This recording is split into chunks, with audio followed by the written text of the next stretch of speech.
Welcome in, everybody. It's semifinal Saturday here at the 2025 ITA All-American Championships. Have our men's matches getting started here at scheduled 11 a.m. Eastern, just finishing warm-ups. The women from Cary at 11:30, but due to weather, they have been moving indoors. So you will see some indoor tennis, and we'll have a split screen once the women come on. Our featured match on this stream, we've got them both up. You can catch Alex Gruskin on the other stream here. We've got Baylor's Devin Badenhorst and Ohio State's Aiden Kim.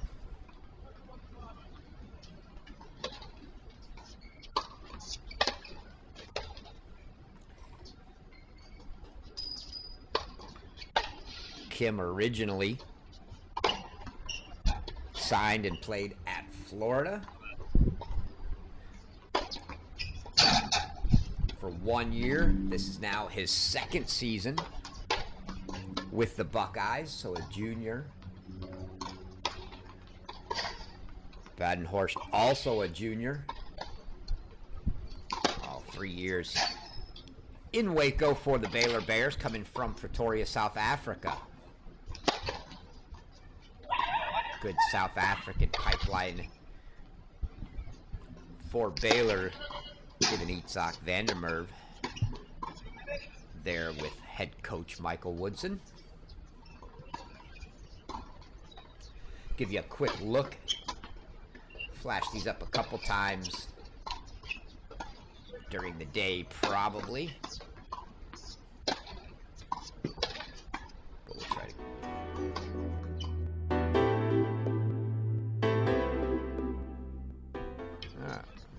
Bad button press on my part. Trying to show you the graphics here. So you got Badenhorst versus Kim.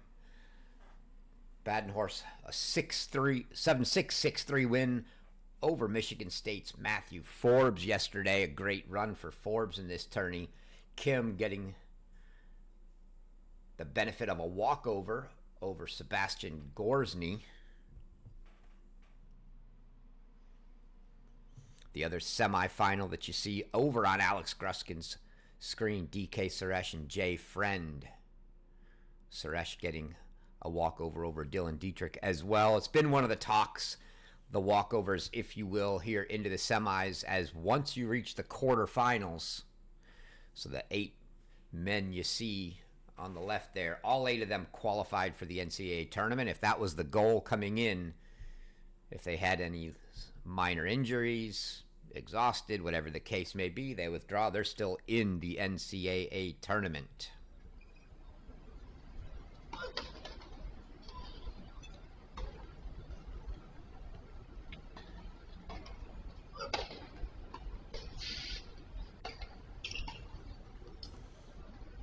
Warm-ups complete.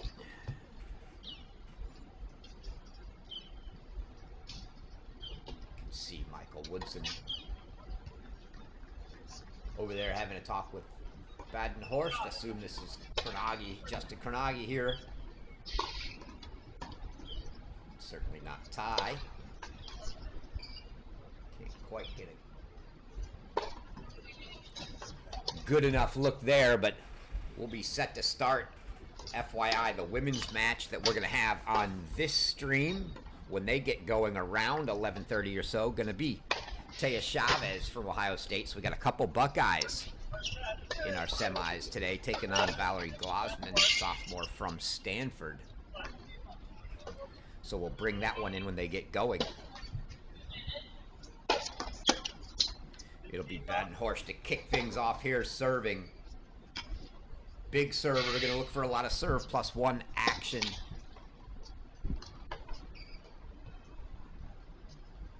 From Badenhorst.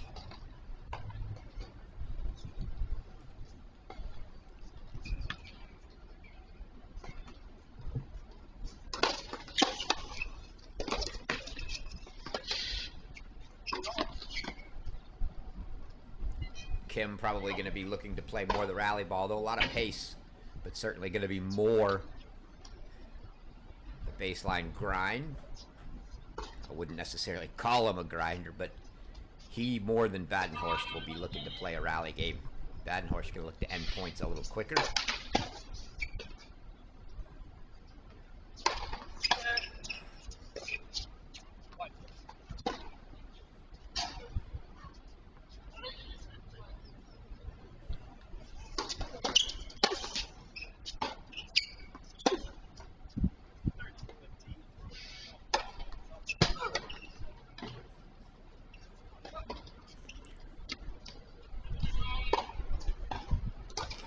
Badenhorst had to step up in the lineup last year for his Baylor Bears team, making things a little tougher for him in singles. 12 and 13 overall on the year in dual matches.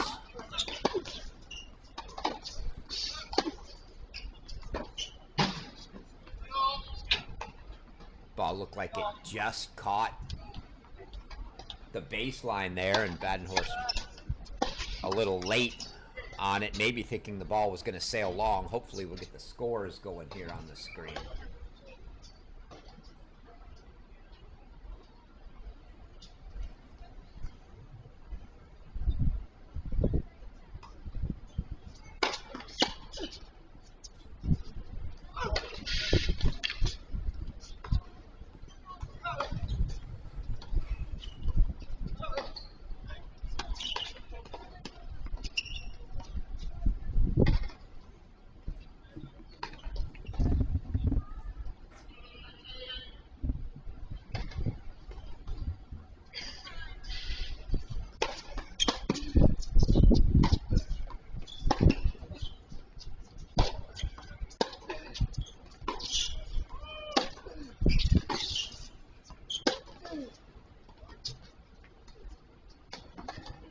That ball misses, and it's a hold for Badenhorst. You see them looking, maybe questioning calls. One thing, if you haven't been with us this week to talk about, is we do have the electronic line calling, or ELC for short, in effect here on all the courts, all the outdoor courts, I should say, at Tulsa this week.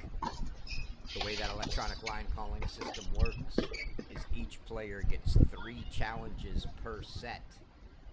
So if you don't like a call, you can even challenge a chair's overrule. So the player calls the ball out and the chair overrules. The player that called the ball out can then challenge that to say, no, it really was out. Either way, if you make a challenge and you win your challenge, you keep it. So if that was your first, you still have 3 challenges. If you lose your challenge, it's just lost, and you're down to 2 remaining for the set. Use them or lose them, they don't carry over. And your standard point penalty system in effect. So code violations and overrules all combined into that. The first one's a freebie, and then it's point, game, and match for your second, third, and fourth, respectively.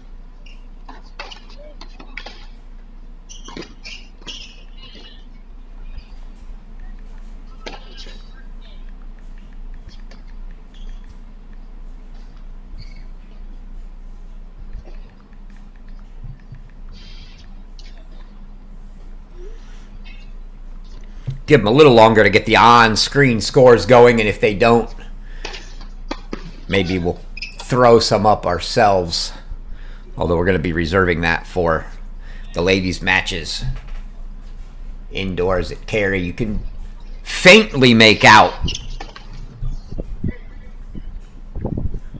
the score on the scoreboard in the background there here at Tulsa.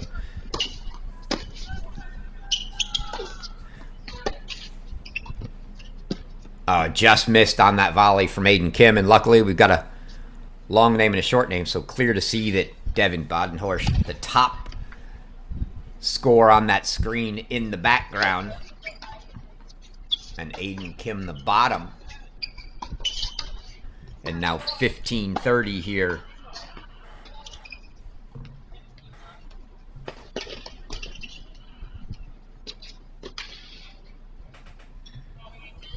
For Aiden Kim in his first service game.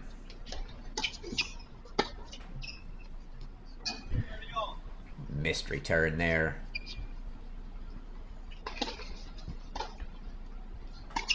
For Badenhorst, excuse me, Aiden Kim, his first season as a Buckeye last year. All-American.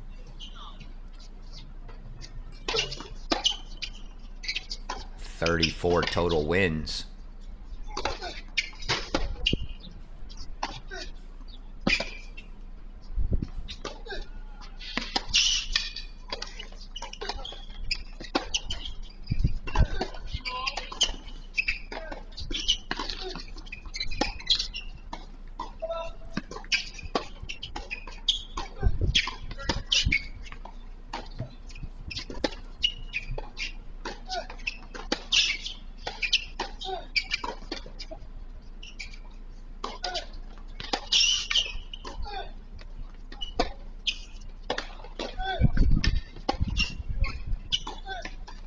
Longest rally of the match early on, and it goes the way of Devin Badenhorst, and it's going to earn him a couple break points here now at 30-40.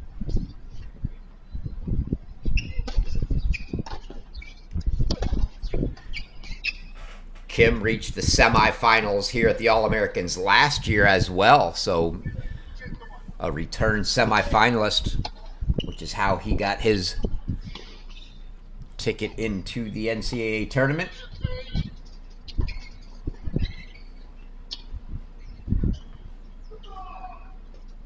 (11-8), playing at the one spot for the Buckeyes last year. Got to figure that's his spot again.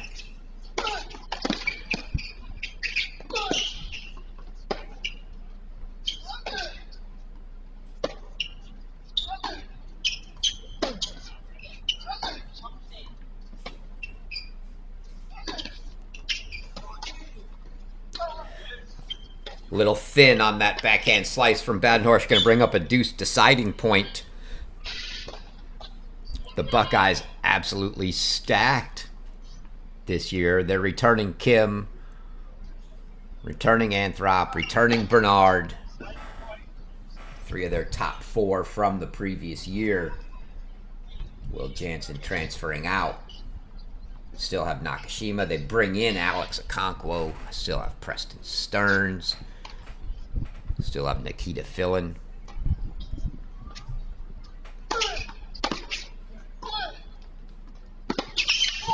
It's a great hold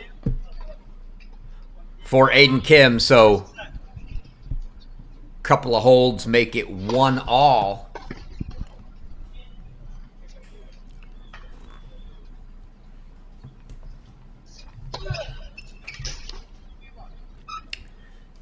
As you get a good look there.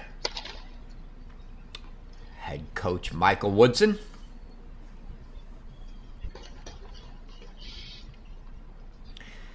He was our host for most everything last year. Had individual championships in Waco, had the team championships in Waco, had the ITA Indoor split between Waco and Dallas with Grant Chen and SMU.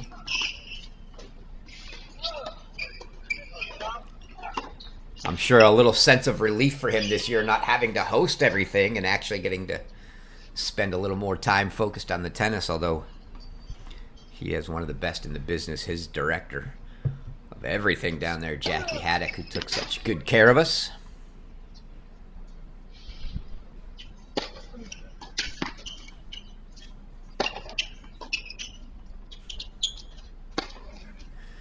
didn't put the first overhead away, but he got the second, did Badenhorst, and that's kind of what you look to see from him. Some good first serve +1. Going to be his kind of game.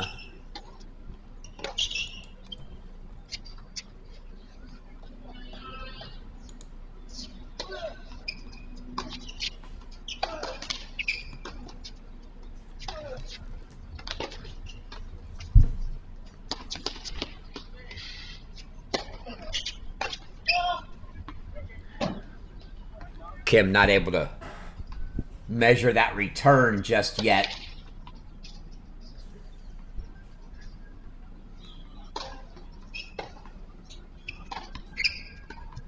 Badenhorst came to Baylor as a January arrival, his freshman year. 2023-24 season. Oh, right into the body. Great serve there from Badenhorst. Kim couldn't even get out of the way of that to get much of a racket on it. Not sure he did. Might have just caught him in the shoulder, but couple good holds.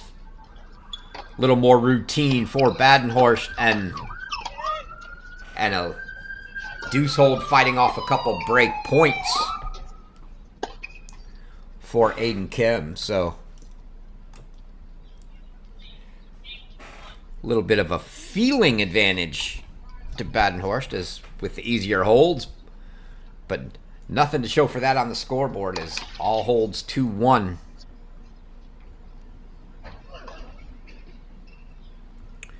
Showed you that draw and talked about the reason we see some withdrawals. Maybe next changeover we'll give you the graphic to show you how you get into the NCAA tournament. And this is going to be the first day, at least on my stream. I think Alex Gruskin on the Cross Court Cast has had singles and doubles action this week. Today will be the first day for us to have some doubles action. We're going to bring your men's and women's singles semifinals here and then follow it up with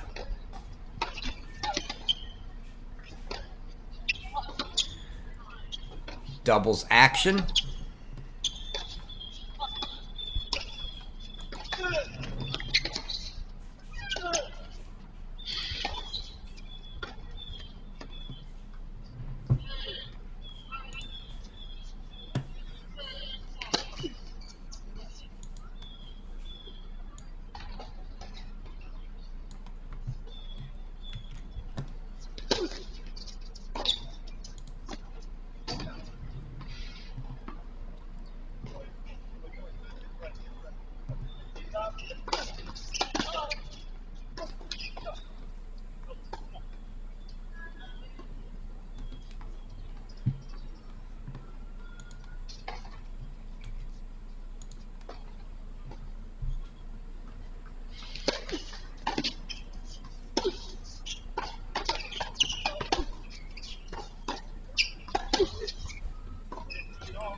Aiden Kim looking like he's still just working his way into the rhythm.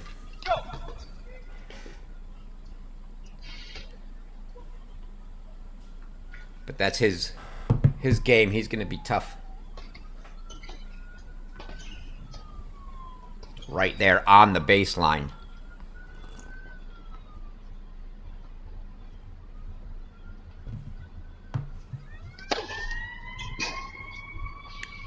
Just missed.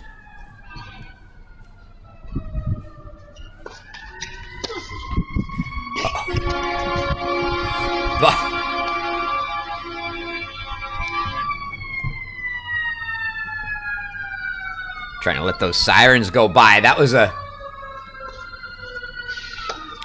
interesting from Badenhorst there. You saw him guessing backhand down the tee, and he was already a step and a half into the middle of the court when that second went slice wide and he had to change directions. It was a good play just to get back and make contact.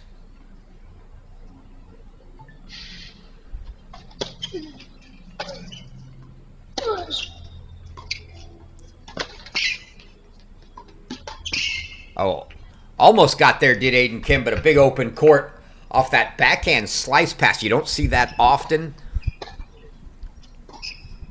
Kim approaching and Badenhorst going with the backhand slice down the line, but kept it low and got a good ball just popped up that he was able to easily put into the open court that Aiden Kim didn't have a great chance of getting to.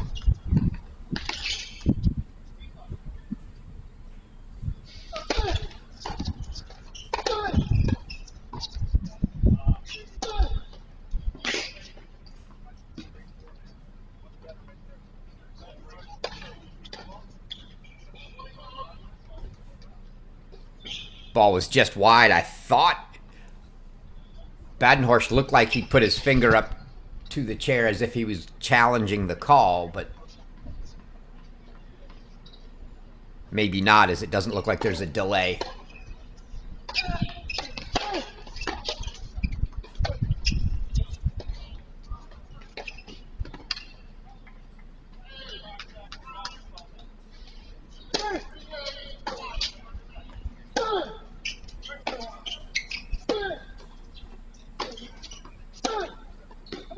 That's a big forehand from Aiden Kim.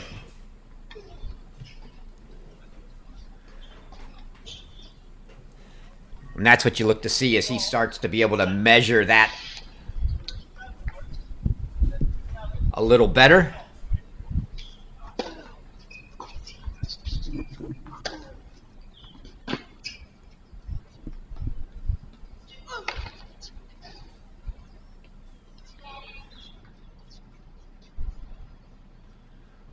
So 2 games all, 4 holds.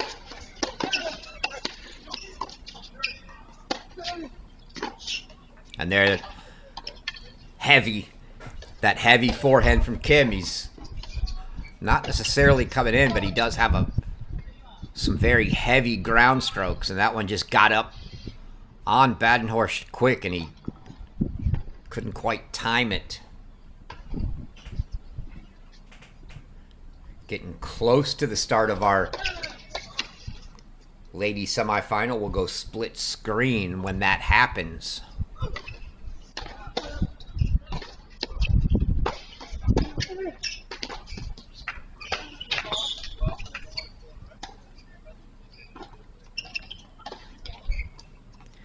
You see Kim just shake his head. There's not a lot you can do about that, and you're going to have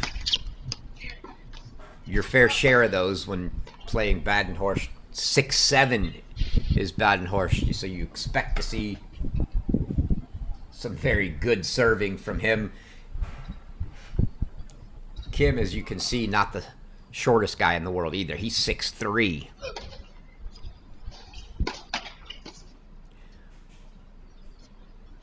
The long levers for Badenhorst. Give him a big serve. All right, he sprays that forehand, though. And now maybe a little look for Aiden Kim at 15:30 here to see if he can apply a little bit of pressure.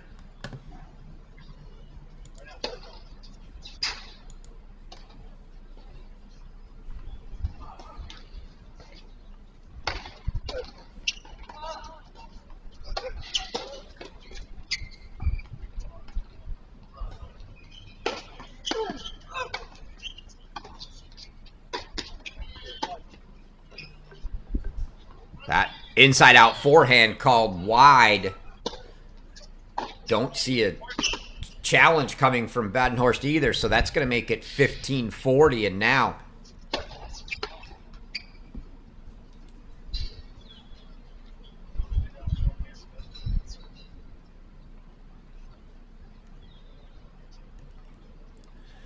the first break chances for Aiden Kim. Badenhorst had 2 he didn't get. Aiden Kim now has 3 if he needs them.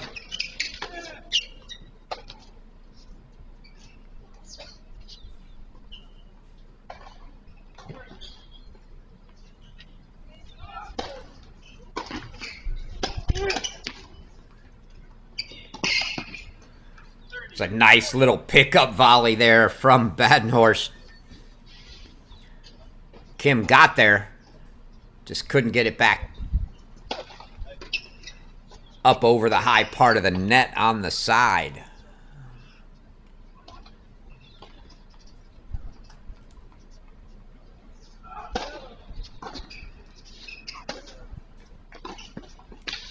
So this will be break point number 2 here for Aiden Kim. Beautifully done there by Badenhorst. Serve and volley. See if we got another look at that one. Good little outstretched reach on the backhand volley to put it away, and now it'll be a deciding point, break point number 3, the third and final one of the game here for Aiden Kim.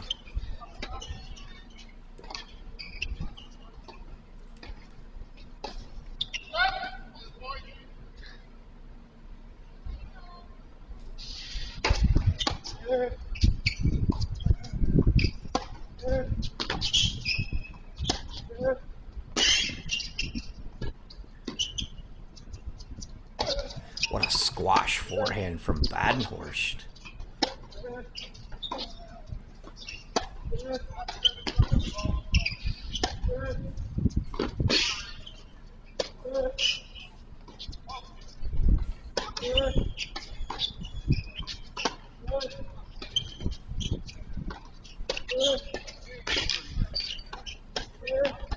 Just too good from Aiden Kim. He had Devin Badenhorst everywhere on that point. He gets the break to take the 3-2 lead.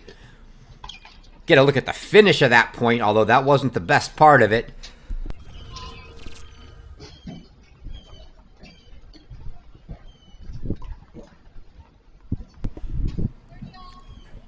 Badenhorst had recovered twice into that forehand corner with some great squash forehands just to get the ball back defensively, but in the end, just too good from Aiden Kim. He was moving Badenhorst corner to corner extremely well.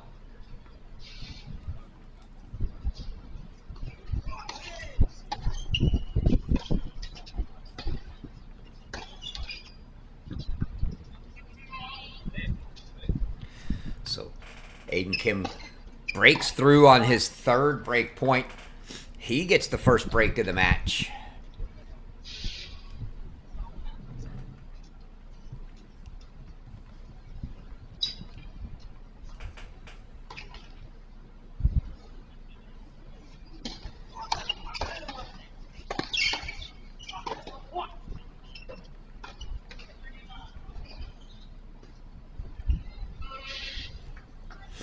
They are in warm-ups now.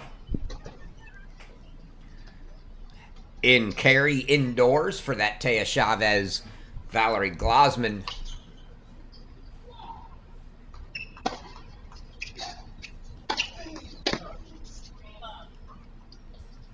Match will bring that one up and go split screen here as they get started.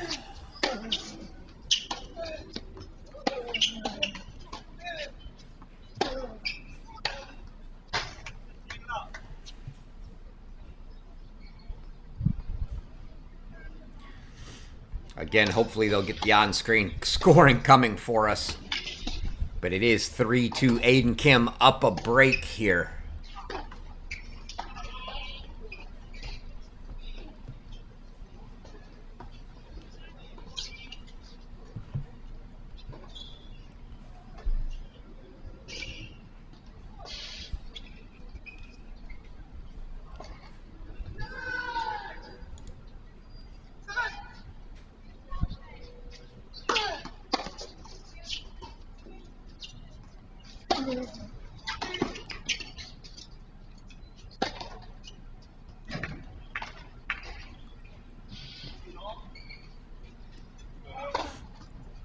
Badenhorst, see if he can try to get this break right back. 15 all.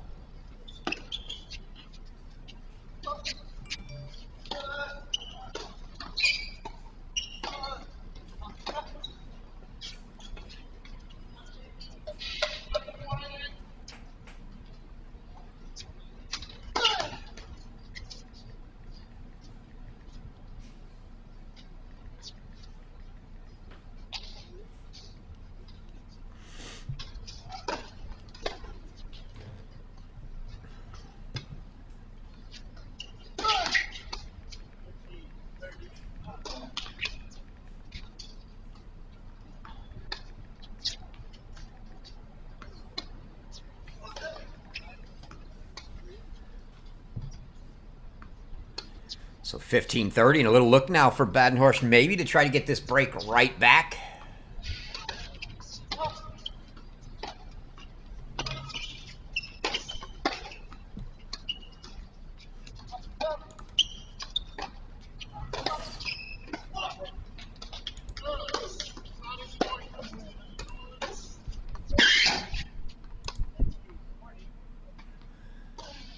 And now,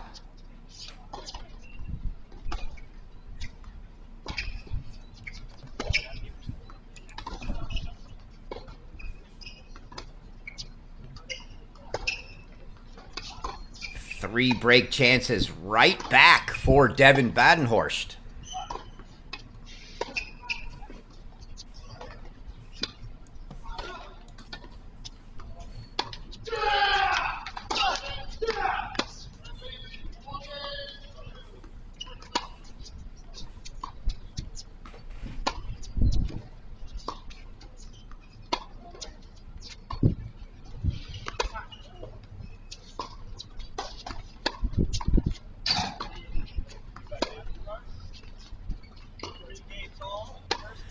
Not the way Aiden Kim wanted to give that break back, but Badenhorst now 1 for 3 on break chances as well, so he levels it up at 3 games apiece.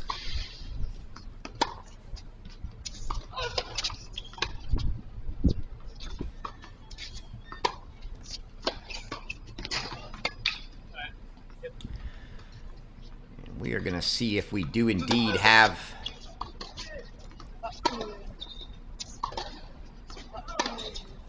our ladies match.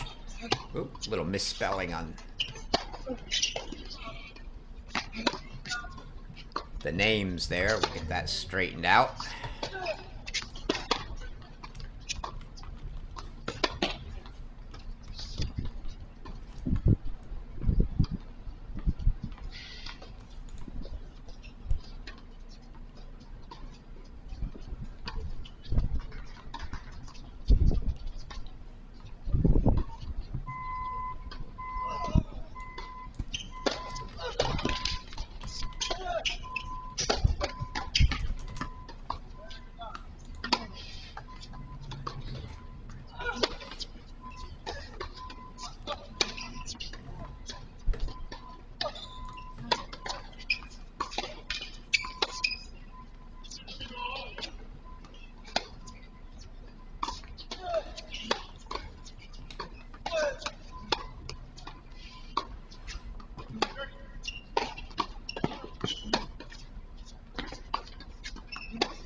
That's the ball Badenhorst wants, but he just missed the backhand volley there.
Just wide there from Aiden Kim.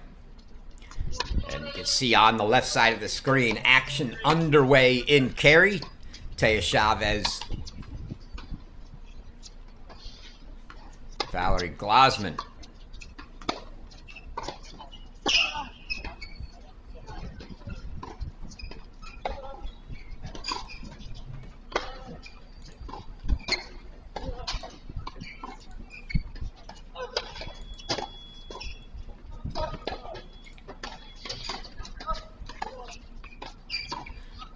Still checking with our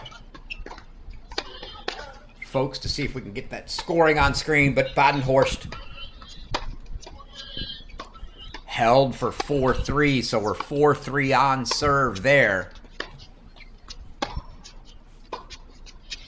And I missed that second point.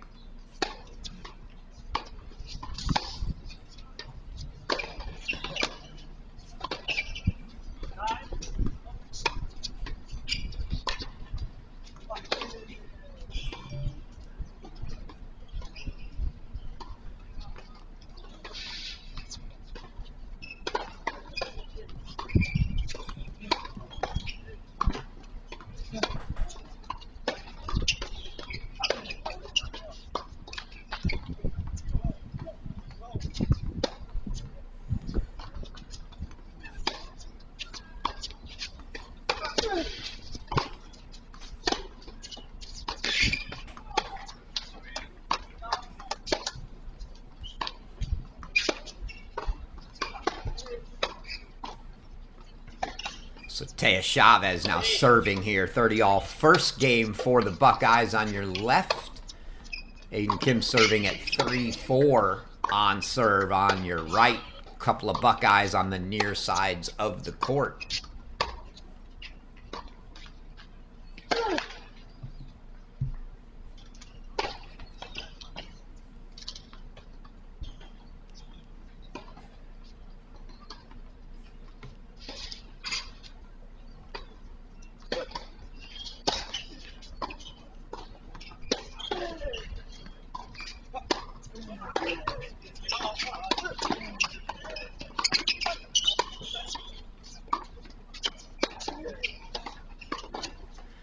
They are working on getting this on-screen scores up in Tulsa for us, so be patient there. And Taya Chavez now going to face a deciding point in her opening game.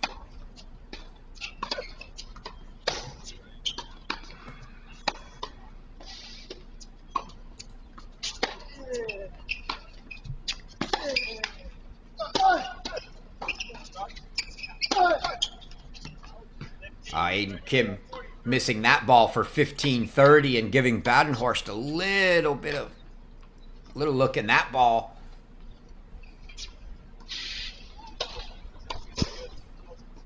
From Chavez, looked good, but it looked like it might have been called out, and we might be getting a challenge there.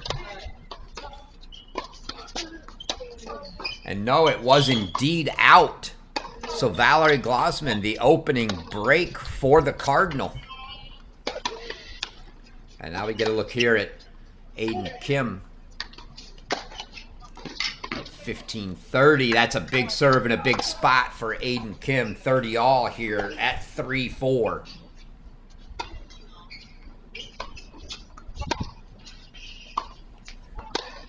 Your other women's semifinal taking place right now on court 4 indoors here in Cary.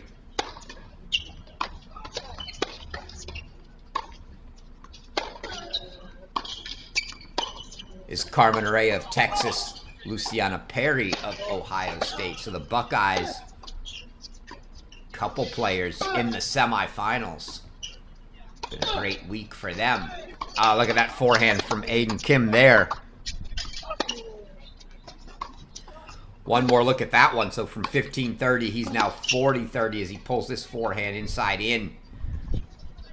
Clean winner. 40-30 and a chance to level this one up at 4 apiece for Aiden Kim.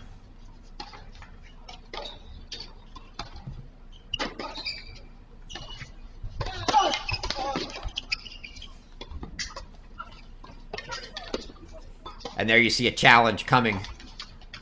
Aiden Kim challenging that out serve call.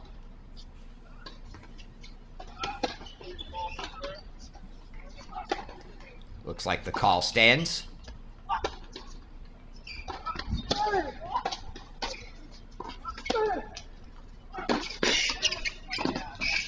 Just wide. And it's a hold for Aiden Kim, so we're square 4 apiece.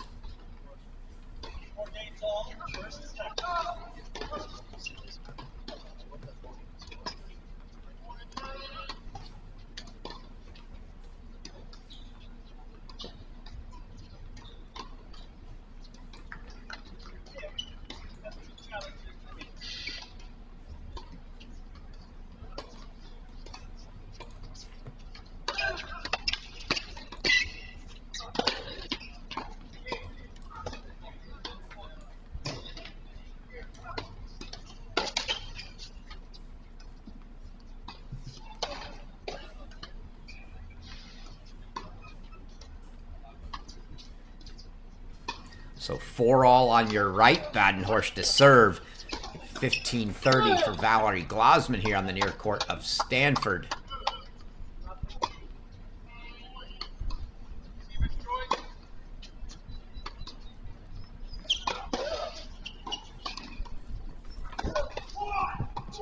You see Glasman with a good ball into the corner. Leveling it up at 30-all.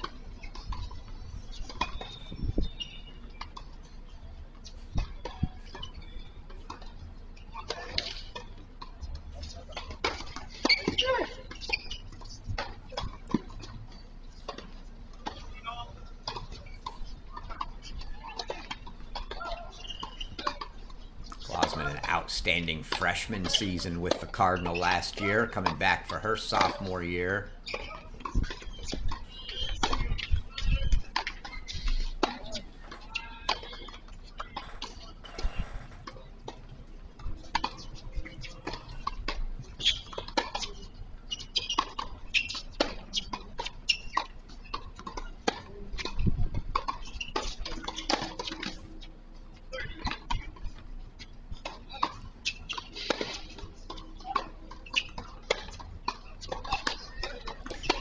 See her two hands. Call that right side the forehand since she serves right-handed.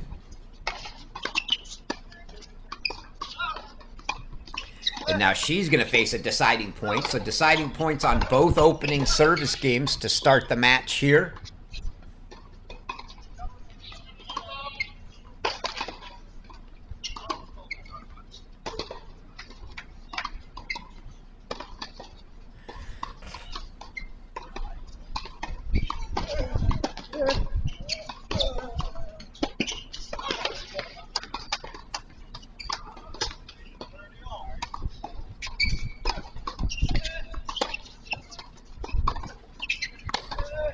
That ball wide.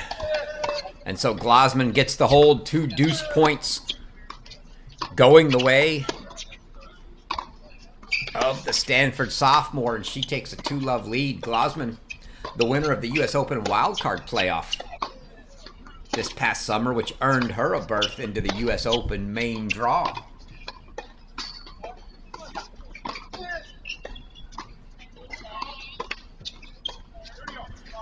Ended up dropping that U.S. Open debut in the first round, but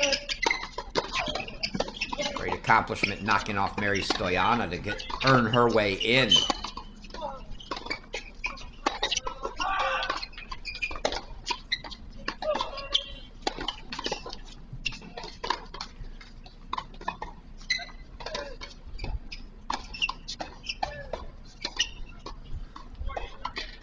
So 40-30 for Badenhorst here now at 4-all, coming down to the tail end of that set.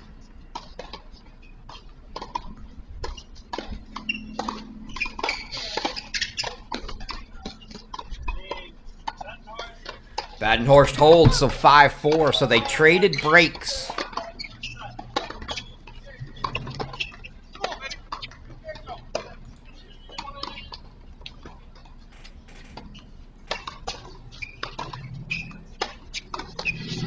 Traded breaks once here in Tulsa.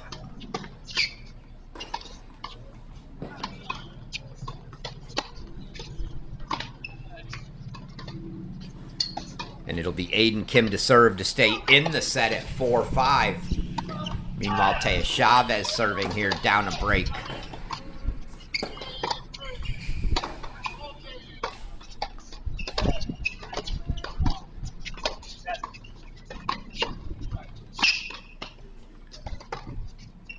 And Glasman now applying a little pressure to Chavez early.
15 love for Aiden Kim here. Oh, that miss on a break point for Glausman there is going to bring up a third deciding point in a row to start that match.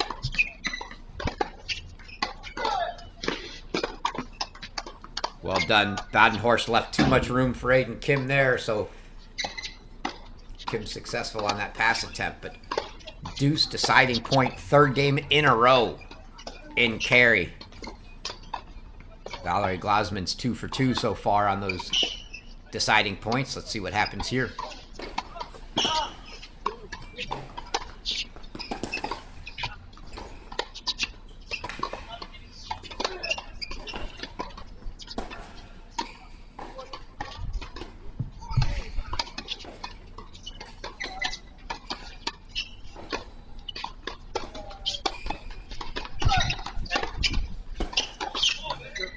Oh, the forehand winner from Valerie Glausman. Make it 3 for 3 for her, and we got to get another look at that one.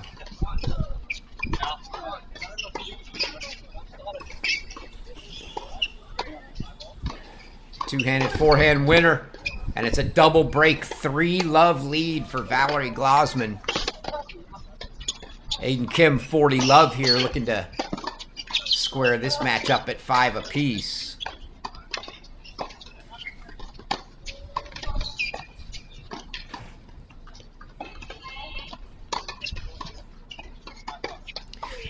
Not quite yet for Aiden Kim, so 40-15 Aiden Kim.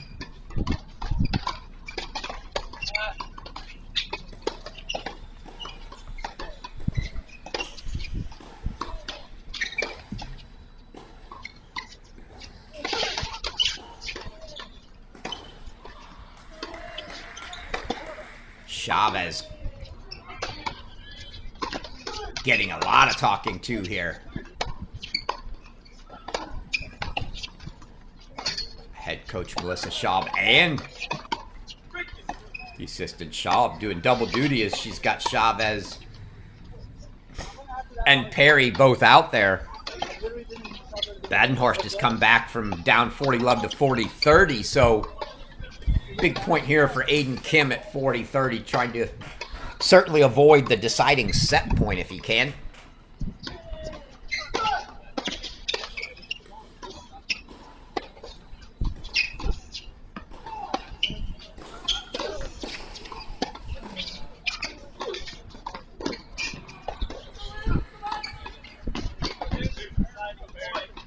And it is going to be a deuce deciding point, so from 40 love, and we'll go full screen for that.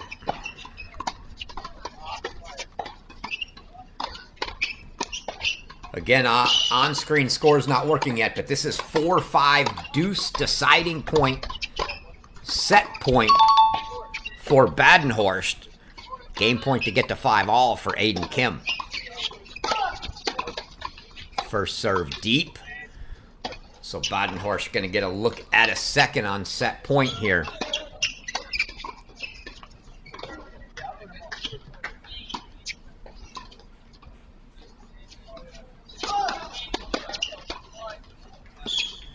And he misses the return, so it's a hold for Aiden Kim. Make it 5-all.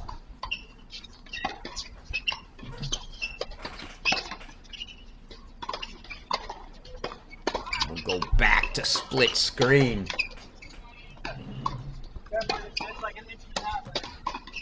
Try to keep you updated as well.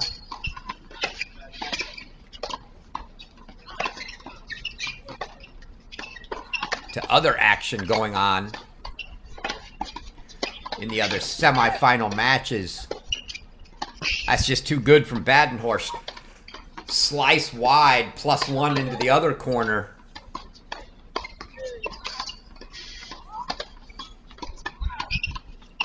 Kim able to get there and get a racket on it, but not much more than that. Luciana Perry, Carmen Araya, 2-all in your other women's semifinal.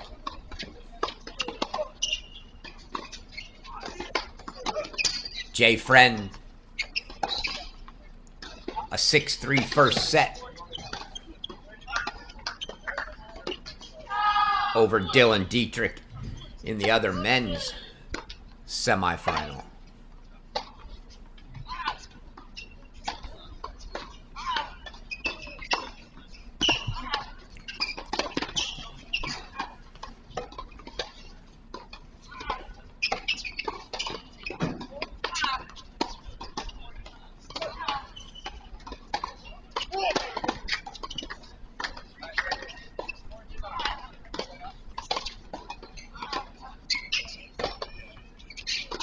That's a beautiful ball from Valerie Glasman, just at the outstretched reach end of that backhand for Taya Chavez. And so 40-15 and 3 points to take a 4-love lead here.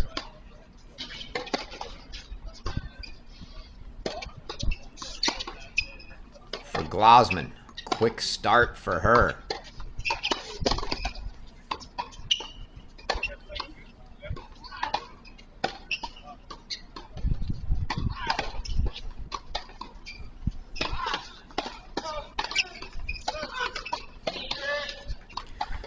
And there's something to build on for Taya Chavez. Lovely backhand winner there. Badenhorst 40-15 here at 5-all. Missed return from Aiden Kim, so it's a hold for Devin Badenhorst. He leads 6-5.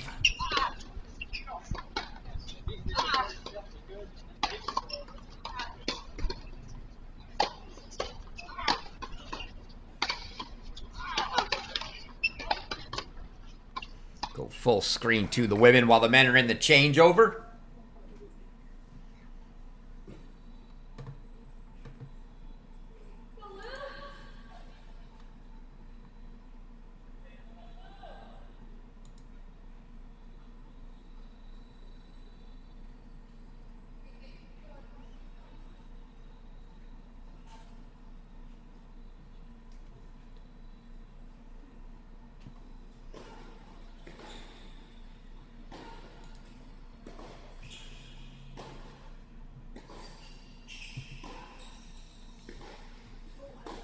Fourth game in a row with a deuce deciding point here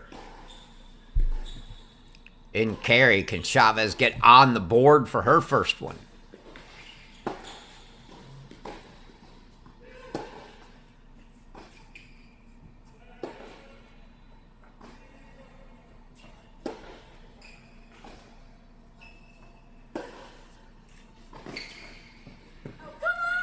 Wide from Glasman, and it is from 40-15 down. Taya Chavez gets 3 straight points and gets the break and gets herself on the board. So back to a single break deficit. We go back, split screen.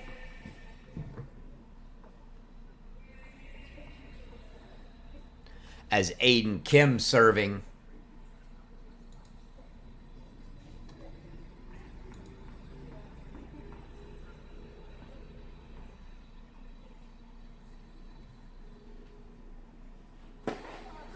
At 5-6, trying to send this one to a breaker.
So Aiden Kim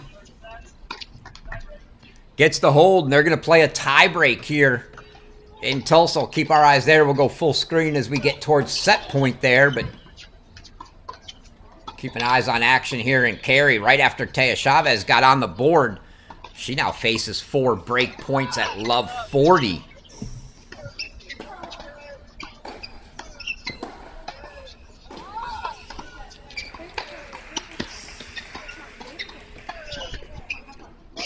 Fights the first one off.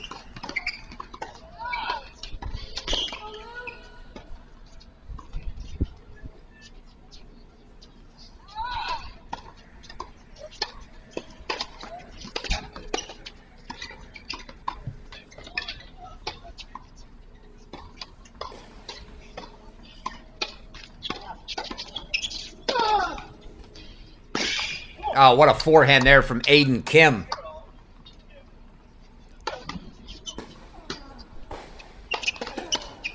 Strung Badenhorst out very wide. He couldn't even get to it.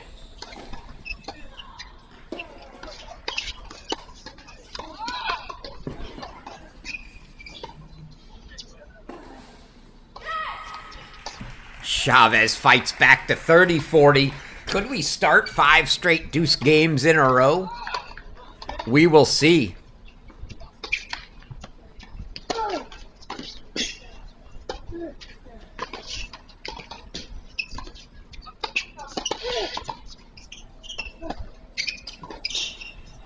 And a good pass from Badenhorst. I thought he was going to go up and over and try to lob him again.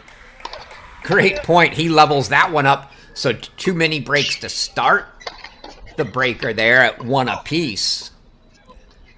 Chavez here. Can she fight back to deuce?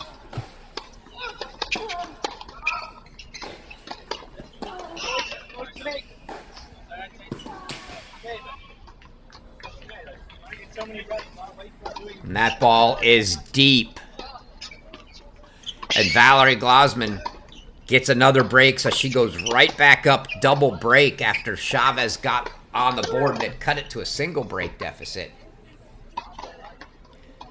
Aiden Kim challenging. Badenhorst called that serve out. Looks like it's confirmed. So it'll be a second serve.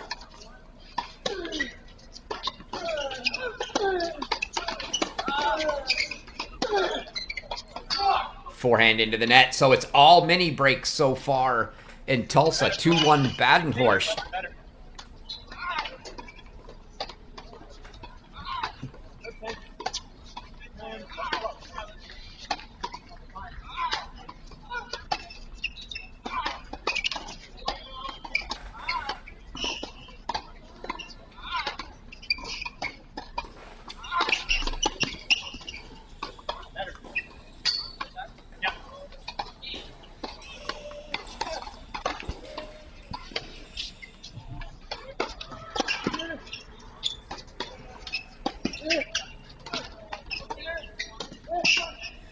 Four mini breaks in a row to start. Aiden Kim showing off some wheels, covering that one. So 2-all in the breaker.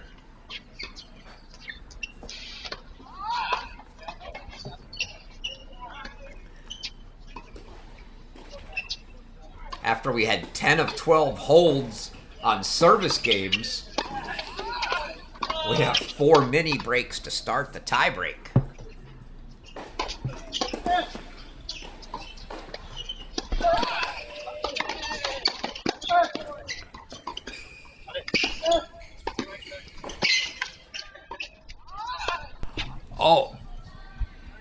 Oh my.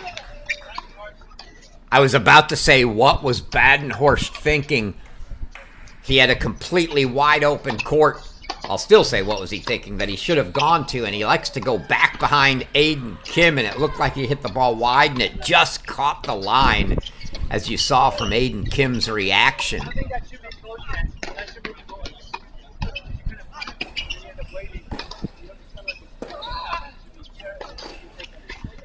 So the first hold in the tiebreak, it's on serve 2-3 here for Aiden Kim.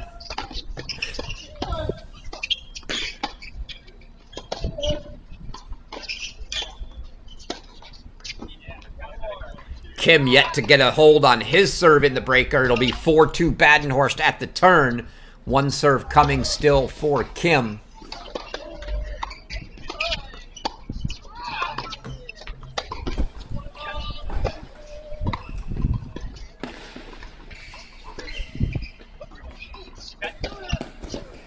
Oh, what a lob from Chavez. So Chavez trying to break back. Very tight games, even though we have a 4-1 double break lead here for Glasman. 4 of the 5 games have gone to deuce, and the one that didn't was a break from 30-40.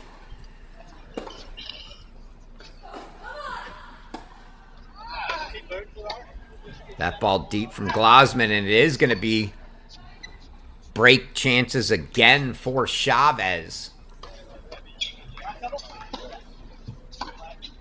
Aiden Kim here, 2-4 serving. Again, we'll go full screen as they get towards the end of that breaker. Don't want to rob the women's match, though. There's the first hold in the breaker on serve for Aiden Kim, and he gets it to 3-4. Still a mini break lead for Badenhorst.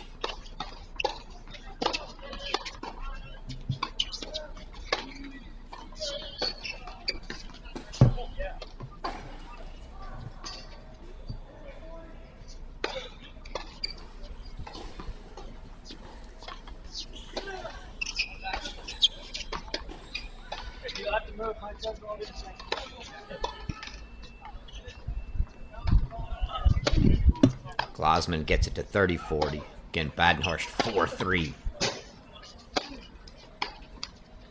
That scoreboard's got to take a beating where it's at right there.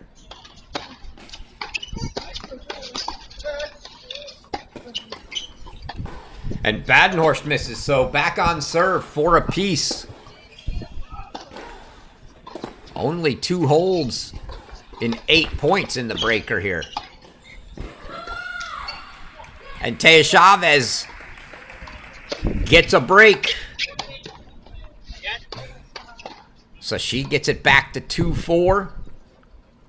Still a breakdown, 4-all in the breaker here for the men.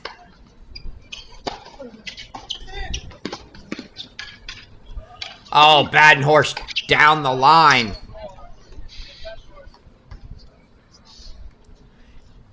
See if we have another look at that one. Serve and then on the reach, down the line for a winner.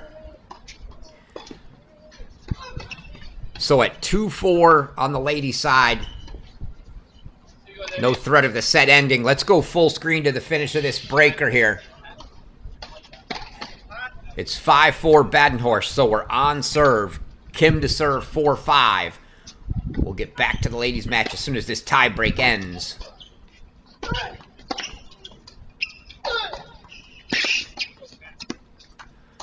Aiden Kim squares it up at 5 apiece.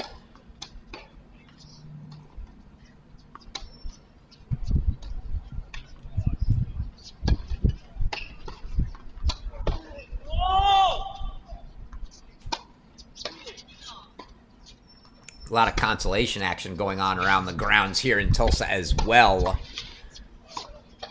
Ohio State teammates Anthrop and Fillin playing. Miyoshi Inchespe.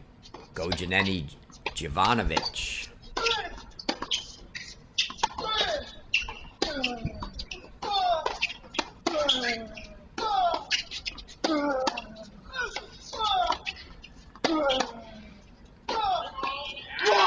Oh, and Aiden Kim yanks that forehand, sends it. And it's now 6-5. Badenhorst with a set point coming on his serve now. So 6-5 Badenhorst in the breaker here. Set point.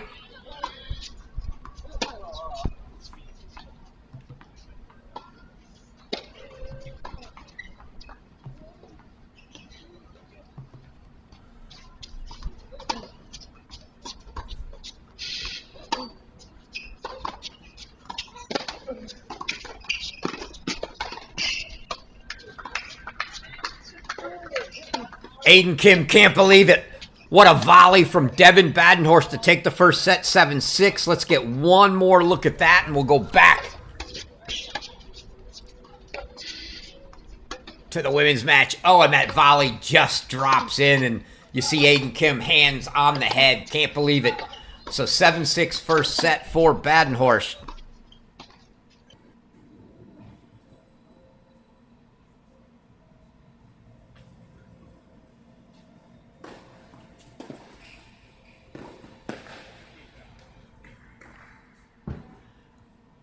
And that right there was, I believe, our fourth break in a row as Valerie Glasman breaks Taya Chavez.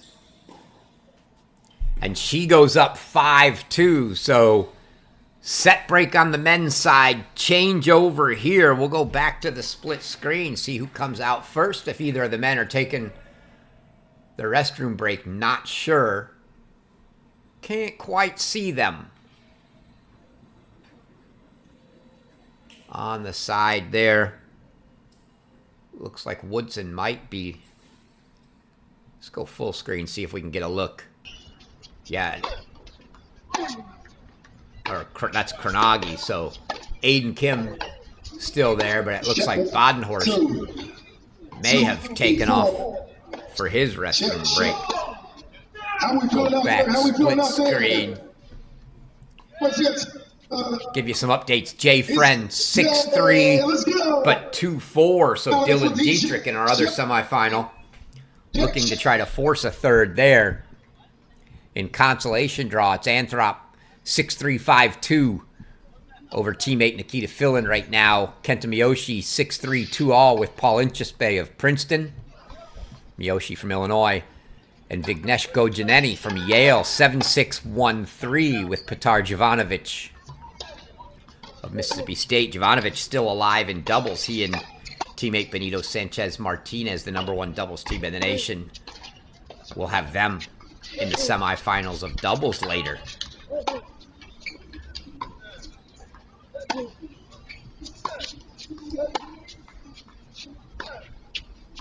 So let's go back full screen while we wait for the men to pick things back up again.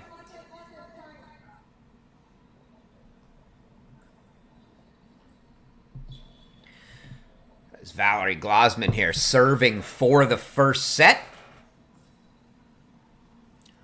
Luciana Perry, Chavez's teammate, has taken the first set 6-3 over Carmen Rea.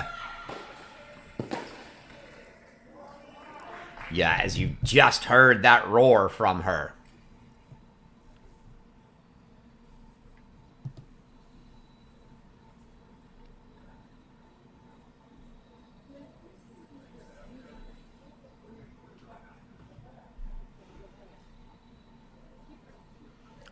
Hats off to all our folks at the ITA. Zach on site here getting all these mobile cameras set up for us indoors so we can cover this action.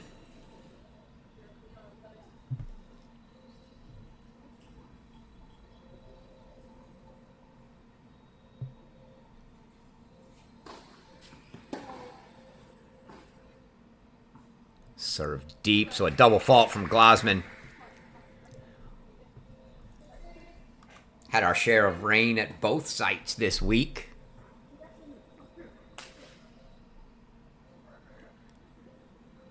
They did get the electronic line calling set up, I was told, here indoors.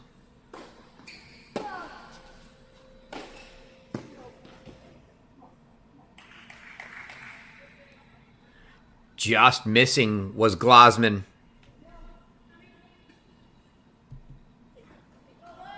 On that one, so now 30-all here. Believe it's 4 straight breaks so right now.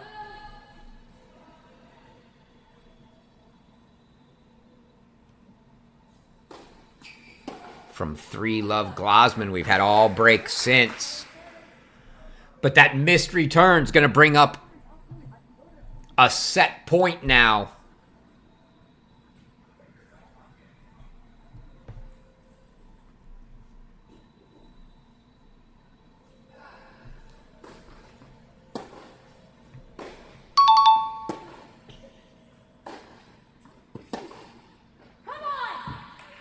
And it's a clean winner from Taya Chavez to get it to a deuce deciding point.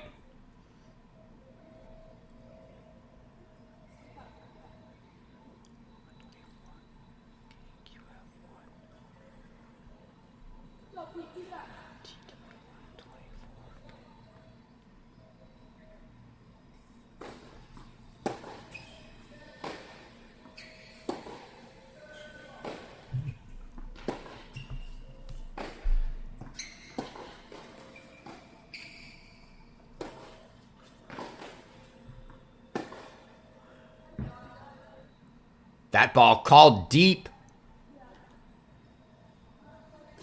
by Glosman for a set. Of course, Chavez going to challenge that. Let's see what the result is.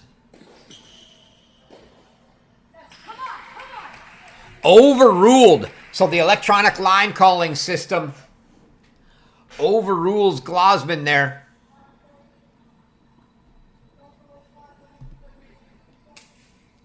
So it's a break on the electronic line call. Overrule for Taya Chavez. And she'll serve at 5-3. As we're back in action now. First point of the second set in Tulsa. As Badenhorst puts away the overhead.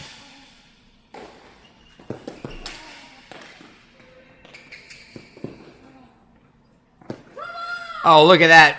Beautifully played lob from Taya Chavez, trying to stay alive in the set.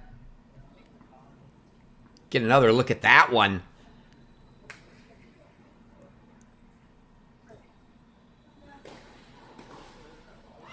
I think Glosman should have seen that ball coming. You could see the windup for that big topspin over. Lob overhead there from Chavez.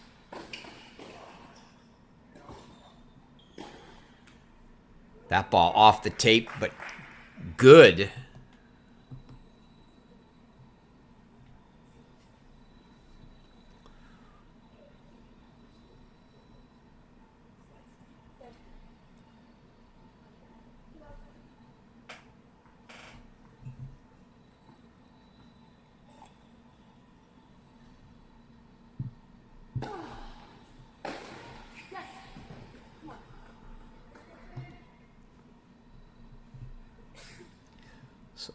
Chavez extending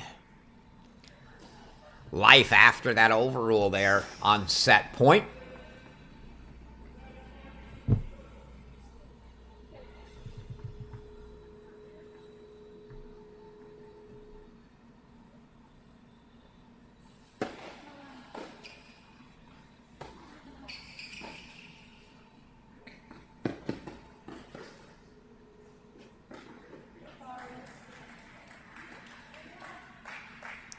Sounded like Taya Chavez turned around and said, "I'm sorry." I'm not sure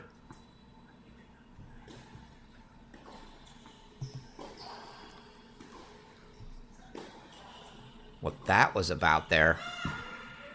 Maybe just didn't do what she was asked to do.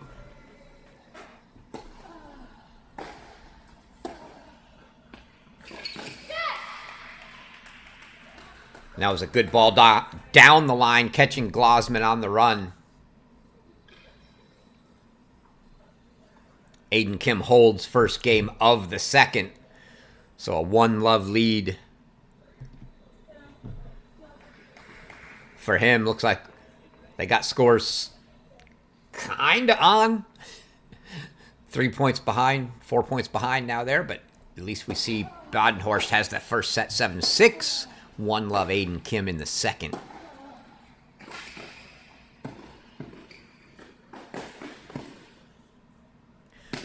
Chavez misses the volley, and it's going to bring up another set point here now for Valerie Glosman on a deuce deciding point.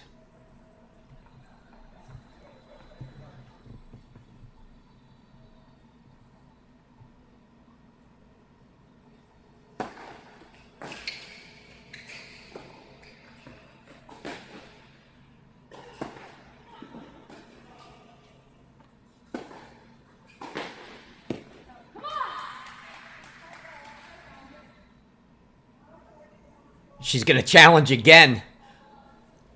Almost the same spot as the previous one.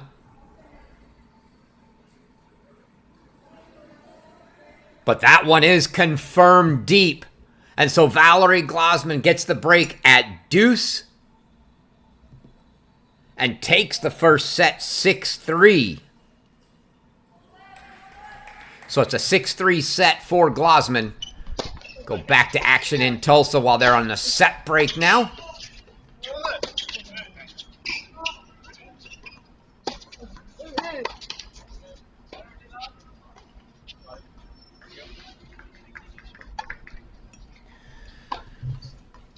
Six, 3, love 1 for Luciana Perry. Your other women's semifinal, your other men's semi.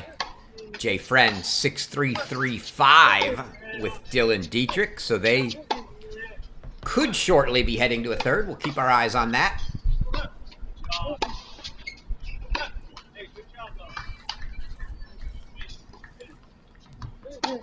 Meanwhile, 7-6, love 1 here for Badenhorst.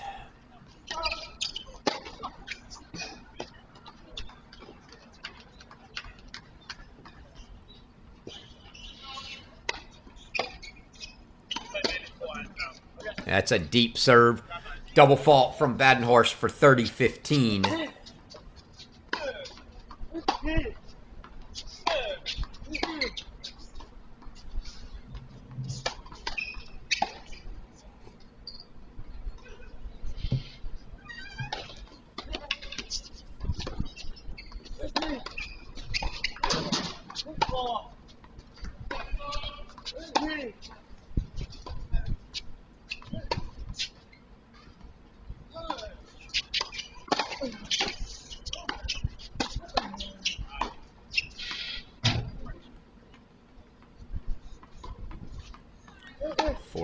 And looking at another potential routine hold here for Badenhorst.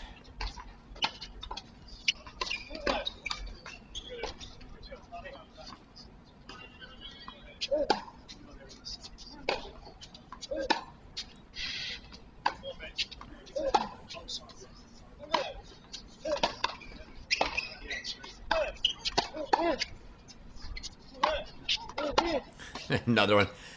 That slice wide from Badenhorst keeps kicking left of that little divider there and sending the ball astray.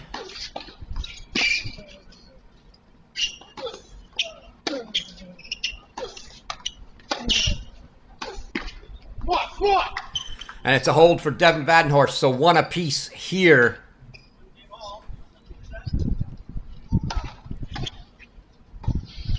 As you see Valerie Glasman making her way out, about to start the second set.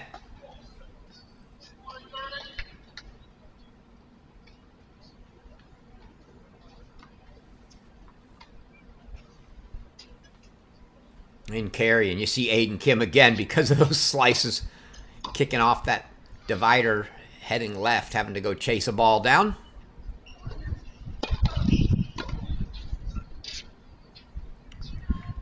Beautiful forehand down the line from Glasman. Get another look at that one. Serve +1, stepping inside the baseline. Sending that two-handed forehand right into the corner.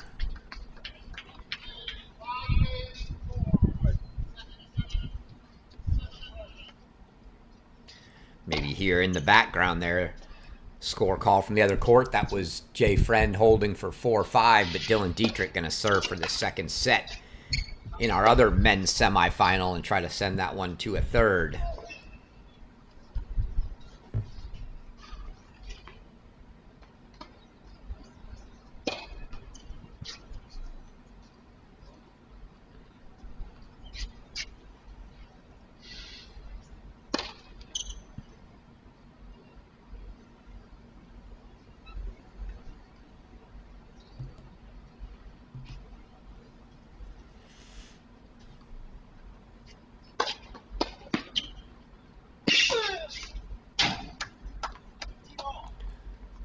Little frustration coming out of that one from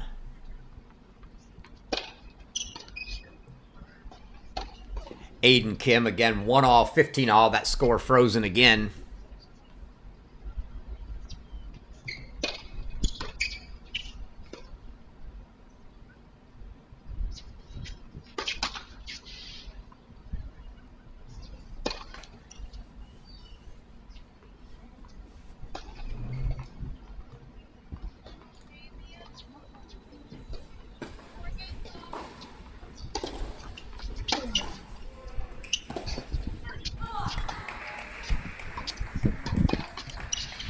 Nice backhand from Chavez to keep first game of the second alive here.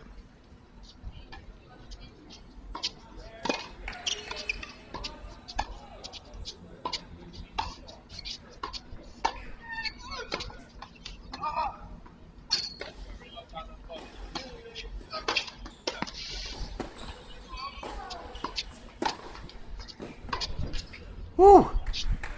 What a ball up the line there from Glasman. She gets the hold, so she takes a 1-love lead.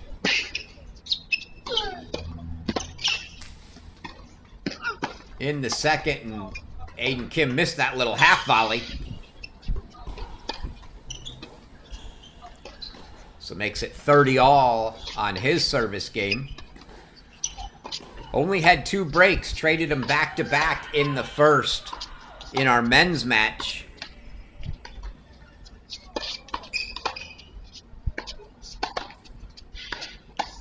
We'll see who's the first one to break the ice here in the second.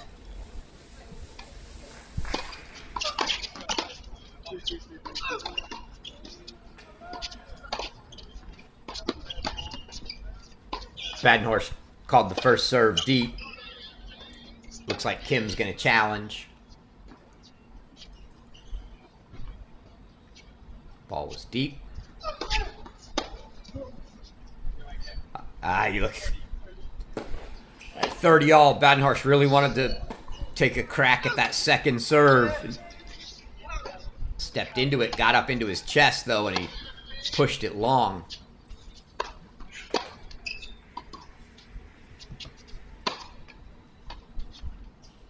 So game points now for Aiden Kim at 40-30.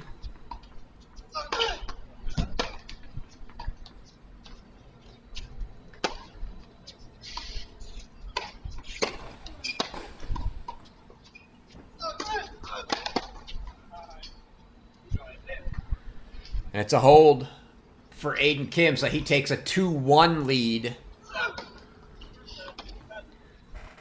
As they'll change ends.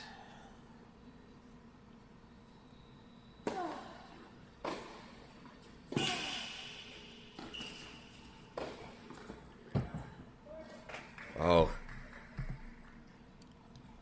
Glasman threatening to take control here, up a set. And now Love 30 looking to go up a break. Chavez needs to find something quickly here.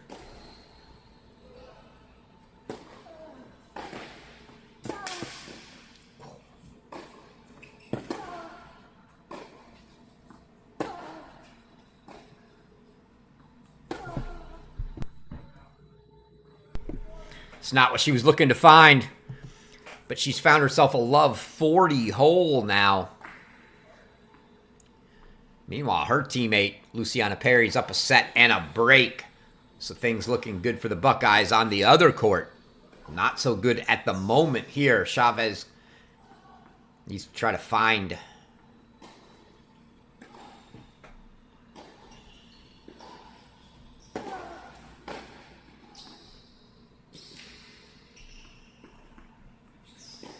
anything. Here, she needs 4 straight points.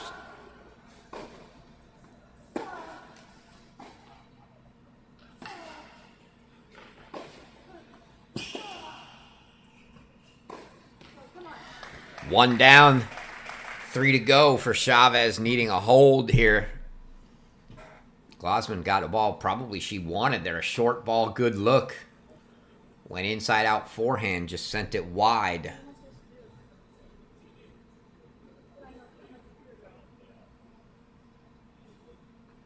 Not a great sign there. You heard Chavez asking her coach, what am I supposed to do? Trying to do a little problem solving, but not sure exactly how to solve the problem. And she sends the ball long, and it's a break for Valerie Glasman, and she goes up 2-love here in the second.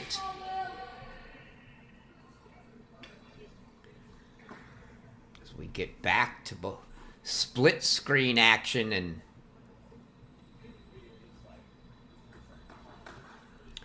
again, it's 2-1 Aiden Kim in the second here. So 1-2 Badenhorst serving. On serve, 15-all. Again, apologize, those scores for some reason just not keeping up on screen in Tulsa, but I'll call them out for you.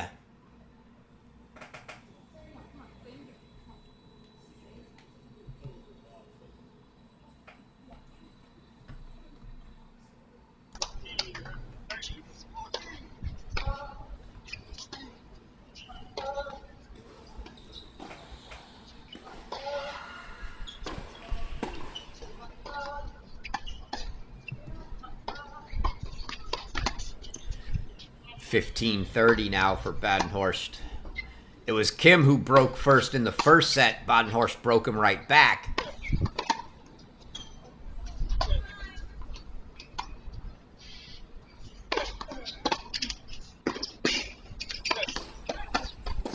Yeah, you see Aiden Kim thinking, nah, that's not where I wanted to go. Badenhorst guessed right, stayed line, and easily put that one away to make it 30-all.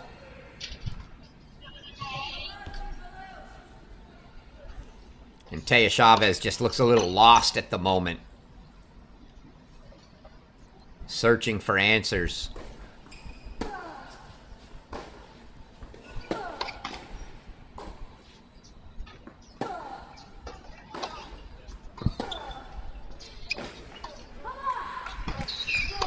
That's an answer there. It's a great ball from Chavez. Forced Glasman to give up on the two-hander and go with the one-handed slice back, and it didn't make it. Aiden Kim missing there, so 40-30 game points for Badenhorst to try to get to 2-all.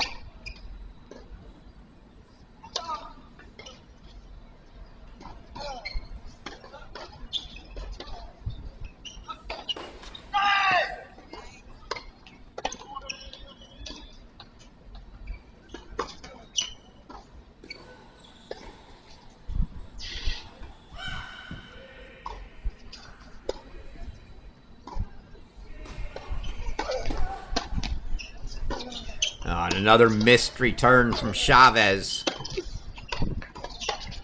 Makes it a couple game points for Glasman. And there's a winner from Aiden Kim to get to a deuce deciding point. So game point Glasman, game point break point here on the deciding point for Badenhorst. Can Aiden Kim find the first break of the set yet again?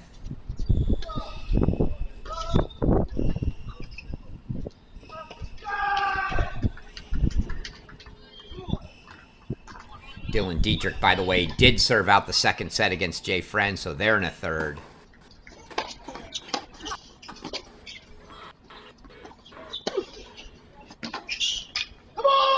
And it is a break at deuce for Aiden Kim. He gets the first break of the second set. He takes a 3-1 lead.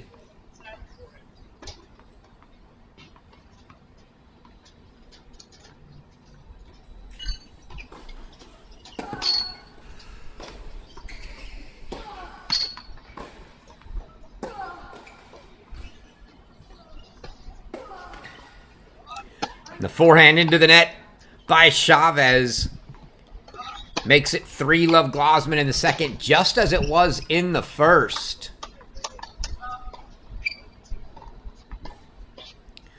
So they'll change ends. Glasman commanding lead now in that match. While they're to change over, we'll go full screen here in Tulsa. Aiden Kim serving at 3-1-15 love.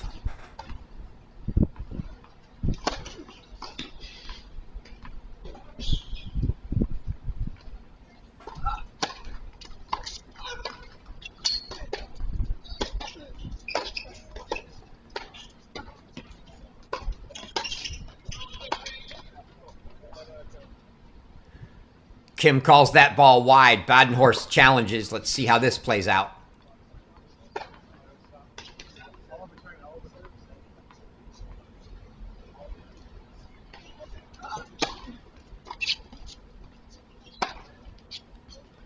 Looks like Kim concedes the point. I think on second thought, he thought, man, that's too close. I don't want to take a chance on an electronic line call overrule here. I'll just concede it. So it did appear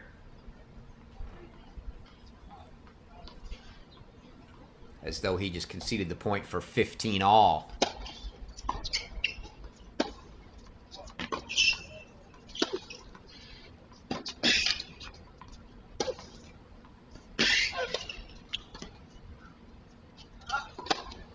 And that ball got to be a little right to left wind there because that just kept moving. As Aiden Kim backpedaled and sailed wide.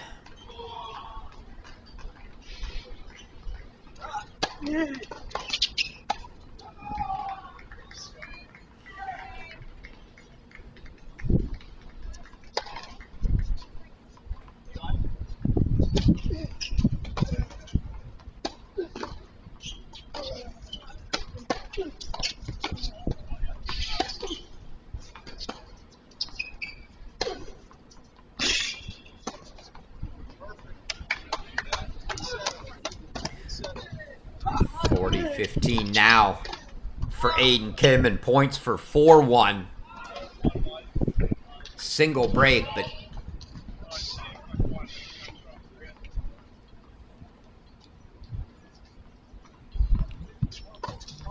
certainly feels good on the scoreboard if he can get there.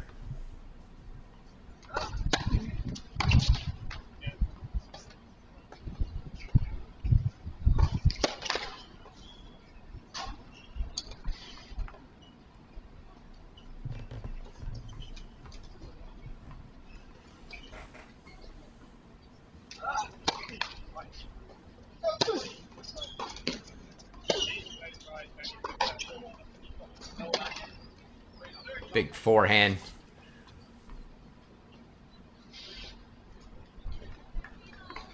From Badenhorst, not letting the game go yet, so 40-30, still a couple game points.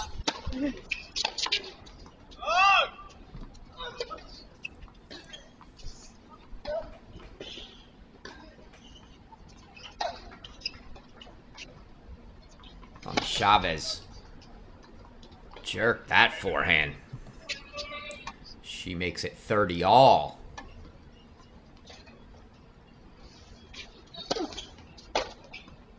And once again, Badenhorst rips over top of a forehand return. And now, all of a sudden, from 40-15, it's a deuce deciding point for Badenhorst to try to get the break right back, as he did in the first. He gave up a break and got it immediately back. Can he do the same here? And it's break points for Valerie Glosman to take a commanding double break lead.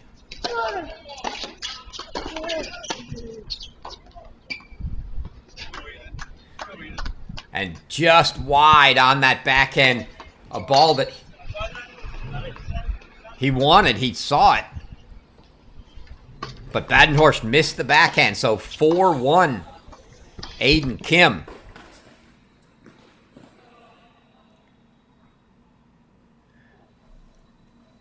And now break point here for Valerie Glosman to take a 4-love second set lead.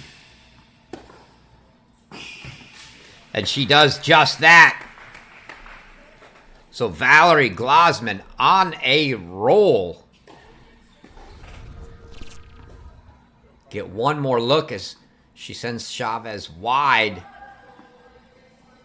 And then the two-hand forehand into the open court past the outstretched Taya Chavez.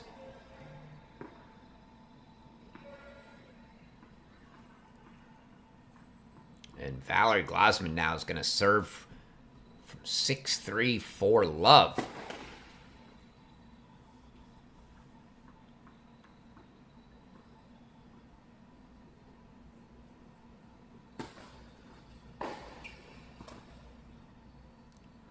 Ball deep. I'm just noticing the very comfortable looking arrangement on the far side of the court on the right.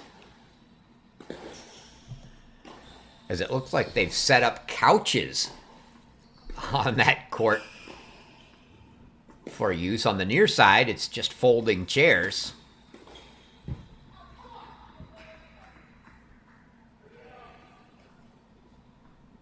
We'll go back. Split screen now as we're back in action. First point of the 1-4 service game for Devin Badenhorst.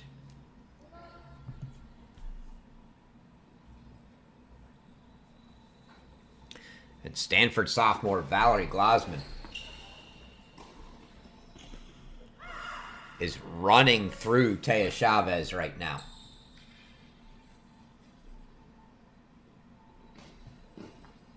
There's a host of accolades in her freshman year. I mentioned she won that USTA wildcard player. She was an All-American in singles, the Northwest Region Rookie of the Year, ACC Freshman of the Year with Stanford now in the ACC. All ACC singles first team, second team in doubles. She and teammate Connie Ma.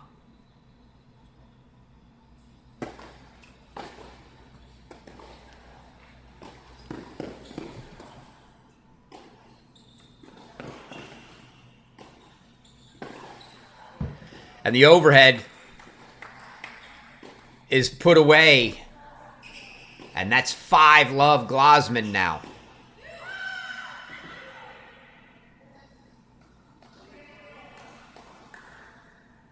Oh, that was a great short hop by Devin Badenhorst there.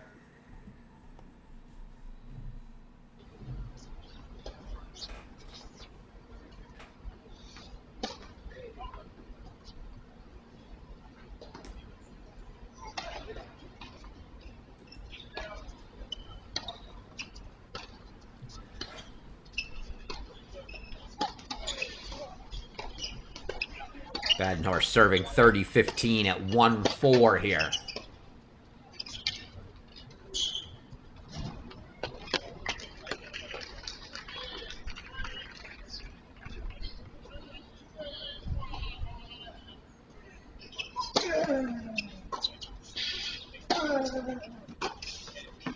I got lucky with that one, did Badenhorst.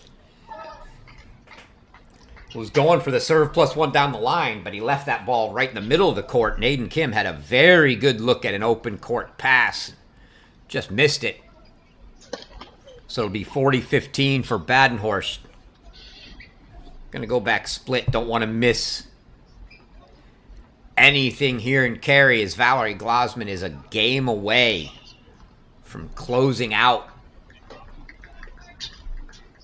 that match. Taya Chavez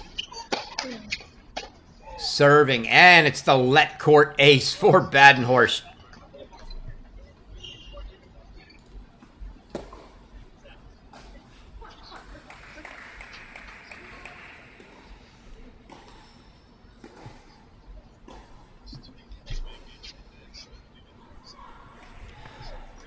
So 2-4. Make it 4-2. Aiden Kim to serve in the second set. Down a set is Kim.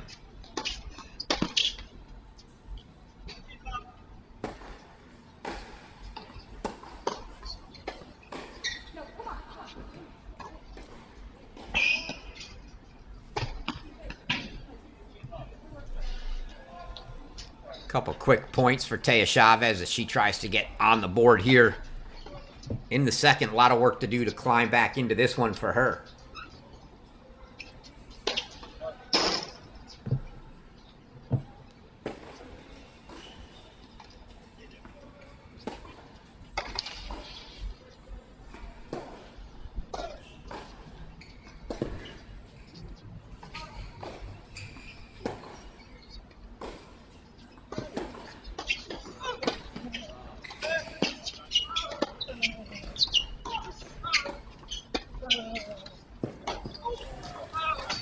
play from Glosman at the net there.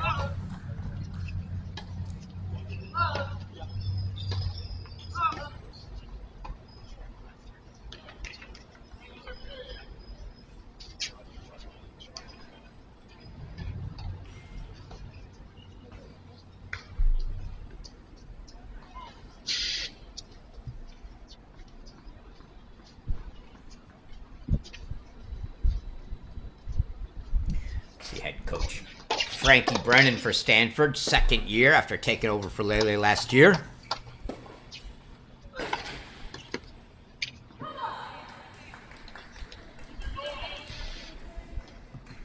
Chavez makes it 40-15.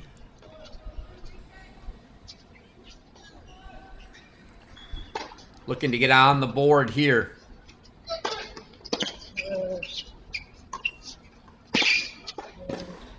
A beautiful pass there from Badenhorst to make it 30-all as he's still trying to pressure Aiden Kim. We take another look at that while we see Taya Chavez does indeed get on the board. There's that pass from Badenhorst. So Glosman now 5-1, going to serve for the match.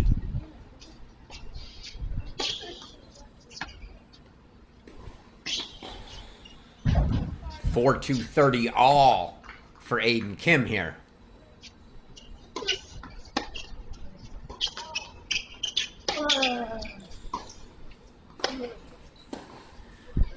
Badenhorst has been very good off those short hops, timing them today, but that one he missed. Caught a little of the frame, sent it long. So game points coming for Aiden Kim. 40-30 points for 5-2. Chavez the first point on the Glosman serve as she tries to stay alive here.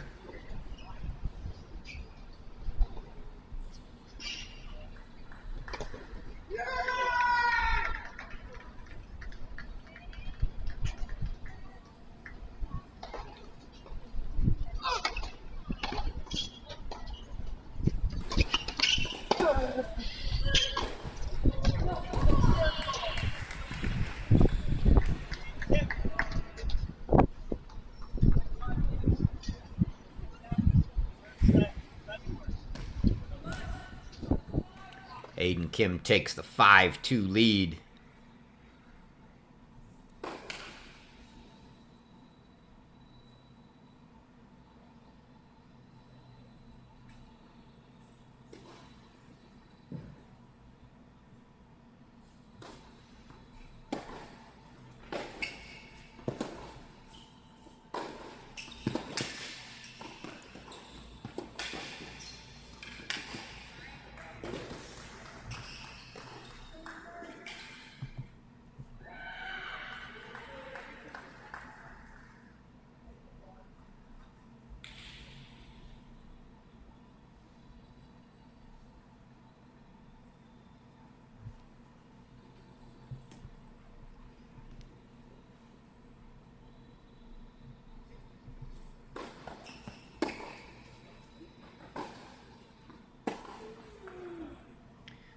You heard the moan from Chavez there.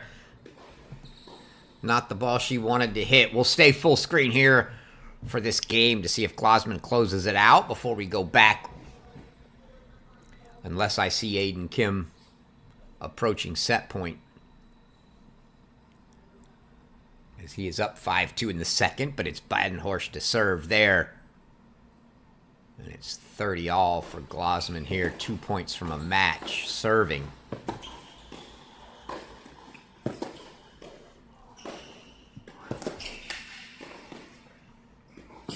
Out of the reach of Taya Chavez, and that's going to bring up a match point. You get another look at that one here. The approach from Glosman. Angle on the volley just too much, and so now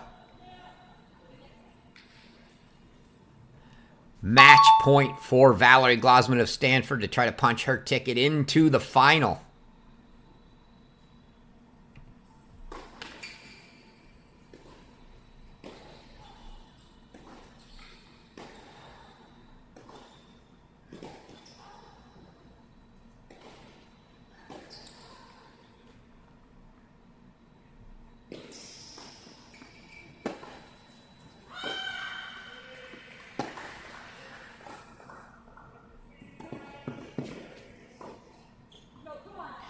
Just wide.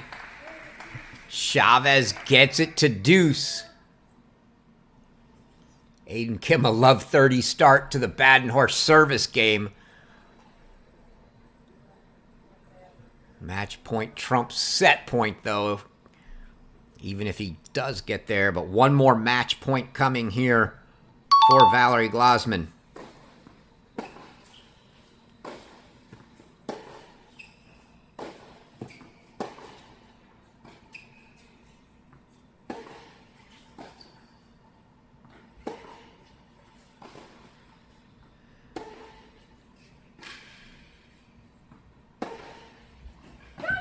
Oh, what a ball to stay alive. Fights off 2 match points.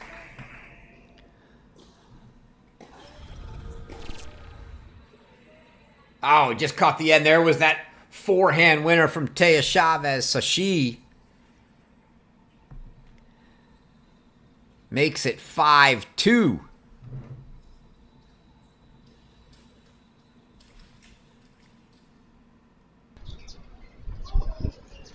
Go back while they're in a changeover to Tulsa. Aiden Kim trying to force a third. Had a love 30 start, now 30 all here.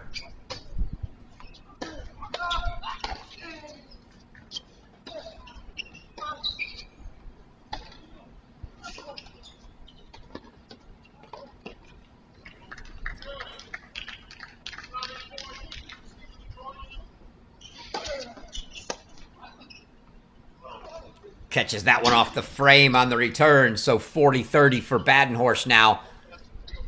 Try to keep this alive. Friend and Dietrich 2-all in the third in their match.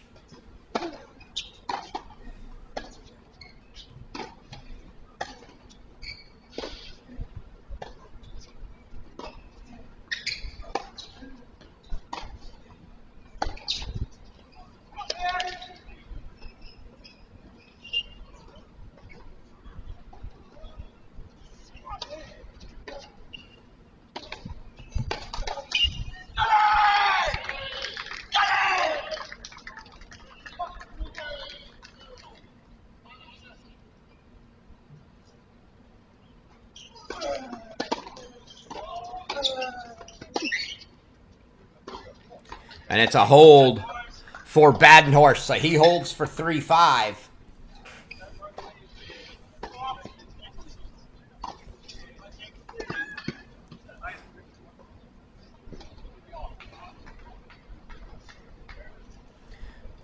And Chavez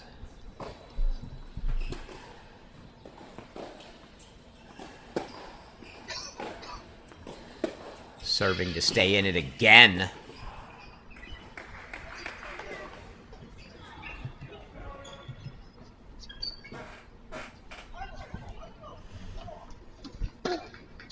So from 5-love, Chavez got one break back for 5-2.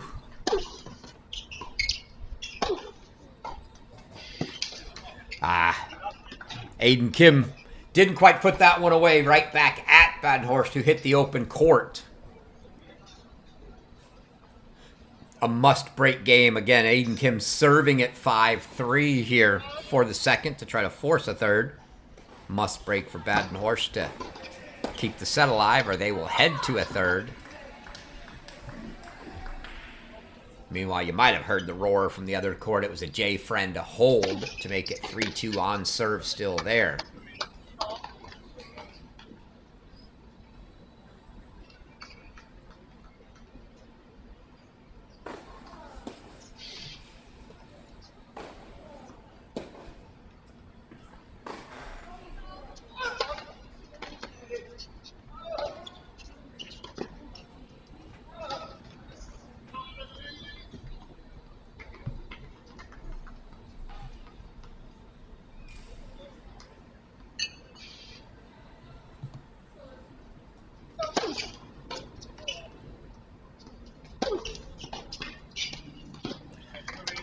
No missing that time from Aiden Kim. 30-all for Chavez trying to stay alive here. The backhand into the net. Going to bring up Another match point for Valerie Glasman, but we're also 2 points from a set on the right. 30 all, so let's go full screen to Glasman's match point here.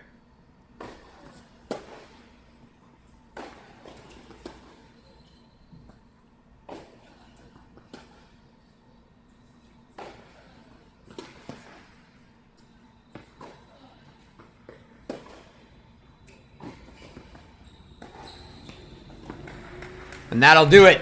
Game, set, match. Valerie Glasman, 6'3", 6'2", over Ohio State's Taya Chavez, and she punches her ticket to the final. Oh, and we come back just in time to try to see Aiden Kim go behind the back volley, half volley. Doesn't quite get it up and over, and Kim now 30-40. Facing break points. Badenhorst trying to get this one back on serve. So Valerie Glasman through. She will face the winner of Carmen Araya, Luciana Perry. Perry had been up a set in a break, but they are back on serve at 4-5.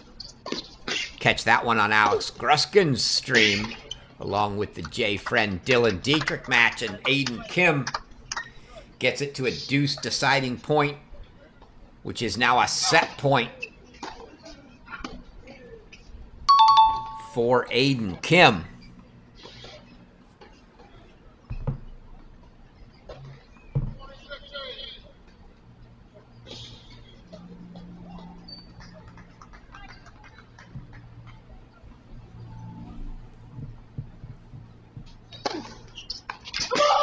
Oh.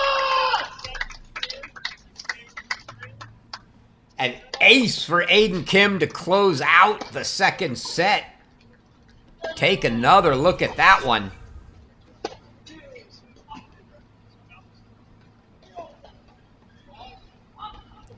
And the roar. So Aiden Kim takes the second set 6-3, and we will head to a third here.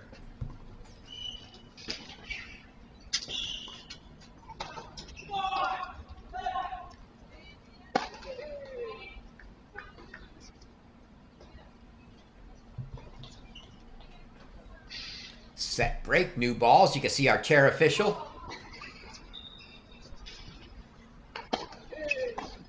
Coming out with the new balls, going to set them down on the service line for Devin Badenhorst.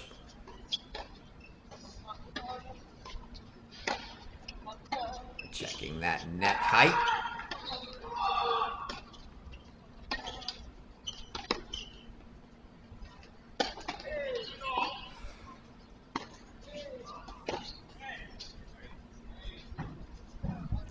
Dietrich and Friend 3-all in the third.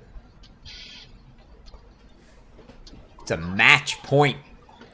Excuse me, not a match point, a set point, a deuce set point break point for Carmen Araya on Luciana Perry to try to split and send that one to a third.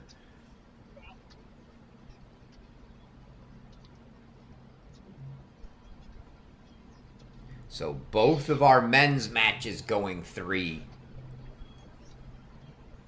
Glasman, a routine. Straight setter in one women's semifinal. The other still in a second set, so we'll see how that plays out.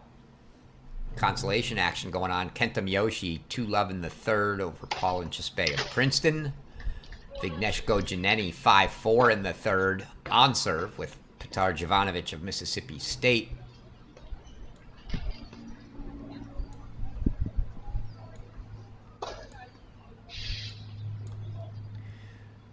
Karita and Krivakapic, Baylor and Purdue respectively, 3-all in the first, just getting going. Jakob Verba, Emin van Lobensel's on court now. But we'll have this one now to conclusion. Full third.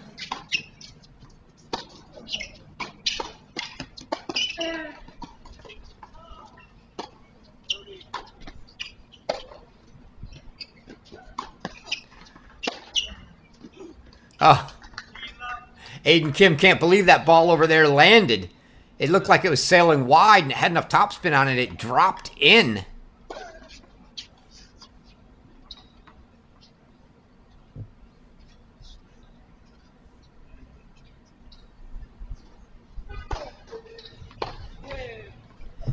And Carmen Araya did get the break, so they are going 3 in the other women's semifinal. So a couple 3-setters on the Alex Gruskin stream.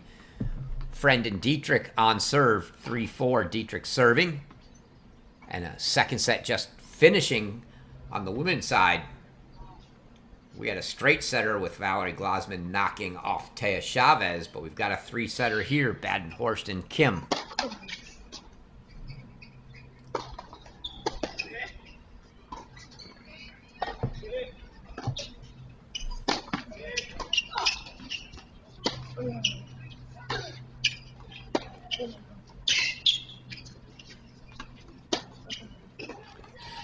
Forehand there from Badenhorst makes it 30-love.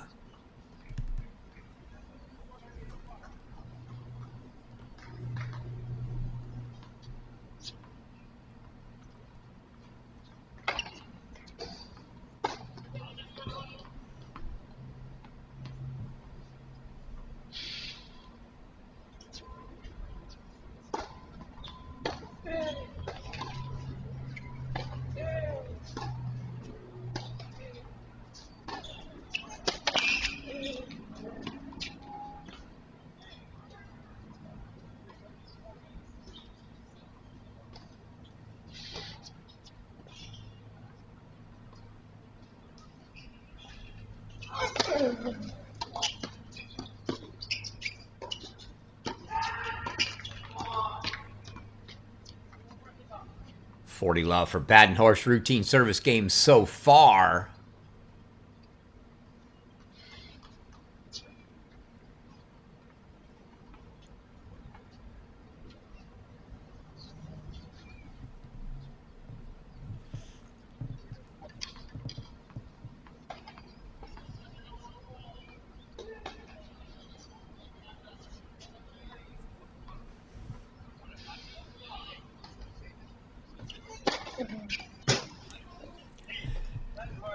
Ace for Devin Badenhorst to start the third. One more look at that one.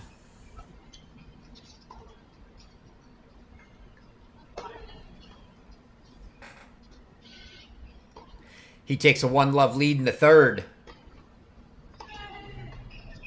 And a good time for us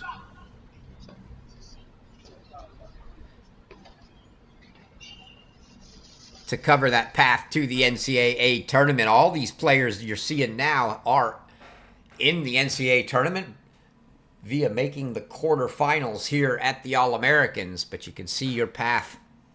You got to win your way in. 4 chances starting here this week in Tulsa. The All-Americans, 8 quarterfinalists, and your 2 backdraw finalists will punch their ticket. And then your 13 region finalists. So that'll be 26 players qualify at regionals. Your 4 semifinalists from the Conference Masters. And then finally, each of the 4 sections get 6. That's your 4 semifinalists. And then 2 spots for the losers in the quarterfinals. A playoff amongst the 4 of them for 2 final spots.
backhand down the line from Devin Badenhorst there. One more look at that one. From the middle of the court, just tees off. That backhand, little inside-out action.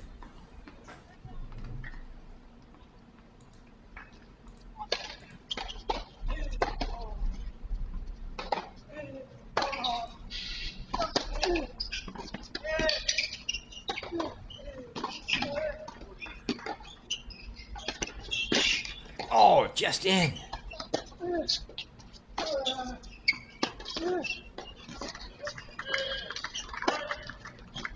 Oh, and it's wide from Aiden Kim. What a point. Little bit of everything in that one. But Badenhorst now 3 break looks. 15-40 for Aiden Kim here.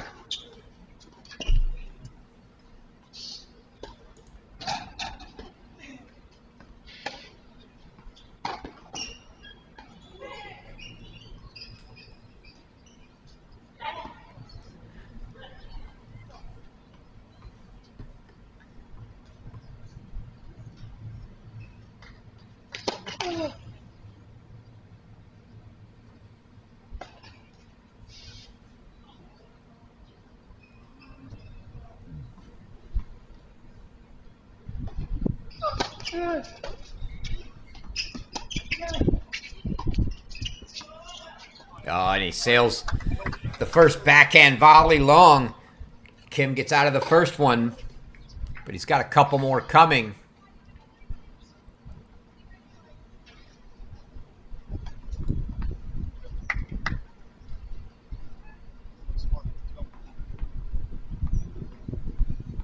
So 30-40 now.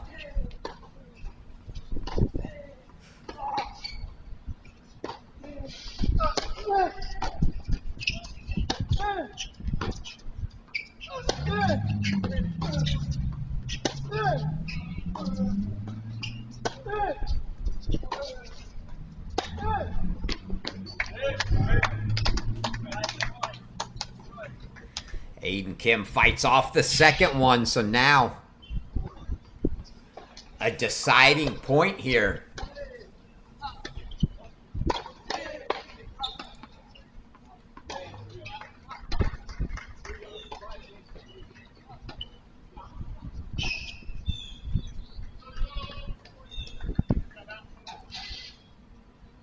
Kranagi looking to see where Badenhorst is going to go before giving Aiden Kim some advice. So deciding point. Break point here. Love won in the third.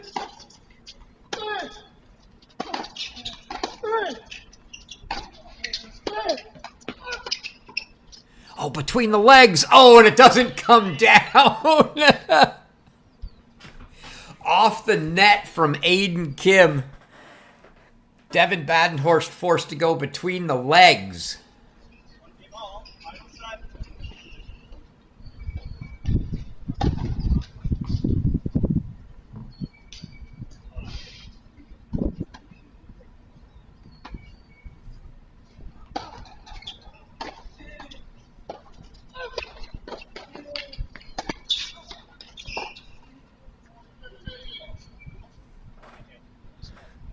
So Kim fights back from 15-40 to hold. So we're 1-all in the third.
So right after having 15-40 and 3 break chances on the Aiden Kim service game and not getting any of them,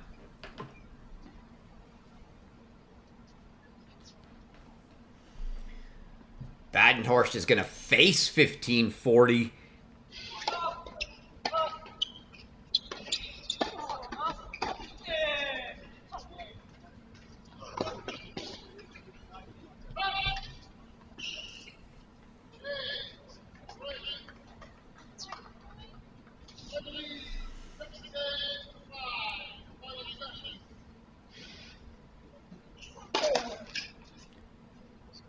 Certainly would feel like a big momentum swing for Aiden Kim to fight off 3 break points and then immediately grab one in the next game if he can do so here.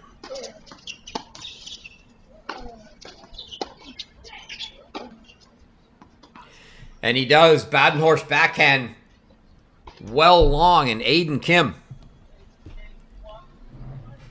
gets the break and takes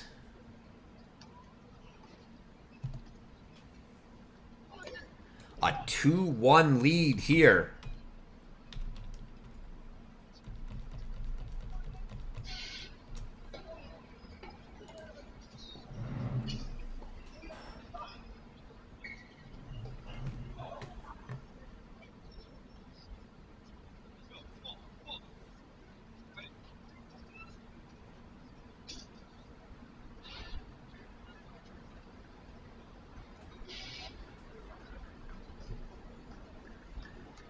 See if Coach Woodson can get Badenhorst to reset here.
Oh, beautiful from Aiden Kim. Off the forehand corner. Another look at that one. Steep angle here. Just on the service line, but right by the sideline.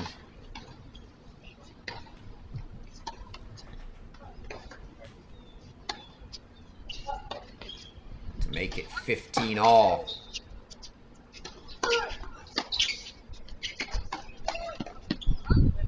That one doesn't quite creep over. You see, Badenhorst loves to try to take those returns early. Sometimes step in on them and really tee off. But even when he's not, just taking early, trying to take a little bit of time away. Maintain court positioning. And take a little bit of time from his opponent. Aiden Kim now 15-30.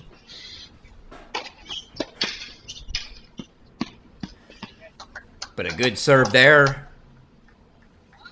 No return from Badenhorst makes it 30-all.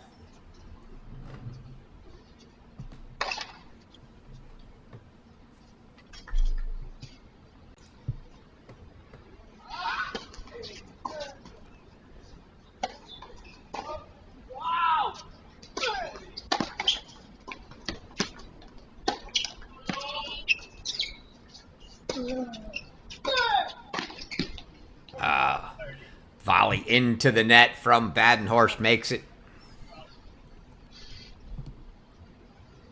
40-30 for Aiden Kim.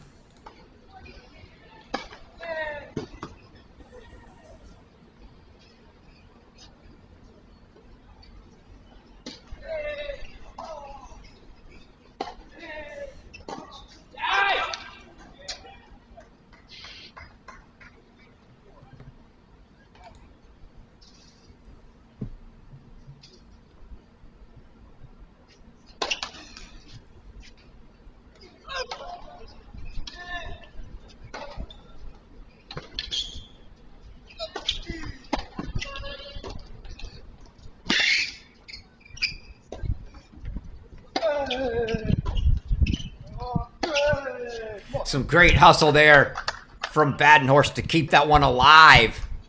And then hits that inside-out forehand winner to bring it to deuce and another deciding point to try to get this break right back.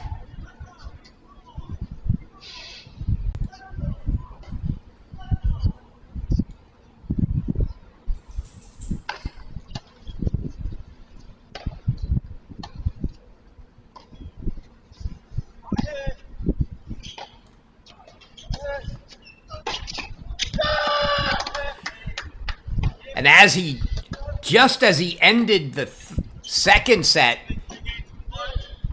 Aiden Kim with the ace. And a roar, and he takes a 3-1 lead here in the third.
There's a good start to the service game. Badenhorst feels like must holds now, down a break in the third.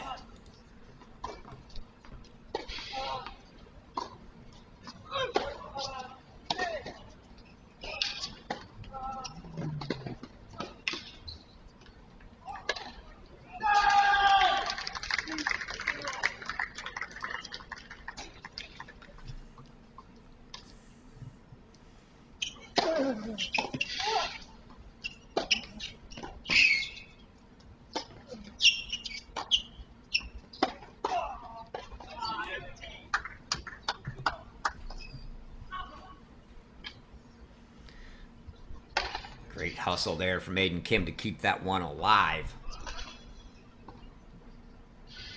You see Kim just hitting the ball to Coach Woodson to hand it over to Badenhorst.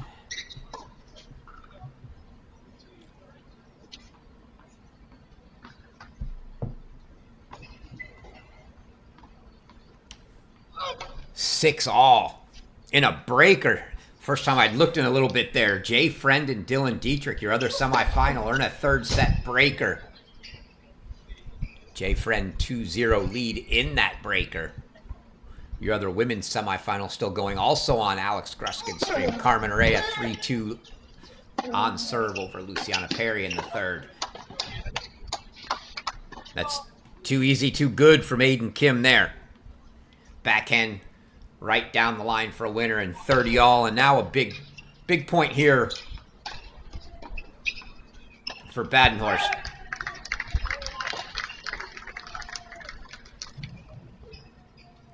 Jay Friend 4-love in that tie break. Friend, I believe, made it to the consolation finals. He and teammate Colton Smith last year. Friend looking to make it to the main draw finals now. 3 points away. Badenhorst here. Big serve coming.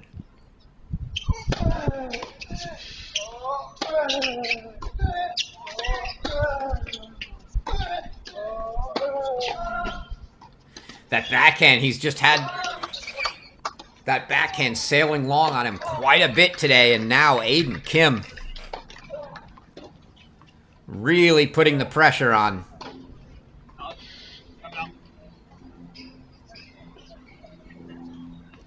As he's got break points for a 4-1 double break lead in the third. Would spell a lot of trouble for Badenhorst. Needs to find a way to fight out of this. Get a couple points here.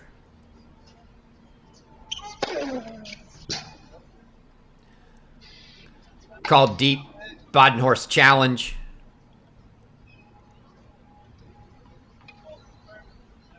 Call's confirmed, so challenge lost for Badenhorst. And a double fault and break for Aiden Kim.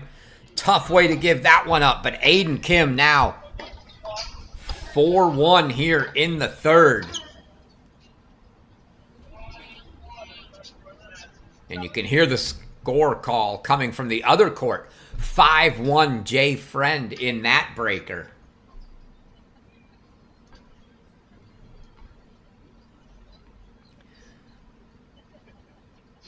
Hopefully you've got both streams up and you can catch the end of that one there with Alex Gruskin.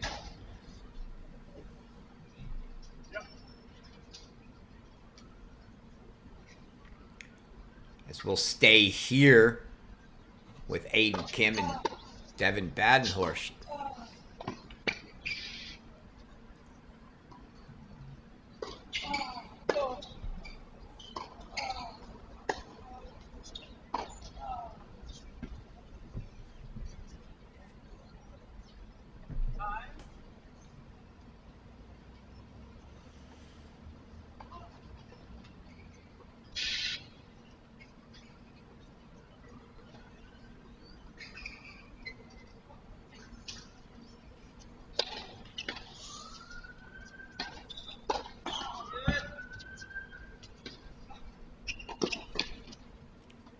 Listening for that score call from the other court, but they're in their changeover in the tiebreak as well.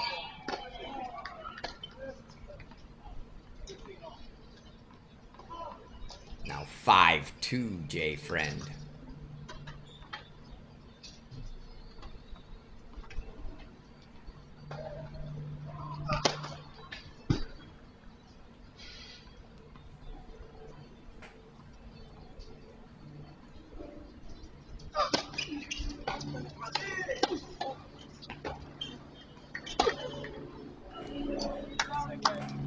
Forehand from Aiden Kim. Starting to feel it, certainly. Has to feel it mentally here. Double break lead in the third.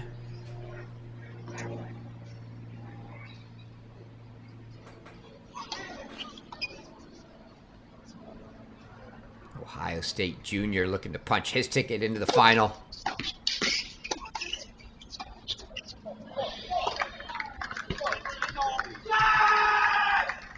You hear the big roar.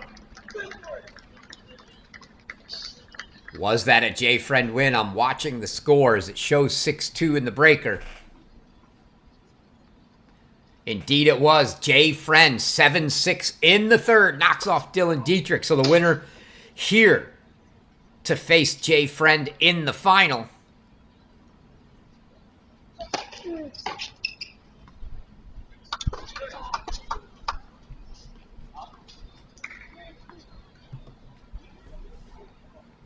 And right now with a double break lead, Aiden Kim with the inside track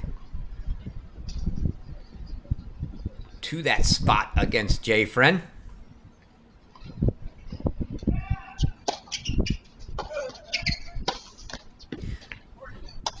Good serve, +1 there.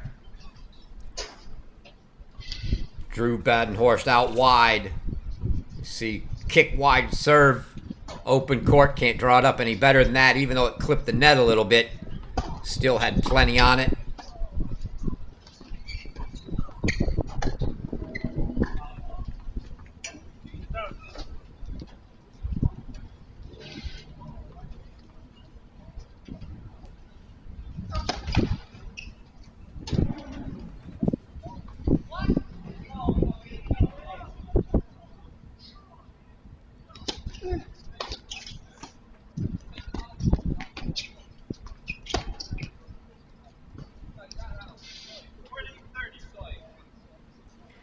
Just missing there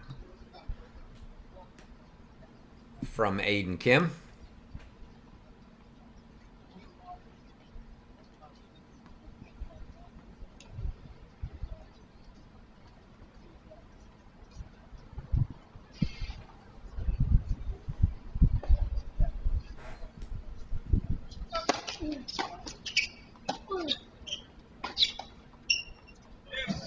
Ooh. Badenhorst with the clean winner down the line. A little more inside out to the line, but nonetheless, that gets a deuce deciding point. He's going to try to get one break back.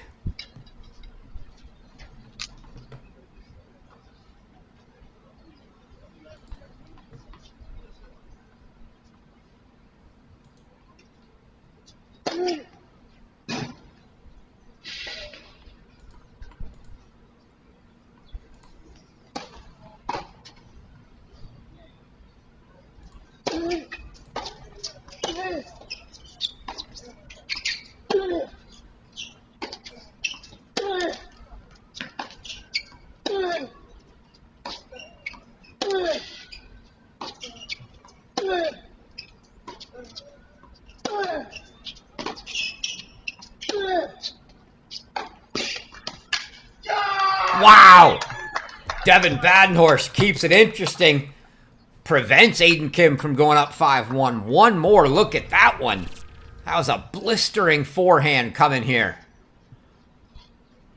Deep in the corner. And Badenhorst gets one break back. So from double breakdown, he's got one back to 2-4.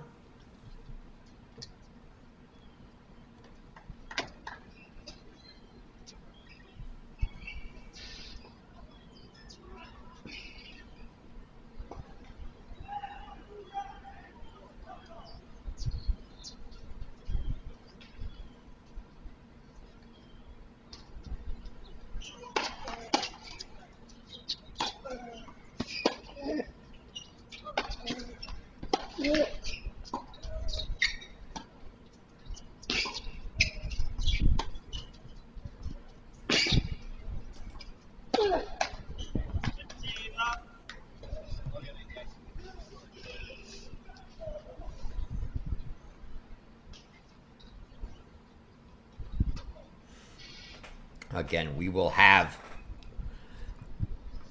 doubles semifinal action as well, so don't leave when the singles is over. That'll be from both Cary and Tulsa.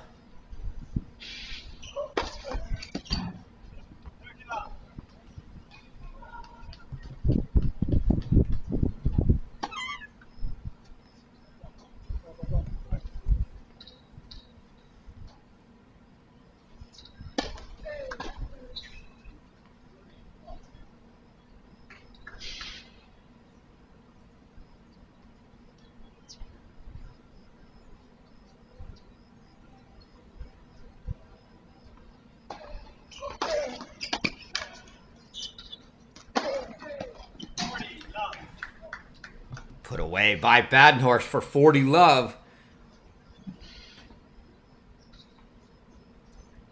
I believe, double checking here, but I believe on my stream here we'll have Broadfoot and the Sigway of NC State taking on Urbana von Sholikova of Wisconsin for the women's doubles, and then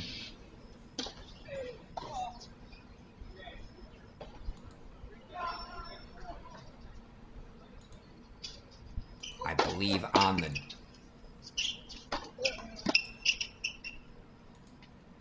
men's side.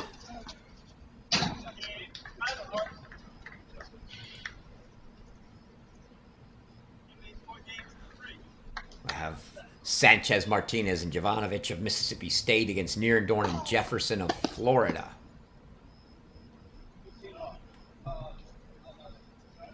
Badenhorst holds for 3-4, so it'll be Aiden Kim to serve at 4-3. Just a single breakup now.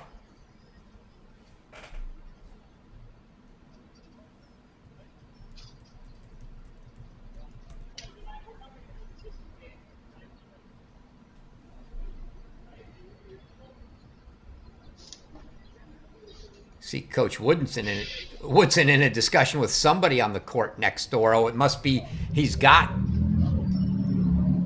Alex Carita playing. So that must be the match next door. You see the black shirt. That must be Krivakapich of Purdue. As Carita from Baylor. Still alive. Jovanovic was alive. Lost 6-4 in the third on a deuce point to Vignesh Gojaneni of Yale. So that'll probably be the limiting factor on start time for that doubles match. Still looking for a start time.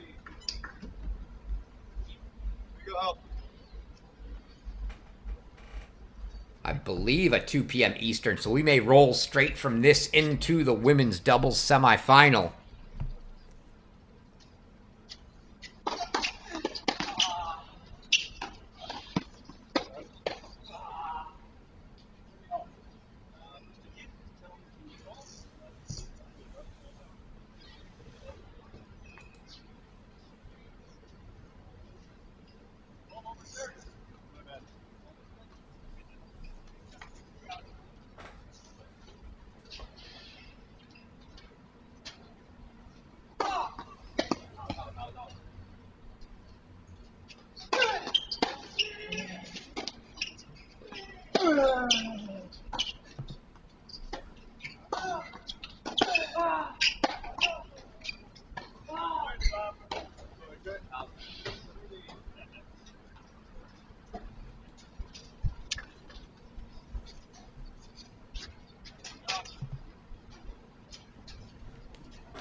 Kim doing a great job here. Start the service game.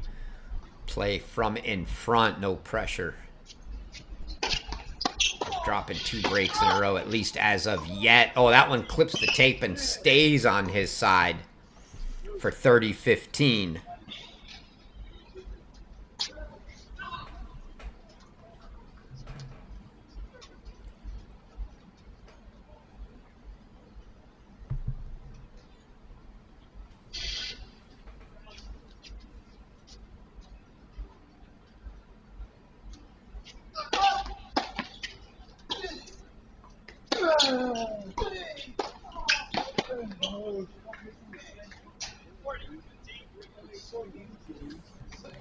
Backhand long. Kind of been the story of the day off that backhand side when he's missed. For Badenhorst, it's been long. You see on those serve returns, he does a really good job of getting in and getting over the top of it. From the baseline, he's had a tendency to let that ball get up on him and sail long.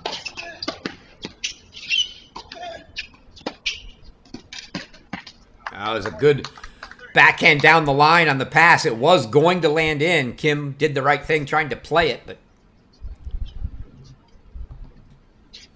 unable to get it back over and in the court. So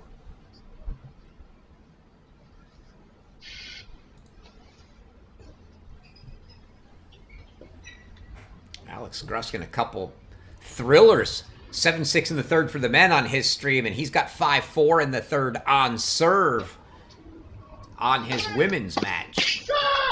And there's another big serve when needed from Aiden Kim. He takes a 5-3 lead. Now recipe's clear for Devin Badenhorst. Must hold, must break.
Great ball deep on the baseline at the feet of Badenhorst, and he couldn't get himself in position quick enough.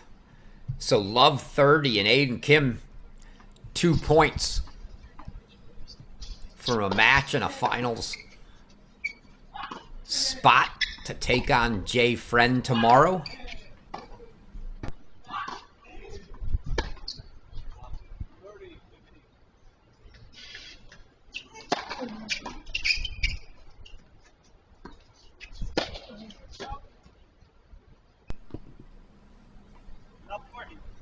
And that overhead went long from Badenhorst, and now 4 match points coming for Aiden Kim. So it sounds like it will be a 2 p.m. Eastern start for our women's doubles, and that will be outdoors. So the rain subsided in Cary,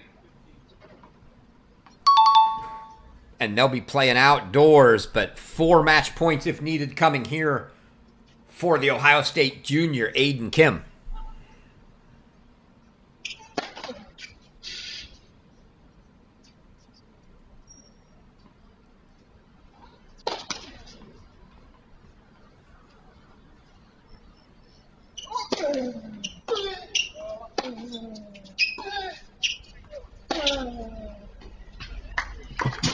That's the way to fight him off.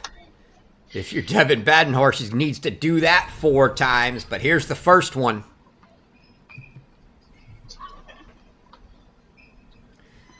Inside out forehand winner. See if he can do it 3 more times. Another match point coming.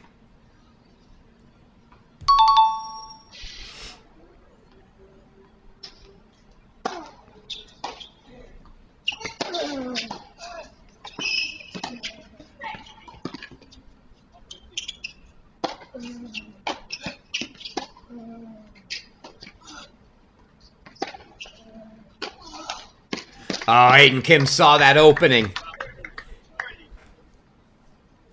Went for that forehand corner over the high part of the net. Just didn't get it up. And Badenhorst fights off the second match point. Makes it 30-40. Match point number 3 coming here for Aiden Kim.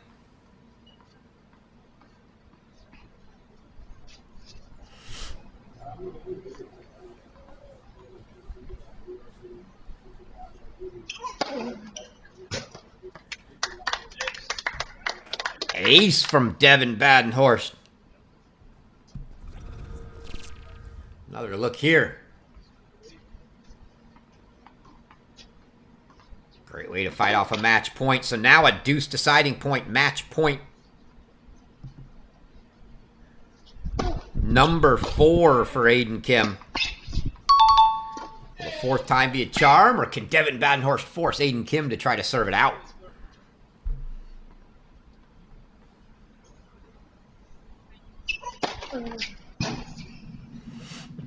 Kim gonna get a look at a second serve now.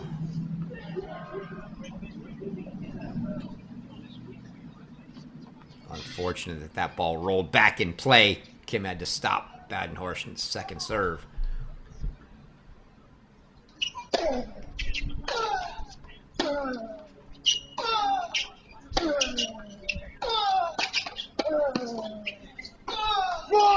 And what a hold from Badenhorst. Love 40 down. He gets the hold, and he's going to make Aiden Kim serve it out. Maybe that'll be a little pump up for Badenhorst.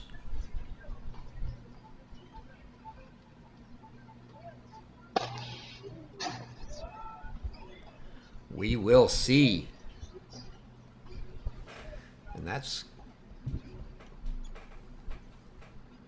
certainly going to run us up close to the start of our women's doubles.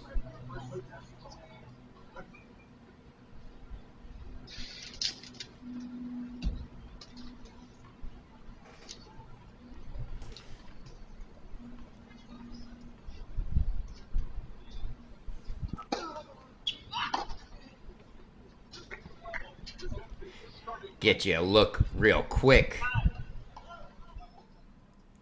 at that women's doubles draw that we're going to be seeing here coming up in about 15 minutes or so. We'll have that match in the bottom half as Broadfoot and Osigwe of NC State, your 5 seeds, were 6-2, 6-2 winners over Kajuru and Maltby. They'll be taking on Sholokova and Urbanova, who knocked off Suarez and Yelapapari. 6-1, 6-2, both teams dominant yesterday. And we come back just in time to see an Aiden Kim ace to start his 5-4 service game.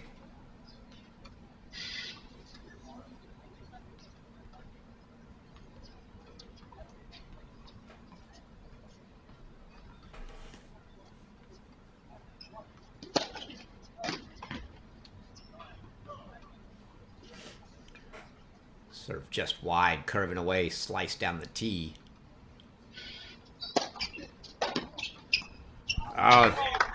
Badenhorst has done that so many times. The problem is he's missed his fair share, but when he's hit them well, this is what they looked at like. You see him step in, take early, get over the top of it.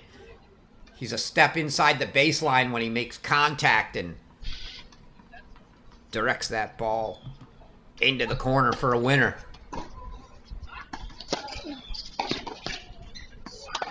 That was a good serve wide there from Aiden Kim. No chance for Badenhorst to do the same thing on that.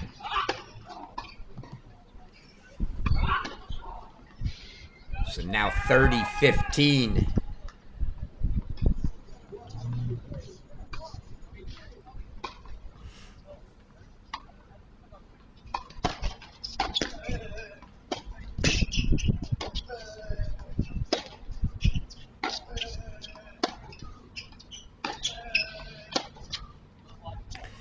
Wide from Aiden Kim.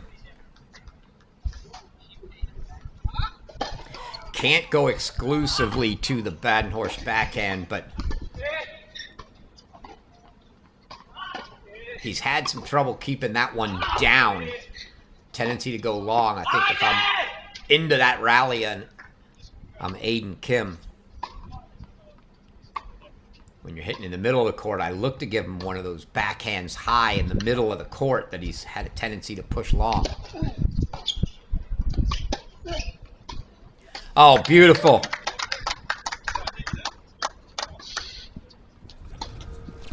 Setting up a match point here.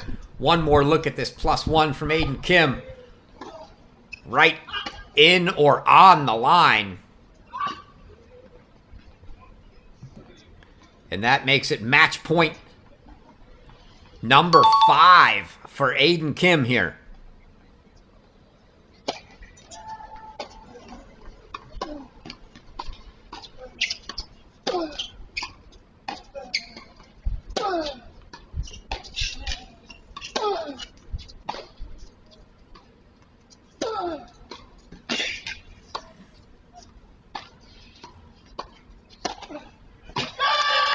Book it. Aiden Kim will take on Jay Friend in our All-American Finals. Ohio State junior Aiden Kim's going to take on Arizona senior Jay Friend. as we take one more look at the close for Aiden Kim on the overhead. And that'll do it. 6-7, 6-3, 6-4. For Aiden Kim, as you see, he and Coach Justin Carnegie there on the side. That's going to do it for our singles semifinals. Valerie Glosman of Stanford, Aiden Kim of Ohio State. Winners here on this stream, Jay Friend and I believe Carmen Araya. Knocked off Luciana Perry on the other one. We'll have about a 10-minute or so break, and we'll come back with doubles action from Cary outdoors. So grab a snack, grab some lunch, whatever it is you want. 10 minutes or so, we'll be right back here from the 2025 ITA All-American Championships in Tulsa and Cary. I'm your host, Chris Halioris. Come back in a few.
right, welcome back, everyone.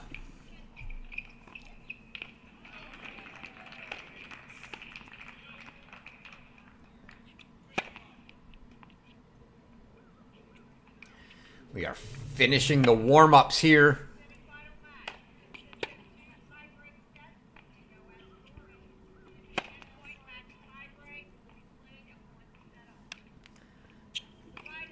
Outdoors in carry again.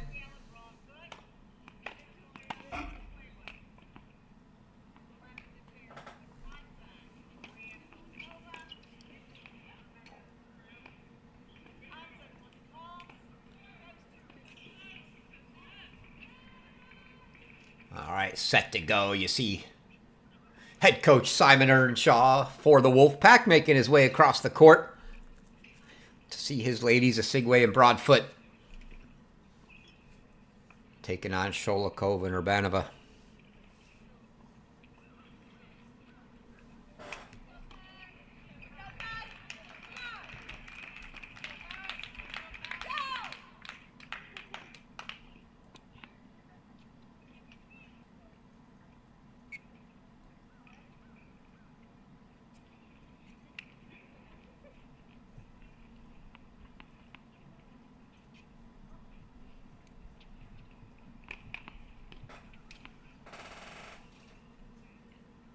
It's going to be NC State to serve here.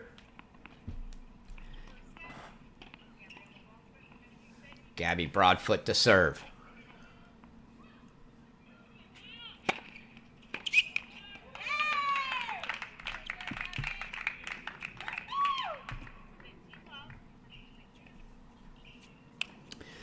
Back outdoors. Again, they did get the electronic line calling going indoors, but we have that outdoors as well.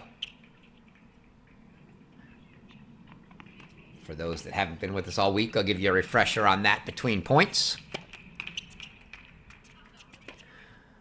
That ball lands wide, so a double fault for Broadfoot. Each team's going to be awarded 3 challenges each set. If you don't like your opponent's call, or if the chair overrules and you don't like that and you want to challenge, you can. You get 3 challenges, use them or lose them. They don't carry over each set. If you win your challenge, you keep it. If you lose it, that's 1 down and you're down to 2 for the set. Standard point penalty system in effect. First one's a freebie, then a point, game, and match. On the second, third, and fourth code violations / overrules, I say it in that manner as they both fall into the same point penalty system. So if you have an overrule and then a code violation and then another overrule, that's your third, not your second. They go together.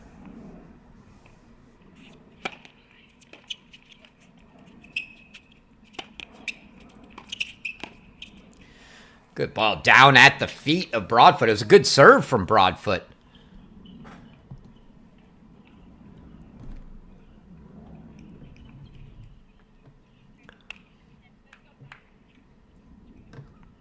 After Asigwe elected to let that one go and Broadfoot took the swinging volley.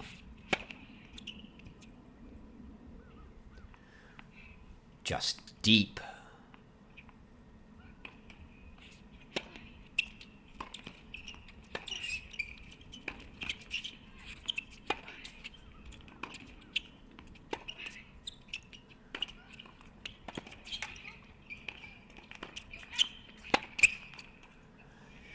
It's a break for the Badgers.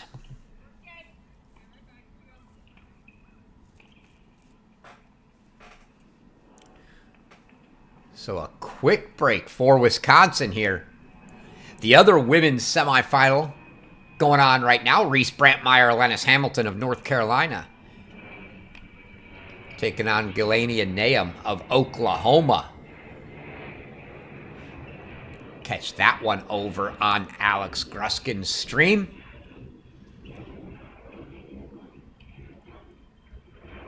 And then at some point,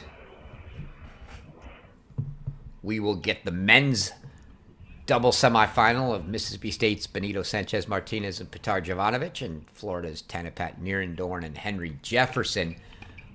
Going to check to see if we have a projected start. Jovanovic played singles this ending maybe an hour ago, so they might be okay to go on soon. We'll check that. It'll be Sholikova to serve here for Wisconsin.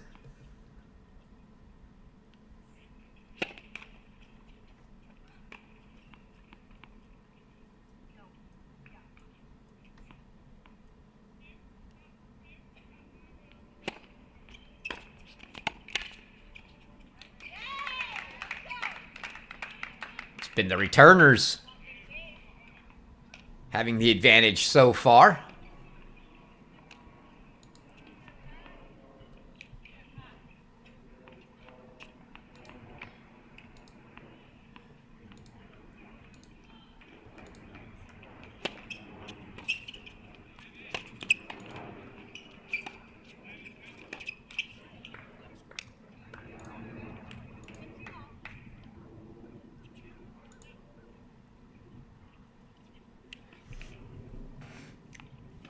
Looks like those doubles matches in Tulsa scheduled for 5 p.m. Eastern. So we'll have this match and have a break before we get to those doubles matches.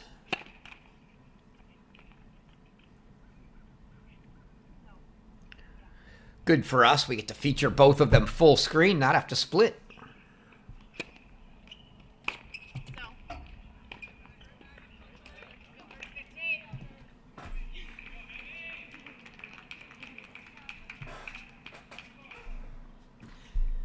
Had Sholikova earlier in the week against Georgia's Icicle Mert. First day of the tournament, I believe, on Wednesday as the featured match on the women's side.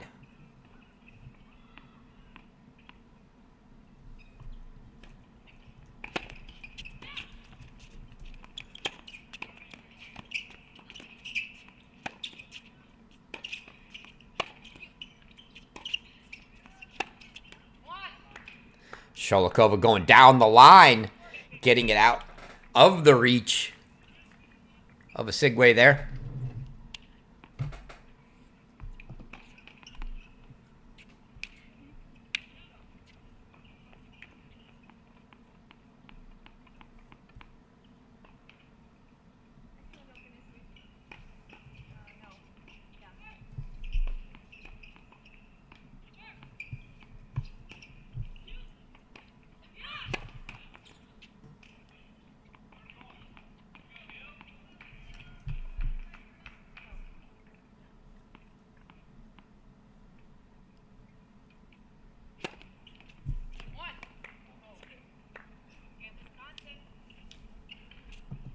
So it's a hold for Sholikova.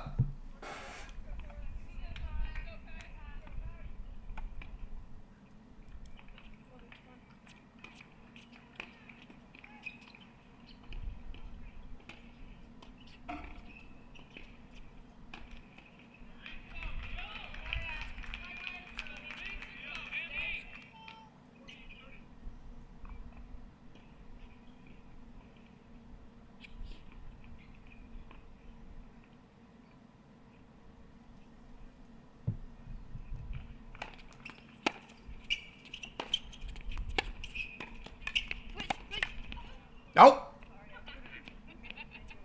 Sholikova off the back of her teammate. You see her laughing it off, saying she's okay. Both of them having a good laugh over that one.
A Sigway short on that forehand, and another look at a service game of the Wolfpack by the Badgers here.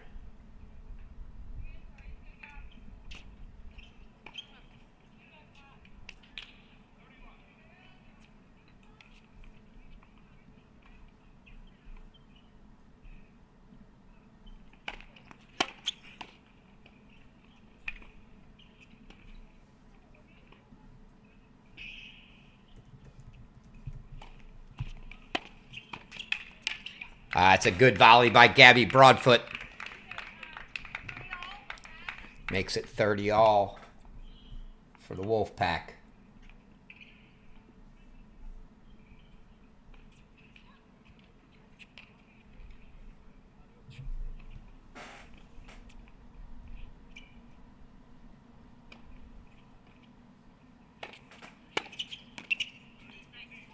Oh.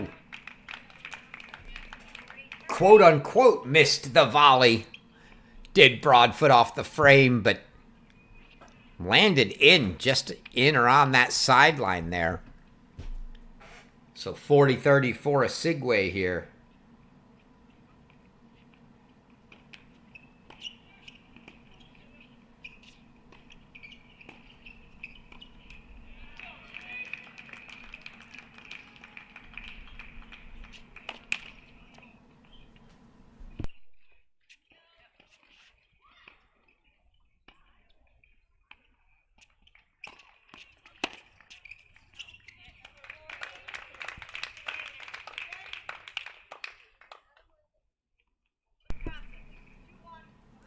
So it's a hold for the Wolfpack. They're on the board. And Wisconsin leads 2-1 with Urbanova coming up to serve for the Badgers.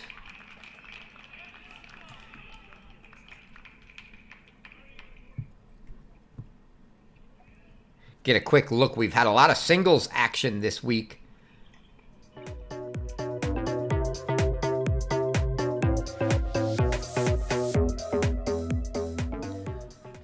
Second time I've made that mistake today. Meant to go to this graphic, but the first time we've had doubles. So a quick look at the pathway to the NCAA tournament for doubles.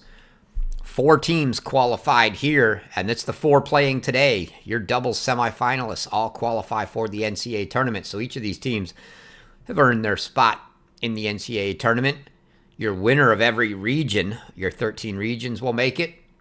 You'll get 3 doubles qualifiers, your finalists, and a playoff, a third place playoff at Conference Masters. And then each section, there's 4 of them, will also get 3, your finalists, and a playoff for the final spot.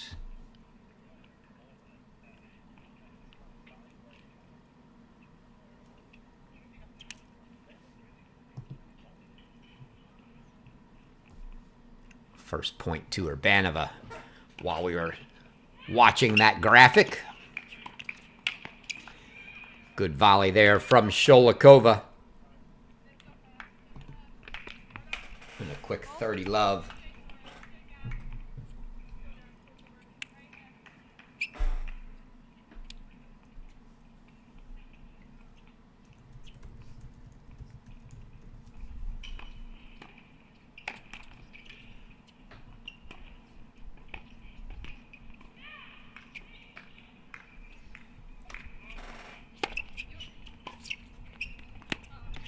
Just wide from Urbanova, so 30-15. And that was freshman Victoria Sigway with the return there. Newcomer for the Wolfpack.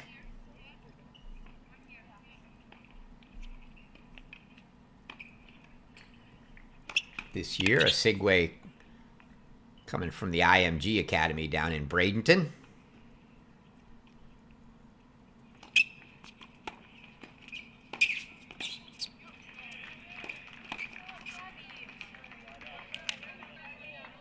You heard Gabby Broadfoot with her own "Oh Gabby" as she popped that volley up.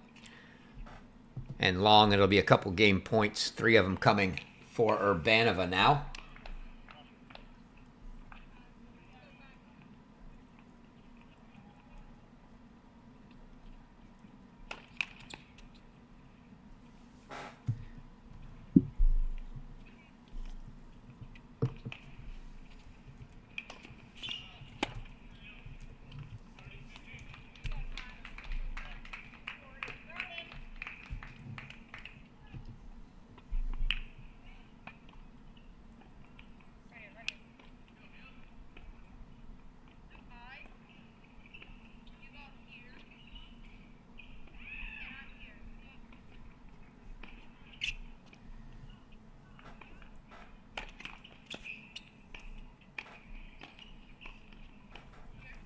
Osigwe signing her national letter of intent last November to join the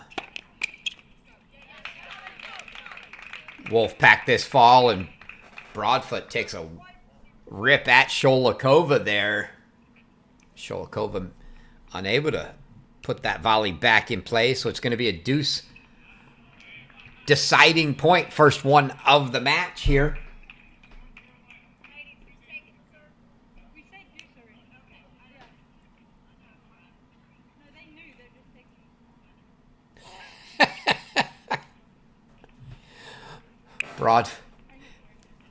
They were asking where it was going, and Broadfoot saying, we said deuce already, and they know they're just taking their, and the chair said, I know.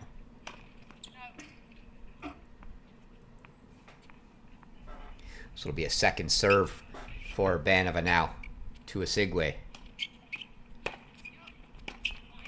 Great return deep from Osigwe, and it's a break for the Wolfpack, and we're back even to a piece. Interesting that the Wolfpack there go with the freshman on the return early. And it works out. Gabby Broadfoot, a junior from Johannesburg, South Africa. And she'll be back to serve here again for her second time.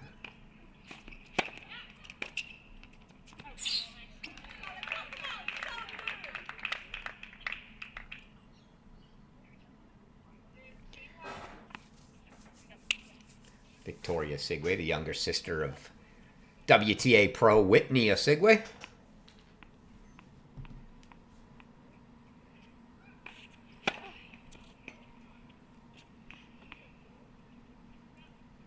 Dad was a tennis player in the family, hence the tennis there. He played at Jackson State. Double fault from Broadfoot.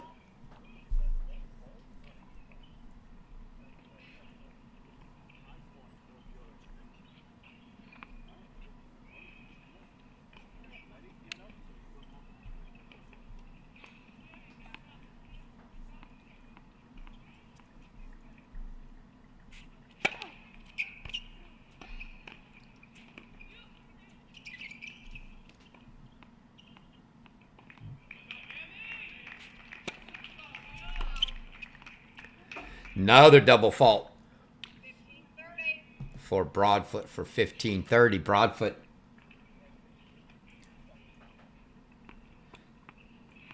top 10 ITA doubles player last year, all year. She was paired up with Maddie Zampardo.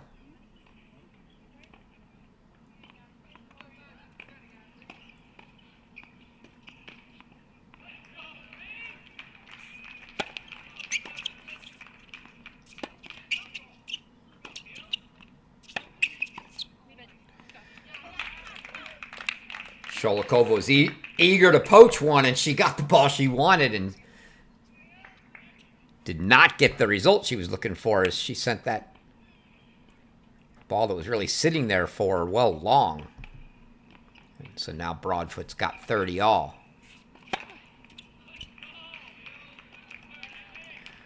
Sholikova, Broadfoot, a little frustration serving to Sholikova there. Can't buy a first serve. She does get a second, but Sholikova goes at Osigwe at the net, and Osigwe can't get it back. Some good tests early from both teams going at the net player. You saw them attack Sholikova. This time Sholikova attacks Osigwe.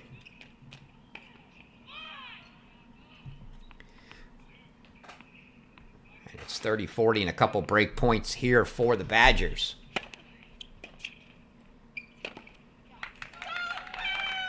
Easily put away. A good serve there from Broadfoot, drawing the return that barely made it over, and Osigwe puts it away, and that's going to bring up another deuce deciding point. It's going to be Sholikova to take this one.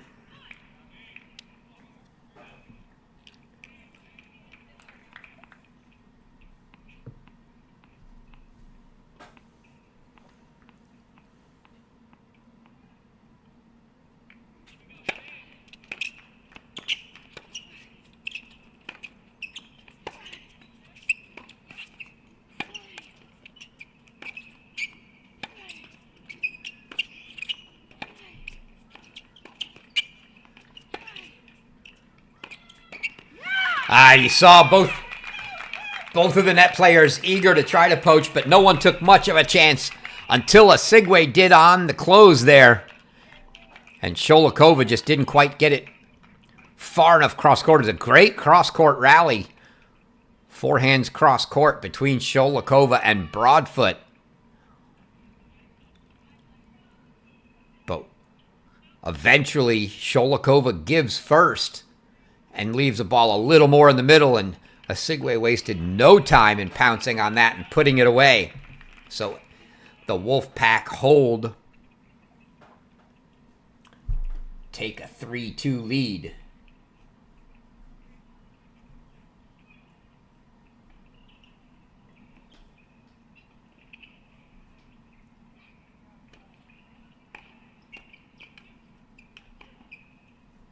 So you see their head coach, Marek Michalika,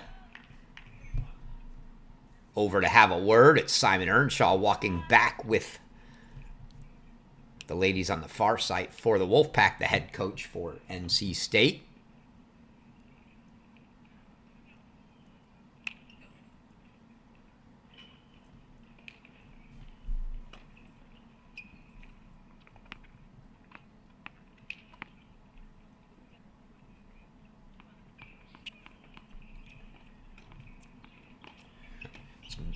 Michalika, the head coach, played his collegiate tennis at Wisconsin.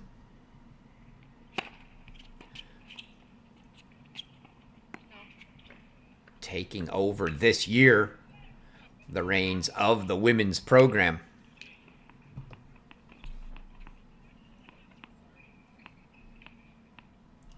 He's the assistant coach the past 2 seasons.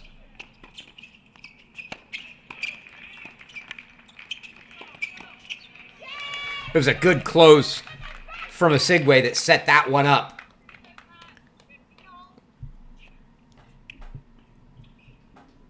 Wasn't the point that ended it, but she closed, got that next ball down at the feet, and set the point up for the Wolfpack there.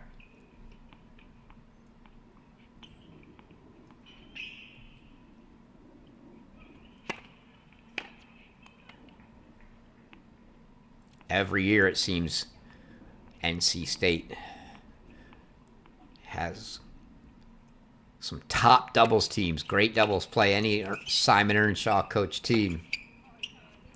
And that ball long from Sholikova makes it 15-30. In fact, both sides there at NC State. Earnshaw, great doubles tactician. On the ladies' side, head coach Kyle Spencer, tremendous doubles player himself, has always got good doubles teams for the men.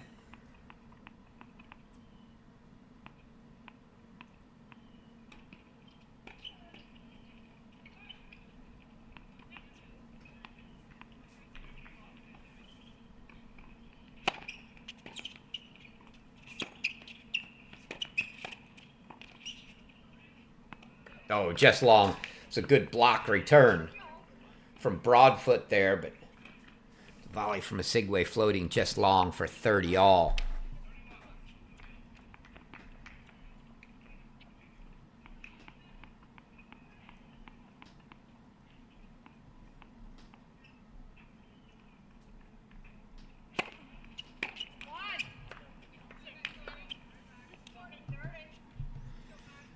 So from 15-30, Sholikova's got it to 40-30, a couple game points to try to square things up at 3 apiece.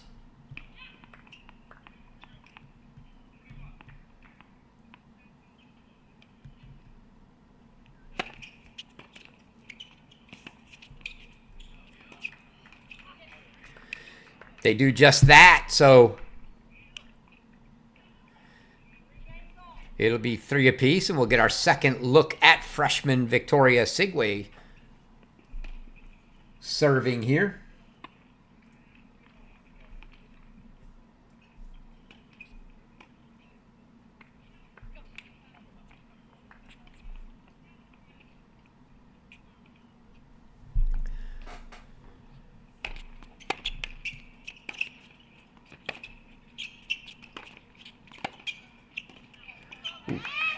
Just wide from Sholikova there. Mentioned Michalika in his first year as the Wisconsin head coach. Simon Earnshaw in his 12th season as the NC State head coach.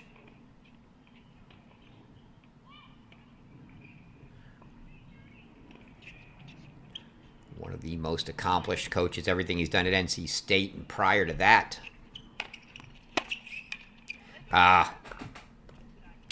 Beautiful from Urbanova there. Let's see if we get another look at that return winner down the line. Earnshaw spent 15 years leading the men's and women's program at Armstrong State in Savannah, Georgia.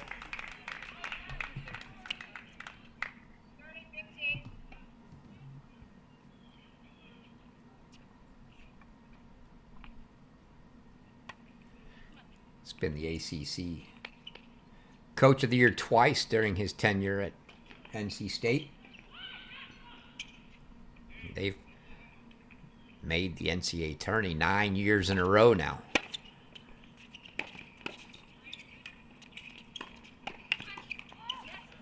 Some hands from Sholikova there.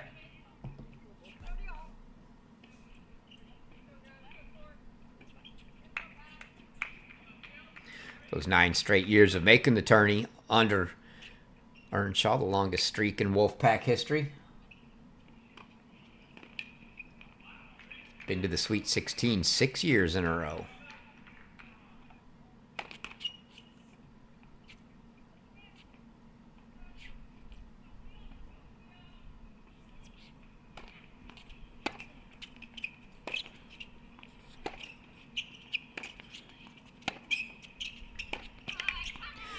It's a good look from Victoria Sigway there.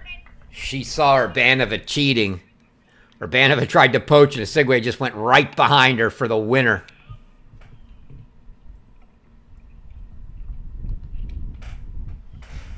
And a couple game points now for Sigway to give the Wolfpack a 4-3 lead.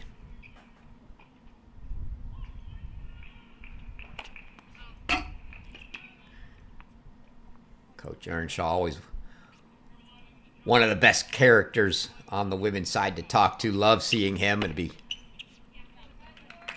guaranteed now with these two making the semifinals that he'll be at the NCAA championships, the individual championships, that is, in November down at the USTA National Campus in Lake Nona. We will be there as well, bringing you all the action. Look forward to seeing him there.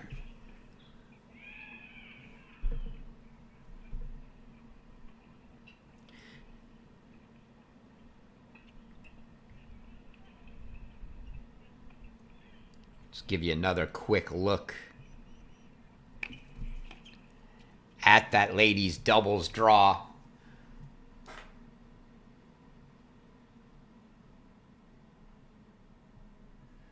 From the quarters on here, again, Broadfoot and Sigway, 6-2, 6-2 over Kajuru and Maltby. That's a convincing win over a very good doubles team. Susanna Maltby and transfer Obi Kajuru for the Tar Heels, and equally impressive in a 6-1, 6-2 win for Wisconsin, where Sholikova and Urbanova over Vanessa Suarez and Sarai Yelapapari of Tennessee.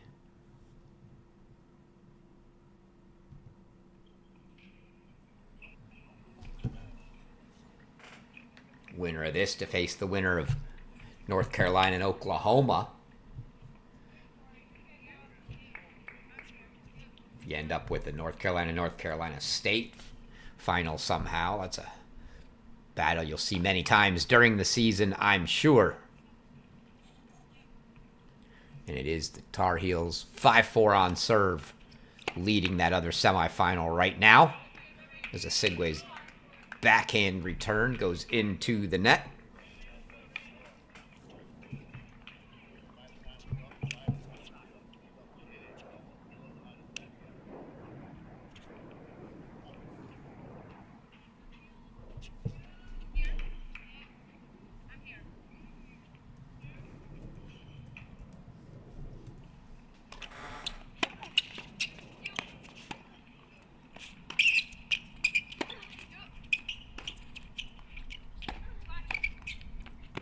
Sigway just popped that one up right in the middle for Sholikova. She took care of it.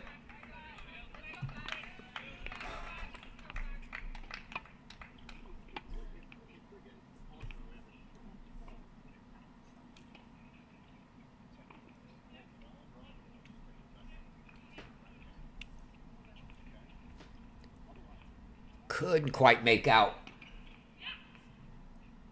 exactly what Coach Earnshaw was saying there.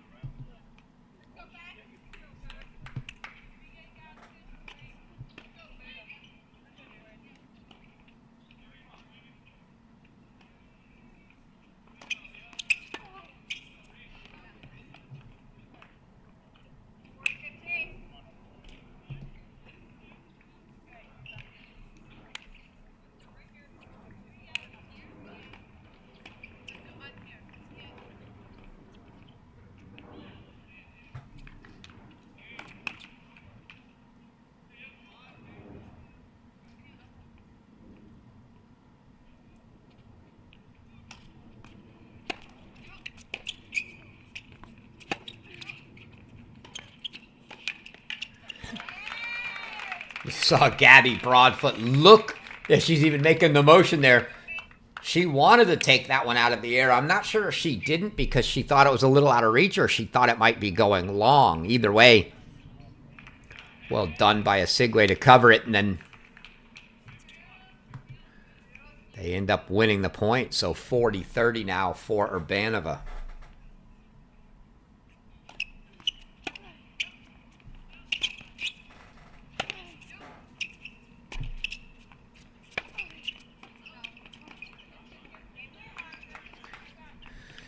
So that's a hold for Urbanova, and it's 4-all now here. Couple of tight double semis finals going on. See if we can hear Earnshaw.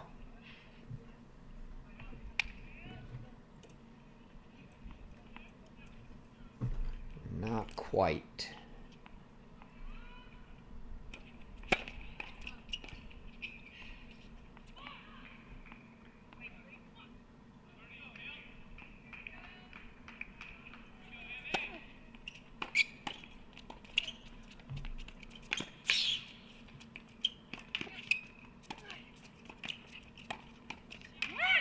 What hustle from Broadfoot. And I don't understand the positioning from Sholikova there. Had Broadfoot on an all-out sprint just trying to get a ball. There's no way she could do much with it. And Sholikova just stayed back and was forced to sprint in herself. Really caught out of position there. Should have been up at the net.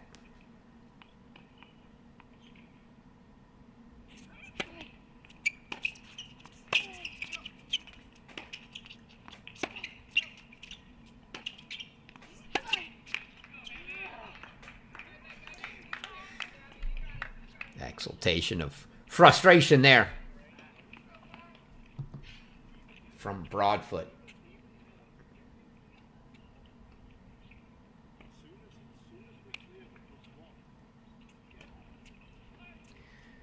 Didn't hear the finish of that, but you heard Simon saying as soon as we clear the first ball. I gotta believe he's definitely a believer in the classical doubles and wants his players at the net. Would assume he was saying as soon as we clear the first ball, get in.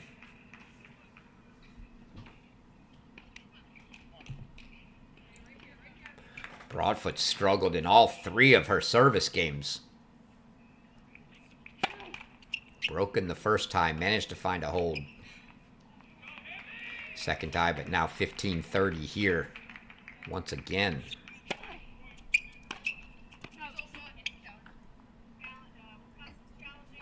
That ball immediately called wide by Broadfoot and immediately challenged by Wisconsin. Let's hear.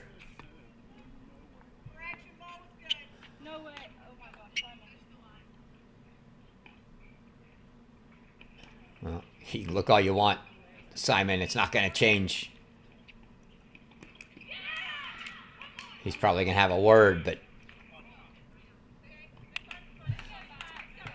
So that makes it 15-40 and an overrule in the books. So the next one will be a point penalty against the Wolfpack.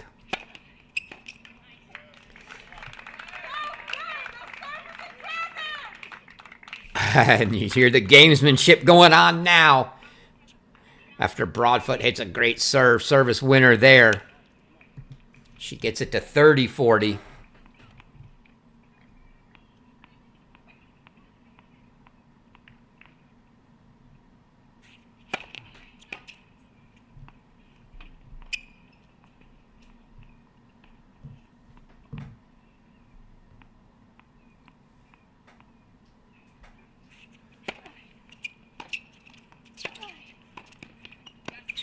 And that's a volley winner from Sholikova, and Wisconsin gets the break. Takes a 5-4 lead. Interesting setup here.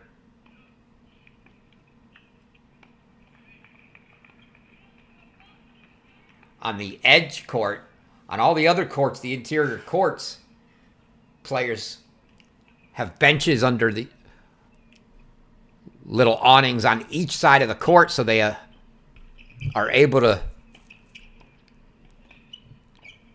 have their bench on opposite sides of the court. Well, here on the edge, they've both got to use that same one, so they're sitting back to back. And you see Coach Earnshaw waiting for them to come out. He can't really sit there and talk to them and give them advice on the bench during the changeover since they're sitting right next to their opponents. So 5-4, it's going to be Sholikova, her third time to serve, and she's going to get an opportunity to serve for a set here.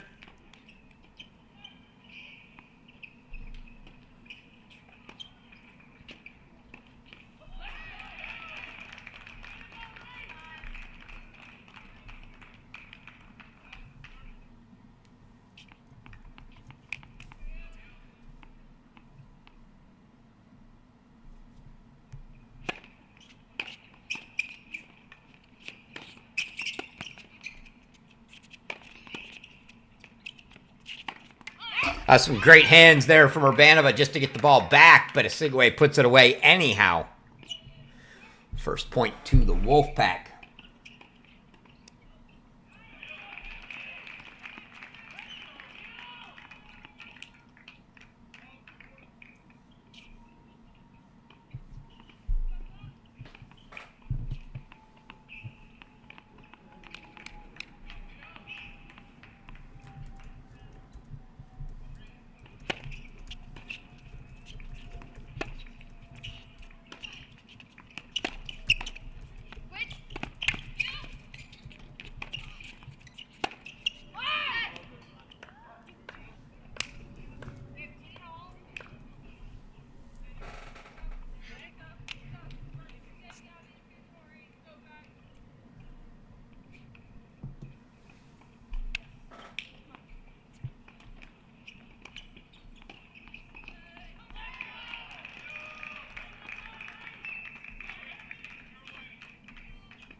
Good eyes there from Urbanova. That ball head straight at her head with a lot of pace from Osigwe.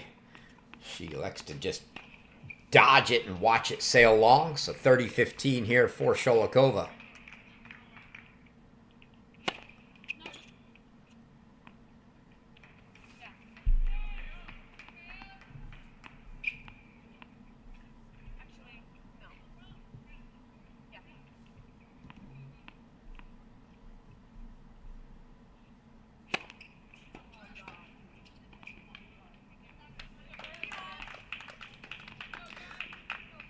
Won't repeat what she said, but she wasn't happy about that one. 30 all. Sholikova, senior from Russia, paired up with the freshman Urbanova from the Czech Republic.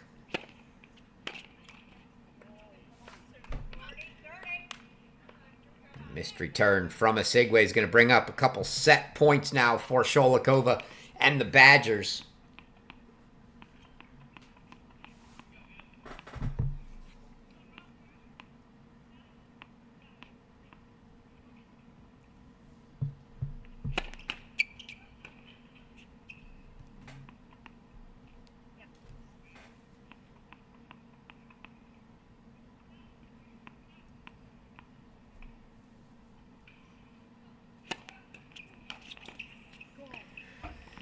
And that return off the frame from Gabby Broadfoot gives the first set to the Badgers. So Sholikova and Urbanova take that first set.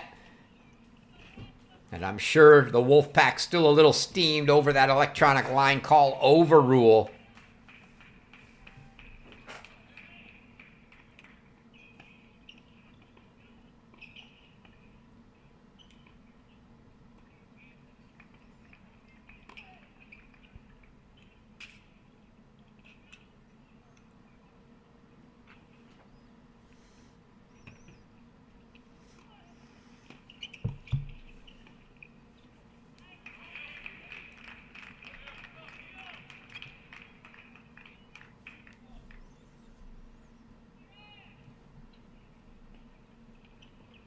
We've seen a few, not as much drama here in Cary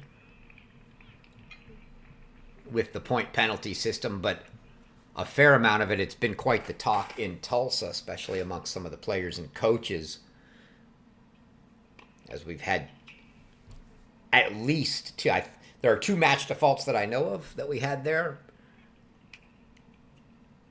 Some of the folks talking about that electronic line calling system, but in the end, if it helps all the players just call the match a little cleaner and avoid calling balls out that are close, I think everyone's for it. Obviously, we want the electronic line calling to be accurate, but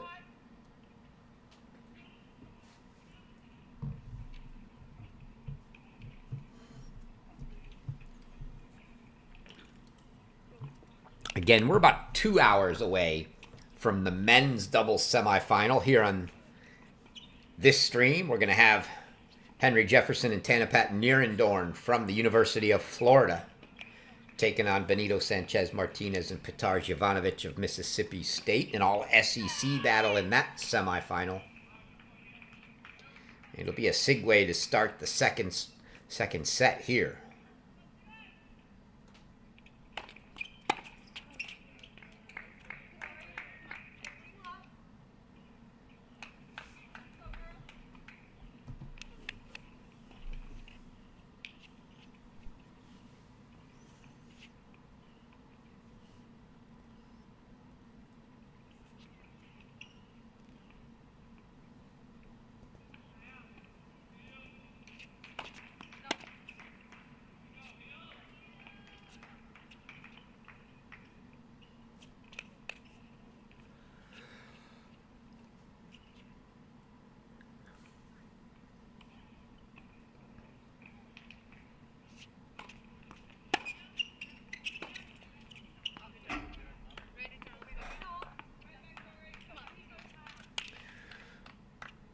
Ball long.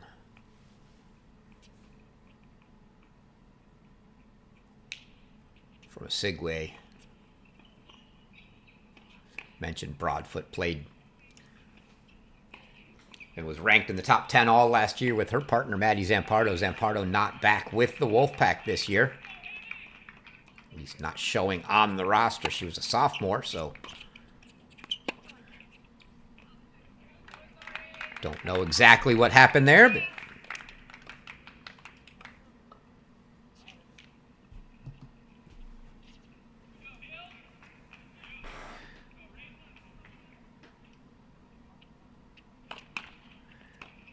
Coach Earnshaw probably pretty pleased with the way the Osigwe's worked out here with Broadfoot so far.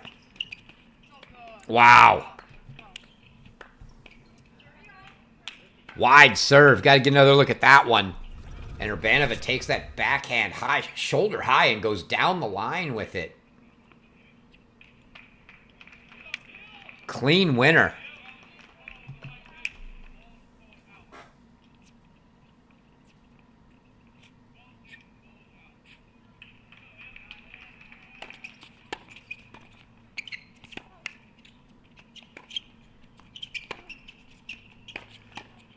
Well played by the Badgers. That point really set up by that shovel scoop backhand from Sholikova.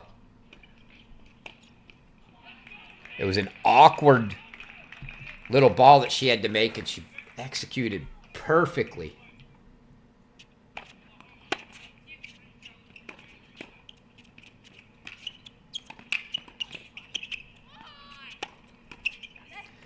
And the backhand from Urbanova handcuffed Osigwe a little bit there. She couldn't quite pull that racket in tight enough, and it's a break for the Badgers. So they open up with a break as they did in the first set early. Although NC State was able to get that one back. And then Wisconsin got the late break to take the set. See if they can hold it here.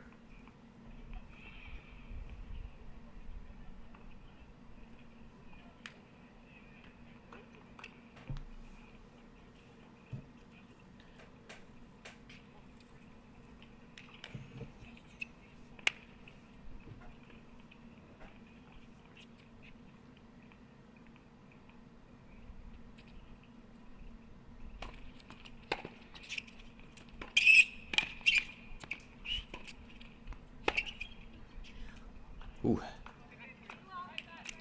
Osigwe really wanting to lean into that one, but leaned back a little too far. Got up and under, sending that forehand.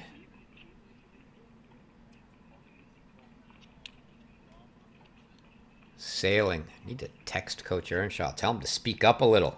We want to catch a little more of that.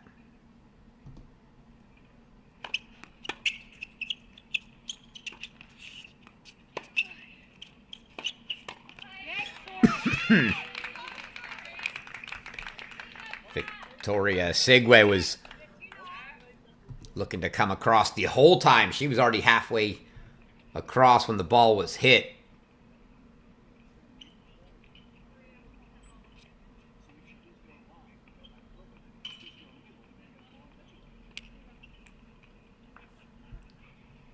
Here, Coach Earnshaw talking to Osigwe there about tactics of when to go line, when to go middle.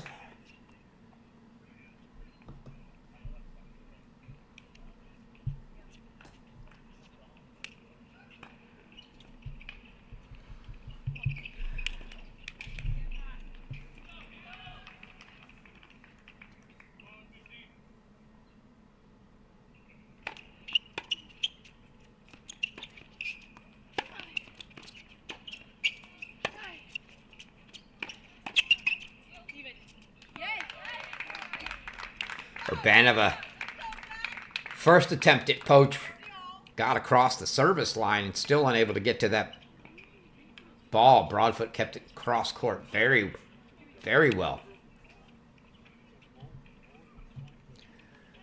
And then 2 balls later, they got Urbanova to pop a volley up and deep. So 30 all now as the Wolfpack try to get this break right back.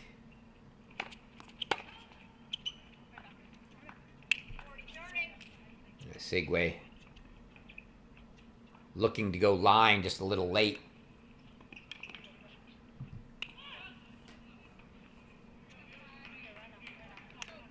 Sholikova's got a couple game points here.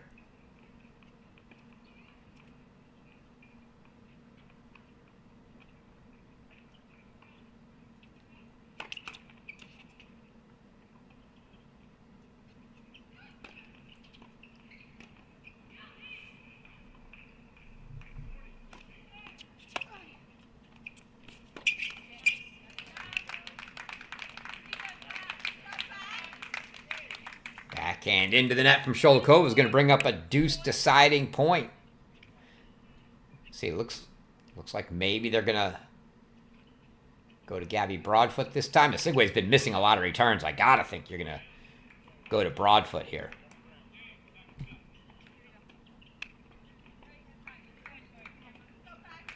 Indeed they are. So Gabby Broadfoot will take this one in the ad court. Deuce deciding point.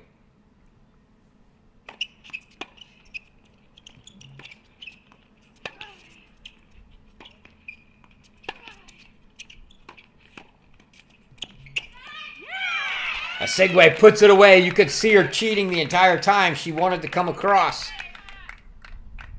And Sholikova just didn't have it in her to try to go behind line. Pays the price as Sigway puts it away. Gets the break right back for the Wolfpack.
Another double fault from Gabby Broadfoot. She's had her struggles with that second serve today, and that's going to give 3 more break chances to the Badgers here. We might open the second set with 3 straight breaks.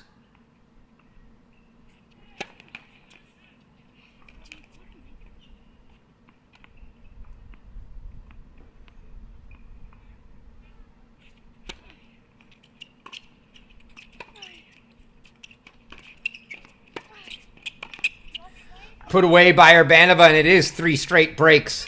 And the Badgers go up a break once again, take a 2-1 lead. And I believe Gabby Broadfoot's now been broken 3 of her 4 service games. She was broken her first service game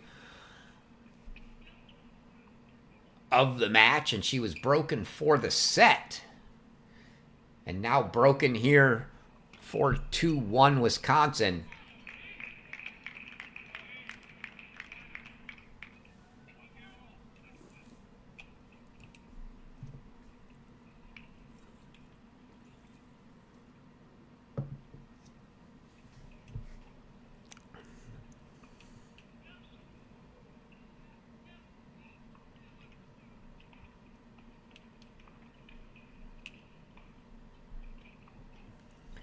Update on the other double semifinal going on right now.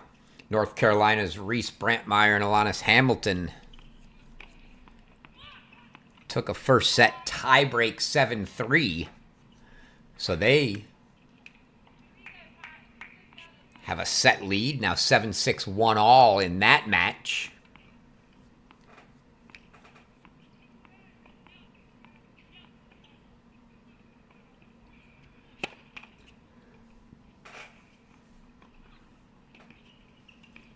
One other backdraw singles match going on at the moment as well. Auburn's Ashton Bowers 7-5, 4-1 over Cal's Mal Mashika.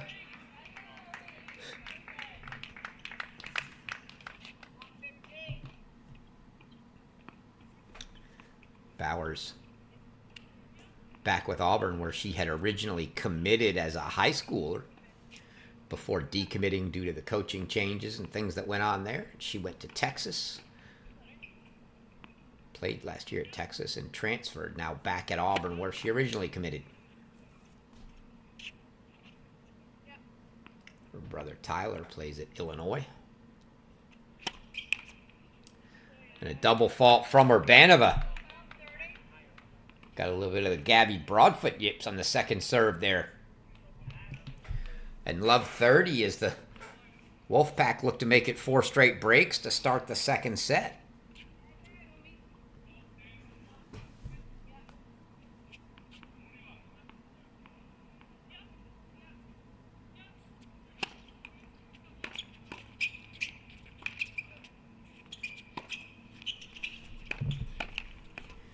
Oh, and Sholikova, easy sitter. Puts the volley right into the tape, and so now 4 break chances.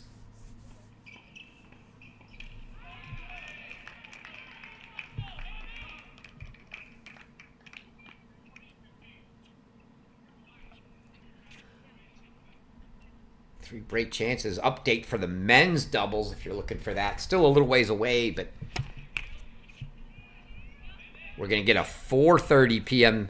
Eastern time start for the doubles match on this stream. It'll be 5 p.m. for the other one on Alex's.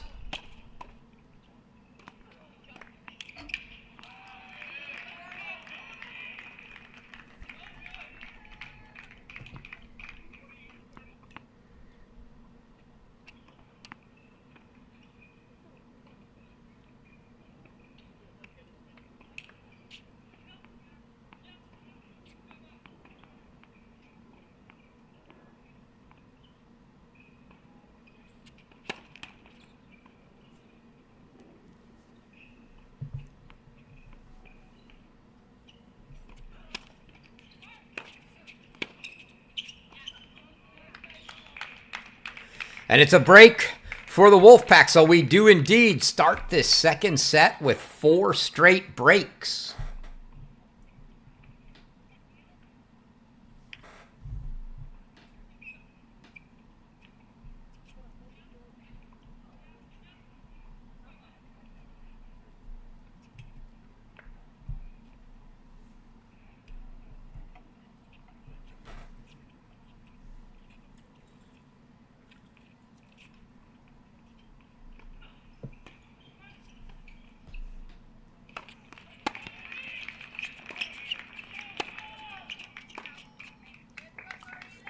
Forehand deep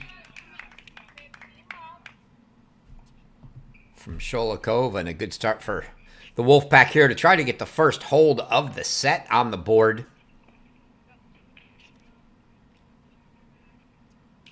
That on the serve of Victoria Sigwe, as Broadfoot's had her struggles today, so definitely like to get the hold from a Sigwe.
Long doubles point there.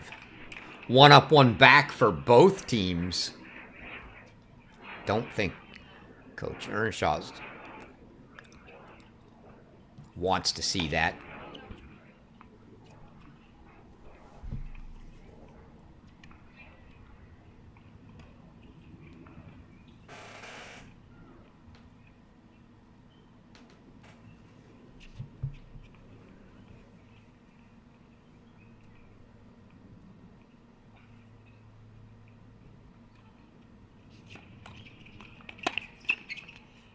Oh, Urbanova really tin off on that one. Going straight at Gabby Broadfoot.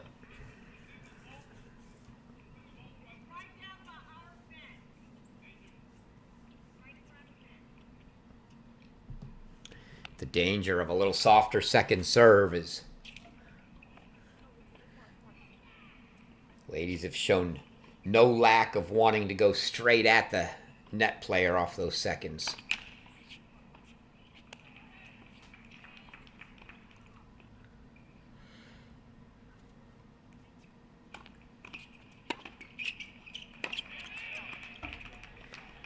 Deep from Osigwe, and now all of a sudden it's break points for Wisconsin.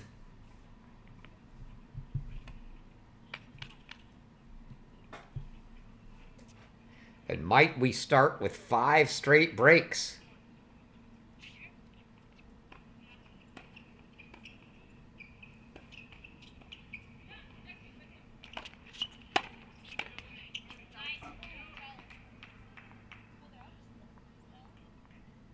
That ball called out by Sholikova, being challenged by NC State. Let's listen for the review.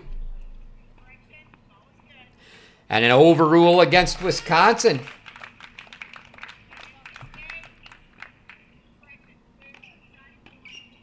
So now it's a deuce deciding point. Both teams with an overrule against them. So they're both facing point penalties on the next overrule.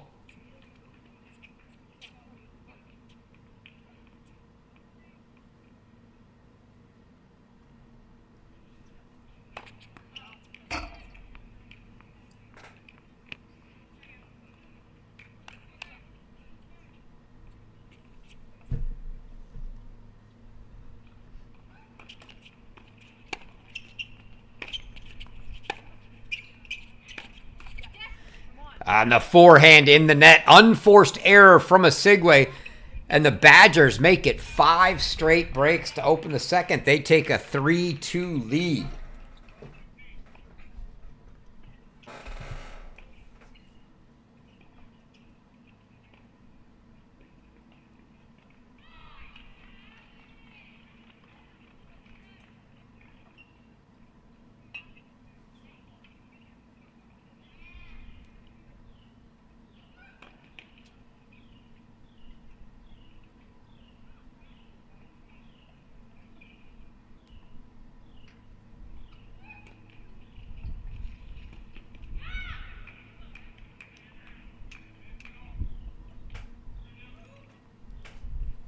North Carolina has taken a 3-1 lead in the second set, so a set and a break lead for the Tar Heels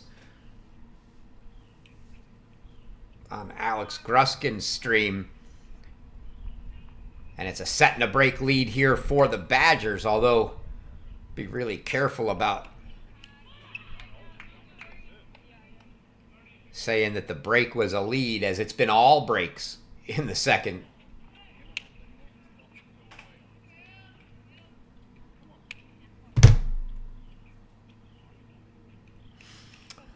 Again, 3:30 Central, 4:30 Eastern start for the men's double semifinal here.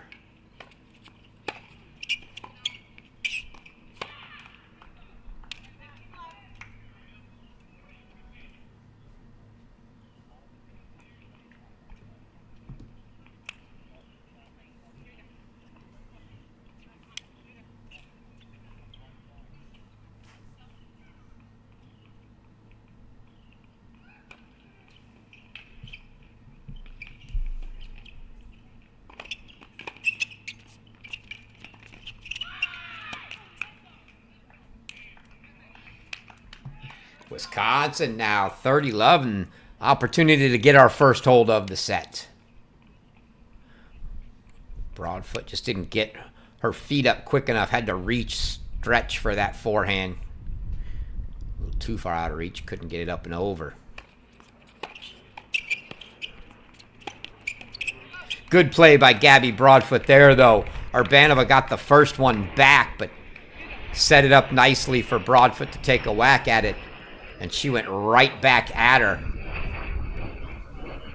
Urbanova closer to the net, less time to react. Good play from Broadfoot.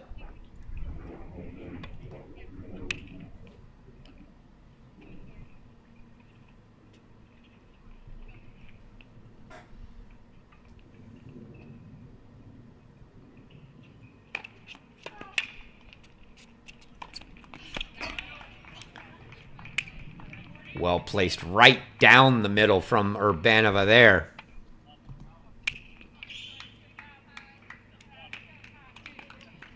Sholikova now 3 game points.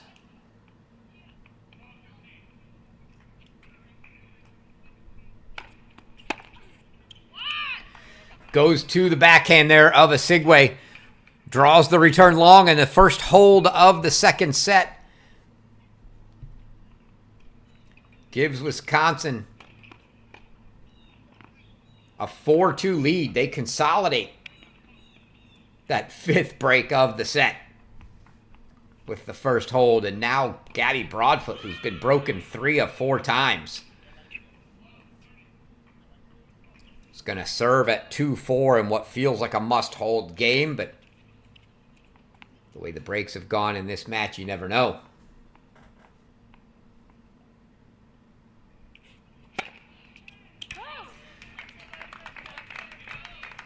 Ace T from Broadfoot. She's had a nice, good flat first serve when she's been able to make it. This match, the problem is she hasn't, and then she's been unable to make second serves on too many occasions. And here's another second serve.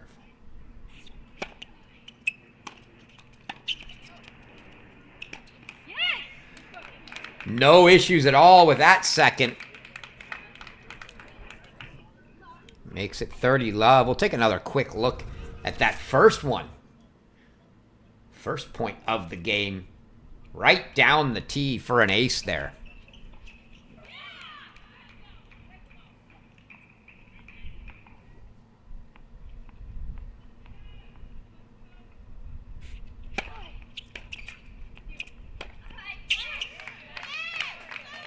And what is this? Gabby Broadfoot with a very routine-looking service game here. 40-love. It's got to feel good for her. Maybe if they can close this one out quick, that might give them a little rush, pump them up a little bit.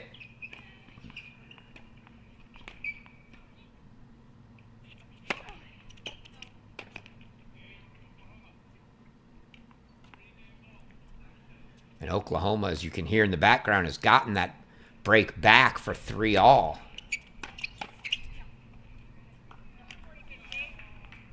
In the other match. So Delaney and Nahum now 3-all serving after breaking Brantmeyer and Hamilton. Winner of that match to face the winner of this match for your All-American Championships title.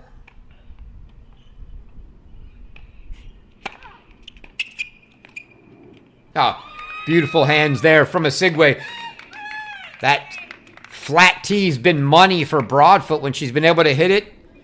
Didn't go as an ace or a service winner that time, but her teammate Victoria Osigwe made sure that it went for a game. So we take another look at that here. Beautiful touch on the drop volley from Osigwe. So Wolfpack keep it to a single break deficit, 4-3, and it's going to be Urbanova to serve.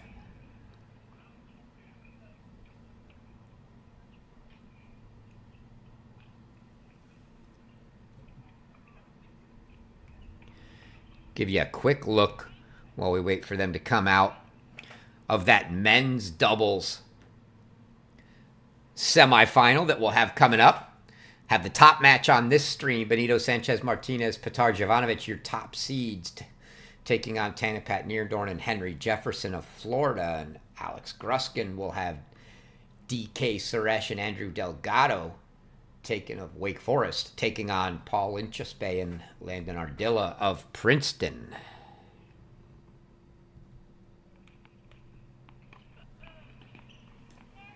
Back to action here. Urbanova serving 4-3.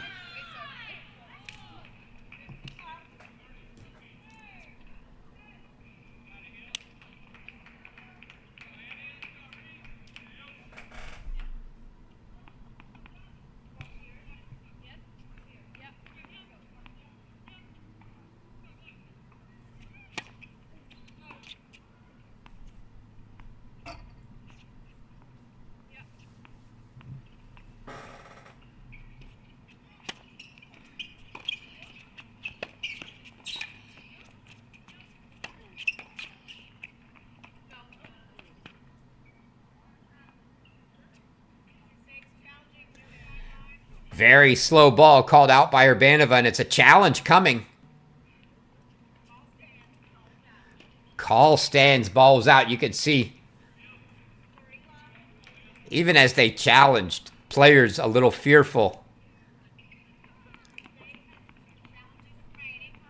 2 challenges remaining here for NC State.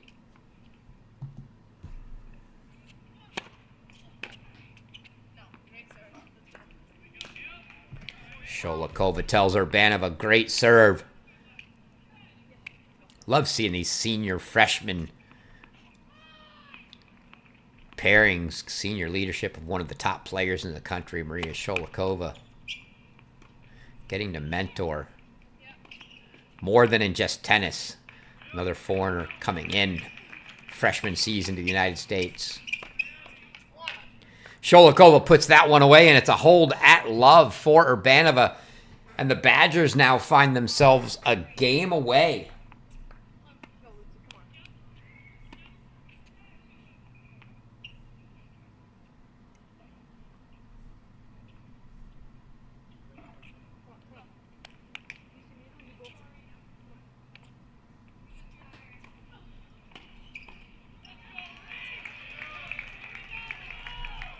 Notable that Urbanova from the Czech Republic, home country recruit from head coach Marek Michalika. He a Czech native.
You see Sholikova crouching. I think she knew that was going wide the whole way, but she was wishing it, trying to hope it down the line there. Sigway now 30-15.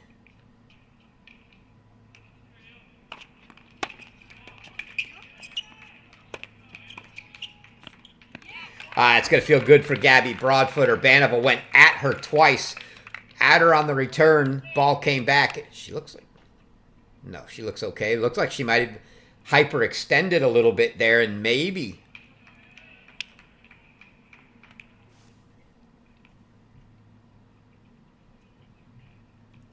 just maybe something was hurting a little. as she went for that second ball out of her reach. Not convinced that it isn't, that she didn't bother a knee or something there, because she didn't look super comfortable on that last point either. So we shall see, although she will have the benefit here of being at the net. I believe it's Sholakova's serve coming here.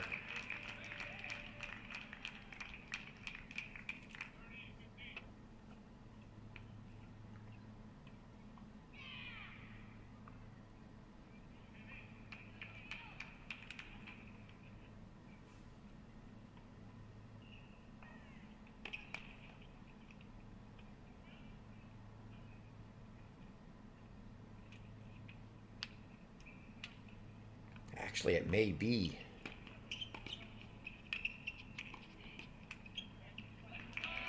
Urbanova's serve here. Not sure. No, looks like it is going back to Sholakova. So, yep, Urbanova will be at the net. So, even if she is nursing, you see her still look like she's standing a little bit awkward. I'm not sure if that might have been that left knee.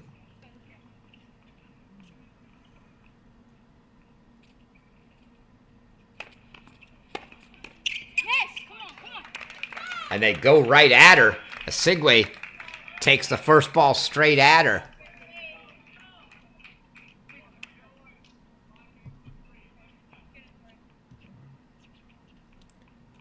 She's definitely trying to not show that there isn't anything wrong, but I do believe she's a little bothered here.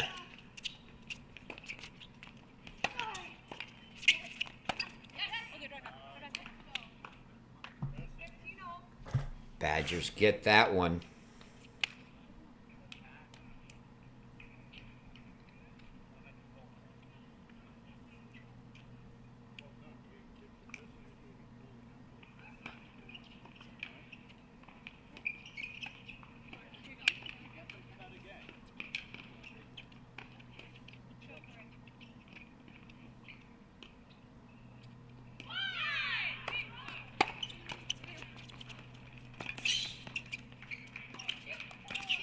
Oh, right down the middle. As my sometimes co-broadcaster likes to say, Alex Gruskin, middle solves the riddle. And that certainly did for the Badgers there.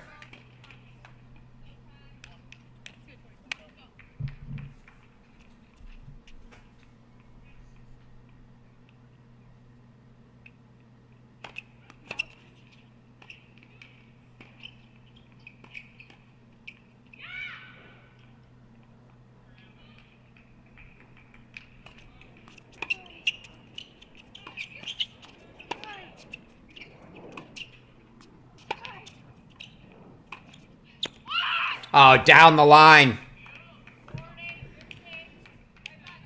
Sholakova setting up a match point here with this one. Right there past Asigwe.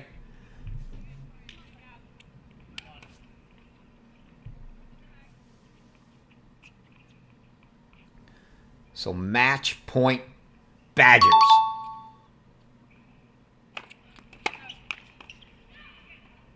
Got to like right before the service motion comes, Asigwe gives that little side-to-side hip swagger.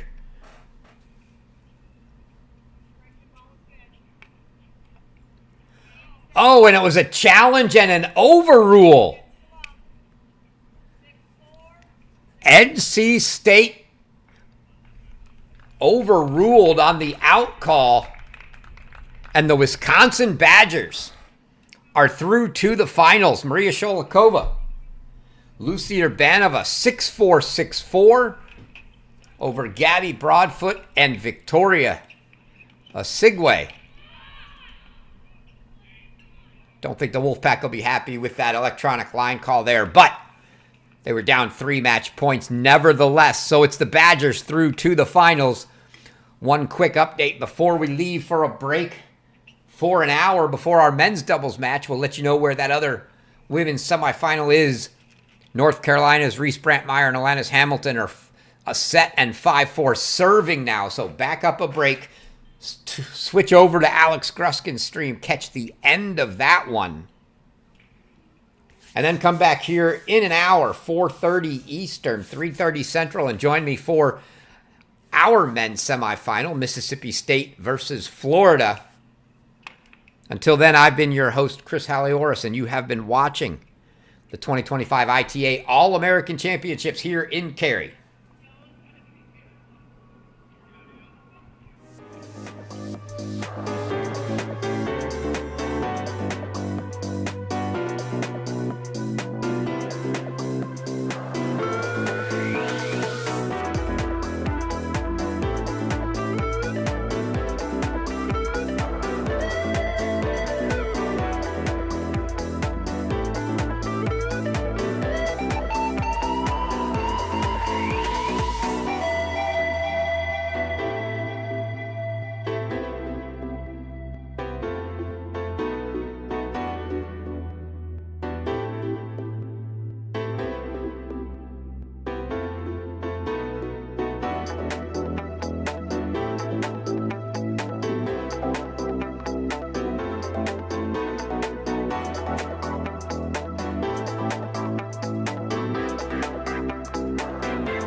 Welcome back in, everyone.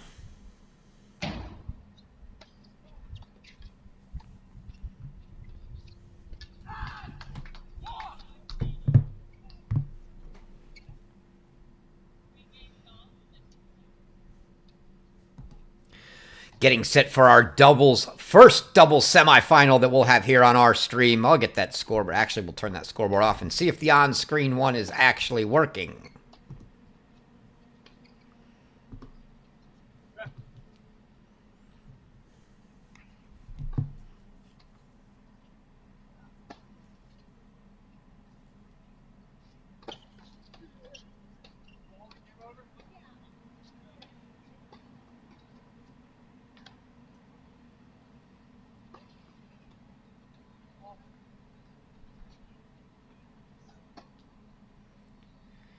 Got that camera angle adjusted a little too high. We'll see if we can take care of that one for you, as you can't even see the baseline at the moment.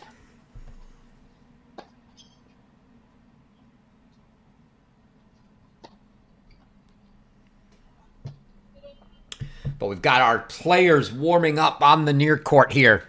Tanapat Nierendorn, Henry Jefferson from the University of Florida. On the far side of the court, Petar Jovanovic, Benito Sanchez Martinez of Mississippi State. Two teams that know each other well, SEC foes. Getting set to square off.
Watch the players finish their warm-ups here.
All right, sorry for the silence there during game one. Getting some, got the camera adjusted for you so we could see the baseline.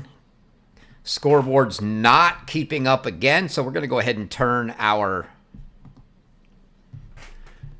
manual scoreboard back on, and we'll keep up to date that way. Give me 1 second there, but it was a hold for Mississippi State to open here. So One Love Bulldogs, Henry Jefferson to serve for the Gators.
All right.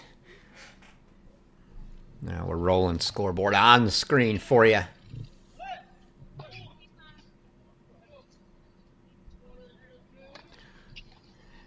Big serve ace wide from Jefferson.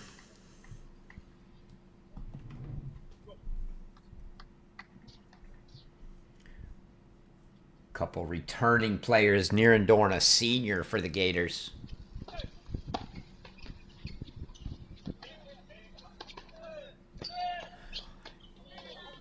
And it's the 5'8" Nierendorn that puts that overhead away to make it 1-1. Nierendorn, a senior from Bangkok, Thailand. You can see he's the more diminutive of the two, as Henry Jefferson goes 6'6", so quite the pairing. Jefferson, a junior from London, England. For the Bulldogs here on the near side, it's Petar Jovanovic to serve.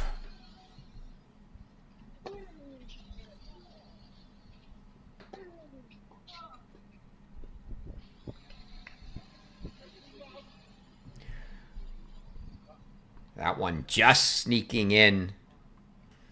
Looked like Sanchez Martinez might have missed it, but just got it in for 15 love. Jovanovic, a senior from Montenegro. Sanchez Martinez, a senior from Germany.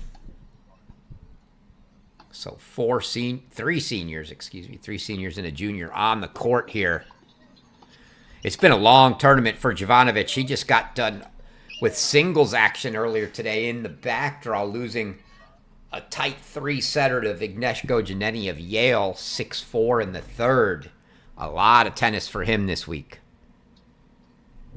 Sanchez Martinez lost his first 2 matches in the main draw.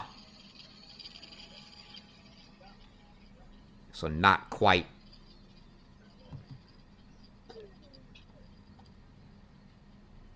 The same amount of tennis for him. Sanchez Martinez let that one get to him a little bit, got it down low. You see head coach Matt Roberts here with the guys, with the hoodie on, blocking the sun from the neck.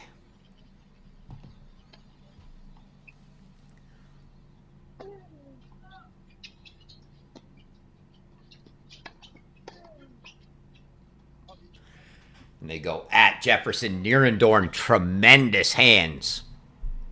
He's been a great doubles player. Hasn't seen a lot, I'll say, of singles action for the Gators in his career, but he's a standout in doubles.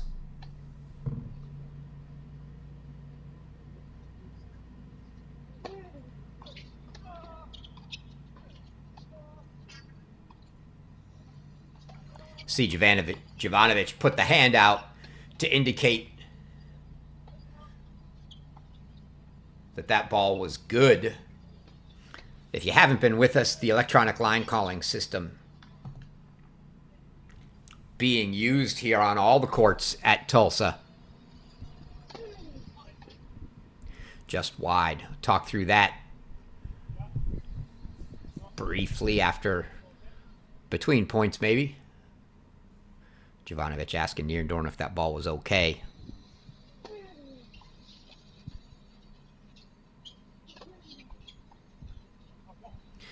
Sanchez Martinez lets that one go, and the Bulldogs hold for 2-1.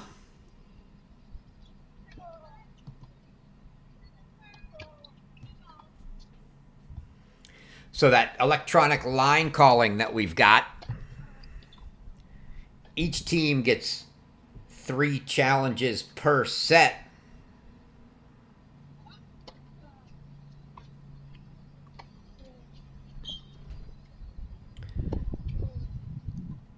If you don't like the call from your opponent, or if the chair overrules and you don't like the overrule and you want to challenge that, you can. Either way, you get 3 challenges. If you challenge and you are correct, you keep that challenge. If you challenge and you are incorrect, that challenge is lost. You're down to 2. Again, you get 3 per set. Use them or lose them. They don't carry over. You reset at 3, the beginning of the next set. And there you can see Steiny, Coach Adam Steinberg, head coach for the Florida Gators, came over from the University of Michigan. So you got both of our head coaches here. There you see Matt Roberts walking across as well. I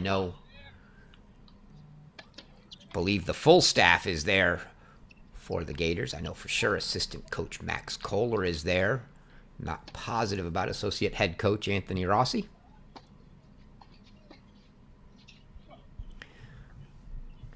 Jefferson puts that one away.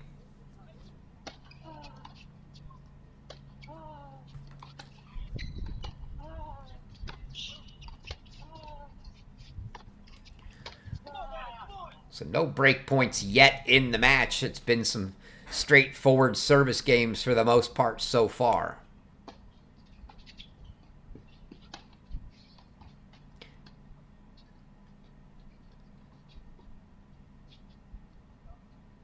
Oh, that lands good.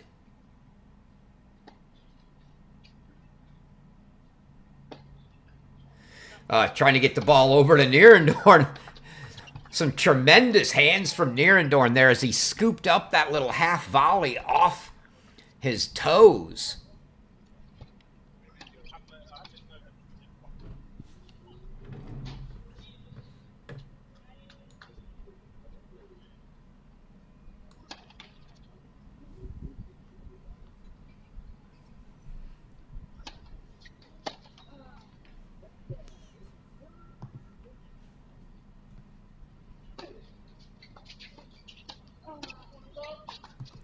Jefferson puts that one away, cleaning up well at the net on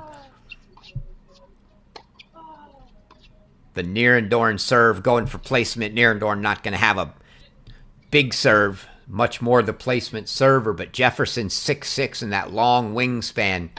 Tough to get around at the net.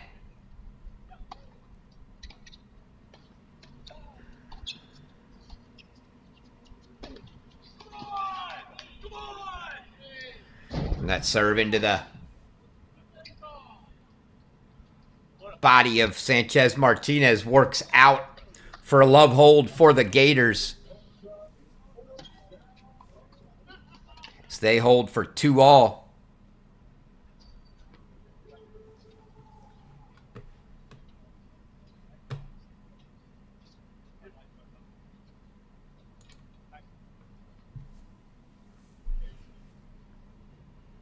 So everyone's had their chance to serve, all holds. Make our second trip through the rotation with Benito Sanchez Martinez here for Mississippi State.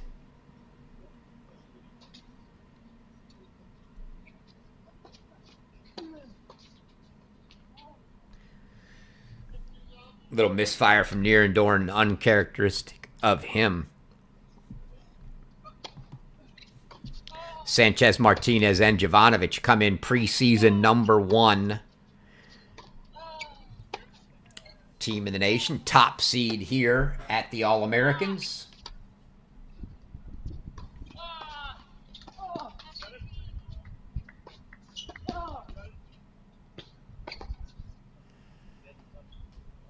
All Sanchez, Martinez on that point.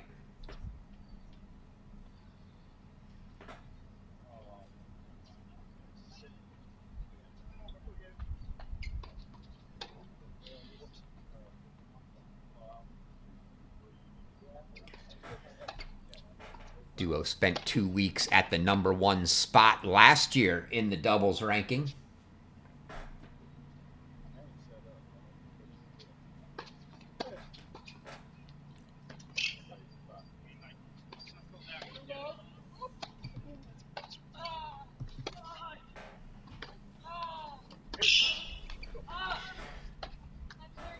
The way we've started here, nobody looking close to giving the other team a chance on serve.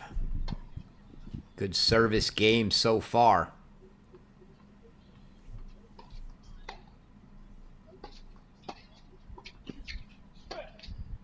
You see, Jovanovic, knowing Jefferson was going to tee off on that one, just went under the net and let him have it. Not a small guy. Jovanovic himself is 6'4". Sanchez Martinez, I think, 6'2".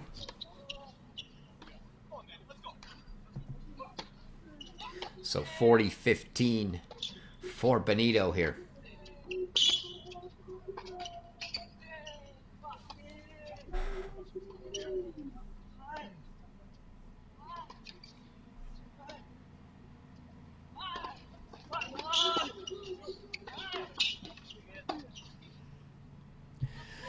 That one long from Jefferson, and Sanchez Martinez gets a routine hold for 3-2. It's been all routine holds thus far. Let's give you a look here.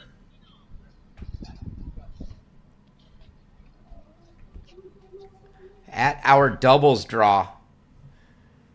Benito, Sanchez Martinez, Petar Jovanovic, the top seeds with a 6-4, 6-3 win yesterday over Luka Power and Kasper Simkowiak from Wake Forest.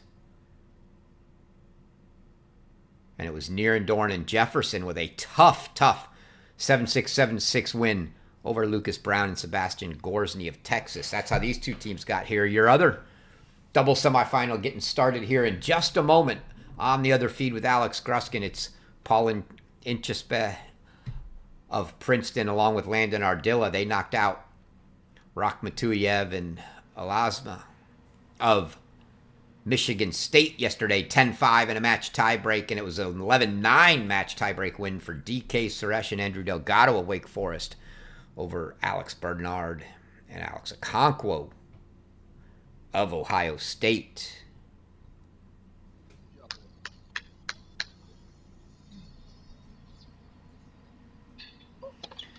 So it'll be the 6-6 Jefferson, his second time through the rotation serving here. Jovanovic saw that line Nierendorn was giving him, wanted to go after it. Well baited by Nierendorn.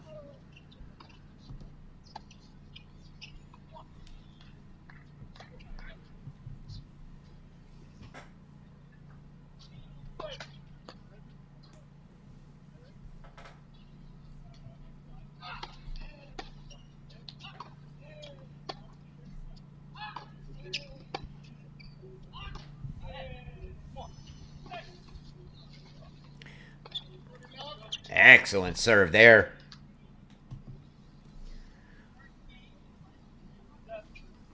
From Jefferson.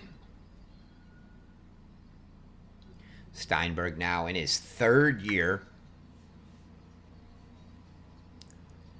with the Gators after coming over from Michigan. Also spent 12 years at Pepperdine. That ball just wide.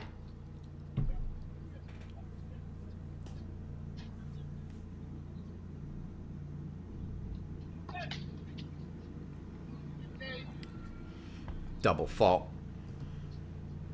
from Jefferson to make it 30-15. Steinberg's seen plenty of coaching action. Mentioned he was at Michigan. He was at Pepperdine. He's also spent time at Alabama, Northwestern, St. John's.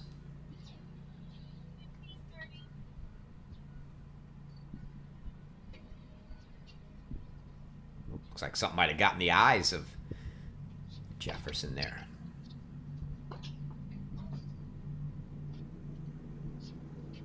Are we going to see a challenge? No. We do. It's a challenge. Martinez called it wide. The Gators have challenged.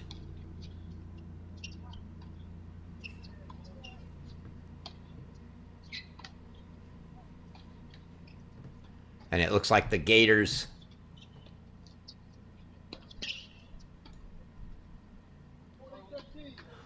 indeed, the Gators win the challenge. That's a tough one early for Mississippi State, as now they've already got an overrule against them, so the next one is a point penalty.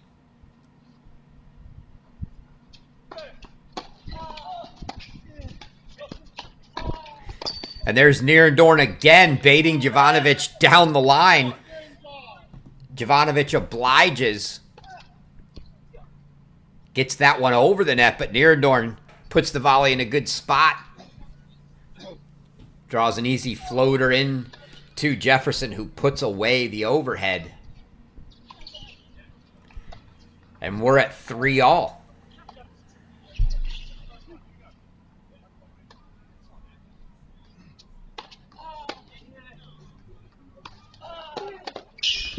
So now Jovanovic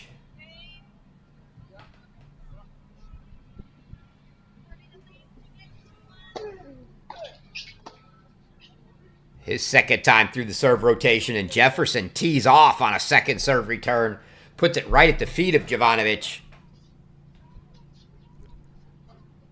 who couldn't handle it. So it's love 15. You see Matt Roberts there asking for the ball.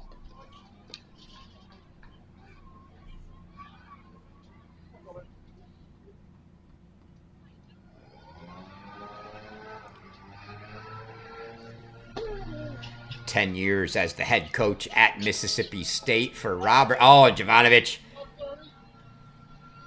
Not even sure what that was. Just got a racket on the ball, but never had a chance of going over. And now a love 30 start. This is the first service game that's been questionable in the least so far.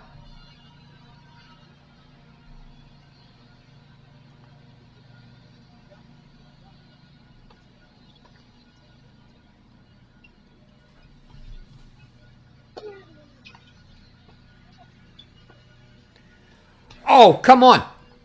Henry Jefferson. Another look at that as he gets the Benito Sanchez Martinez overhead with one of his own. Watch this. Sanchez Martinez goes to put it away, and Jefferson just flicks the wrist at that overhead, and now love 40.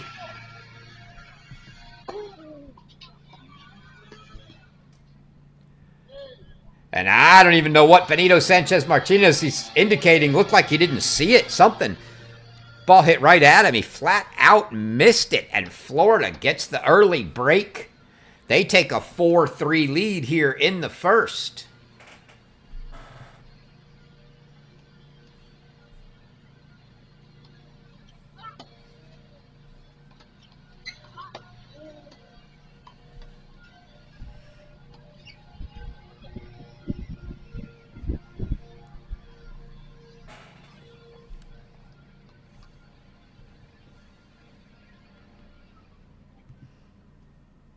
Show you quickly our pathway to the NCAA tournament. It's been all about singles this week until today on the featured streams that I've had. So first opportunity to talk about how the doubles teams make it to the NCAA tournament.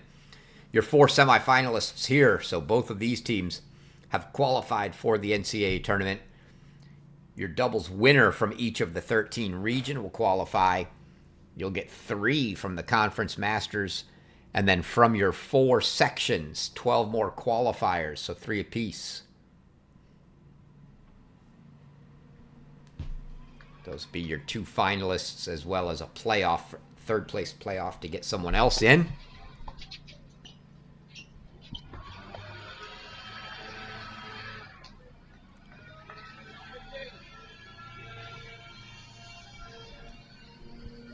Jefferson looking like he was making a very similar motion to what Sanchez Martinez was there, that he maybe couldn't see something well. Not sure. But Jovanovic goes at him. I don't know if they're having an issue with sun or something in the eyes there.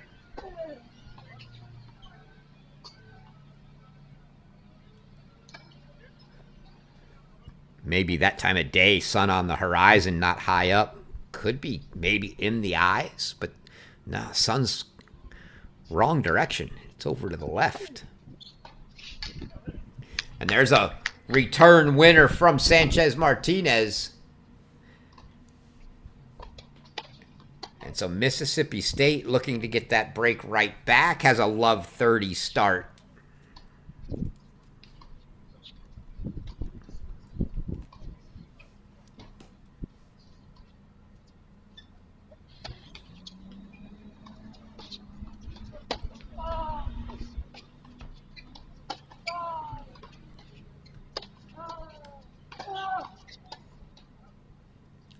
Now Jovanovic going to get a look at a second serve from Nierendorn here.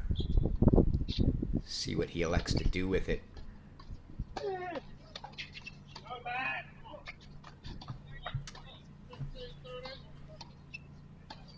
Not even sure if that makes it over, if it gets by Jefferson. Jefferson poaching. Jovanovic going cross court, but missing into the net. 15-30 for Nierendorn.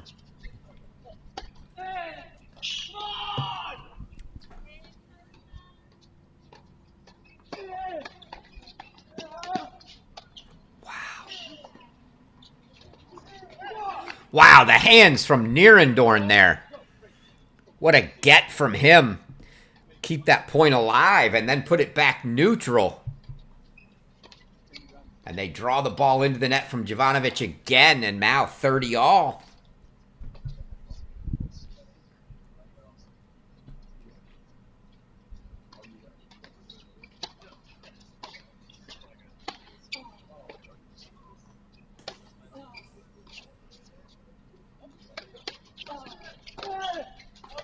That ball looked, yeah, I was going to say that ball looked deep, but questionable now whether the Bulldogs want to make too many close calls out because they've already got an overrule against them.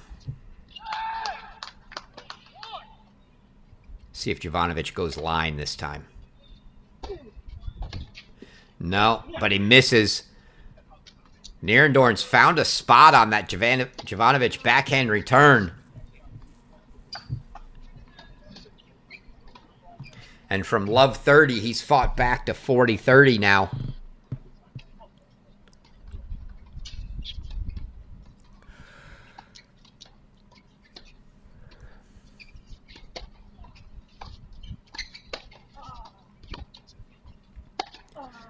See if they elect the same, which would be down the tee for Sanchez Martinez here. The lefty. Oh, he goes body backhand. And a good return inside out from the body for Sanchez Martinez. Tough spot, or tough ball for Nierendorn to handle there. And so now, first break chance for Mississippi State. Gators are 1 for 1 on their break points. Are the Bulldogs going to return the favor here?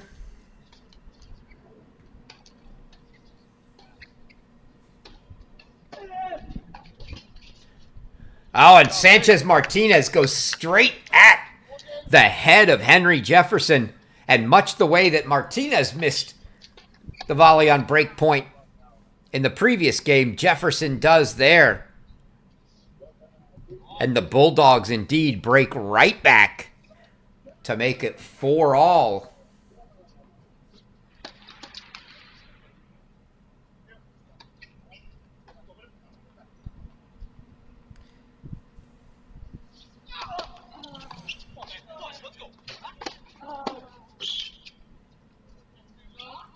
Jefferson throwing his arms up, frustrated he can't get a return in play. I think he's just still frustrated at the last one. He had that ball hit right at his head that he could have put away. Certainly not easy, but he'd like to think he should have made it. Oh. Are you kidding me? Not going to have that, I don't think. We'll take a look here. Oh, there it is. The scoop. We did catch it. And the scoop from Henry Jefferson gets it back, and they draw the error on the overhead from Jovanovic.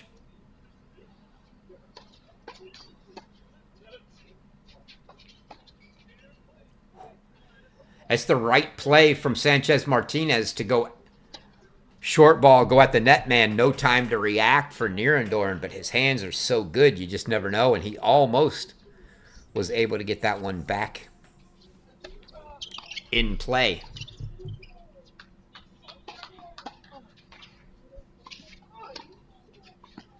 Yeah, great ball from Jovanovic there.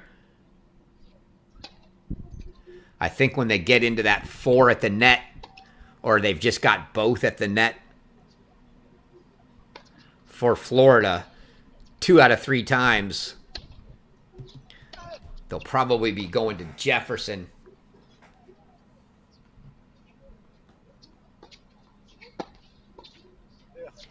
Jovanovic puts that one away. And the Bulldogs hold for 5-4. So from a breakdown at 4-3, they break back and hold. And the Bulldogs now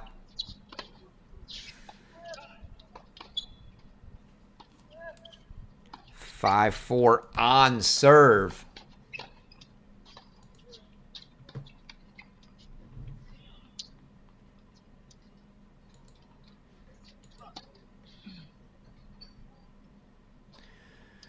There is some other action going on. They should have. I don't see that they've started. Should have been getting started. In that other match, they might have pushed it a little bit. But you can hear other action going on, and that is a couple of consolation round matches. As Vignesh Gojaneni of Yale has a 2-1 lead in the third on Kenta Miyoshi of Illinois. Emin Van Lobensel's of UCLA 6-4-1-4 against Alex Kurita of Baylor. Sophomore from Romania. Saw a fair amount of him last year. Van Lobensel's excellent year for the Bruins last year. So now it'll be Jefferson to serve here at 4-5 for the Gators.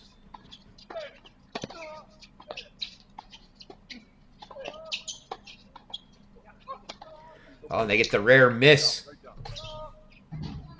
from Nierendorn at the net. Odd spot where you saw both of the Gators on the same side of the court. Nierendorn took the forehand volley, as it would have been a backhand volley for Jefferson, but on his side of the court.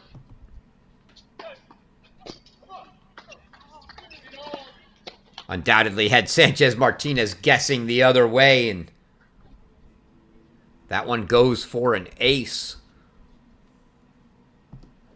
for Henry Jefferson.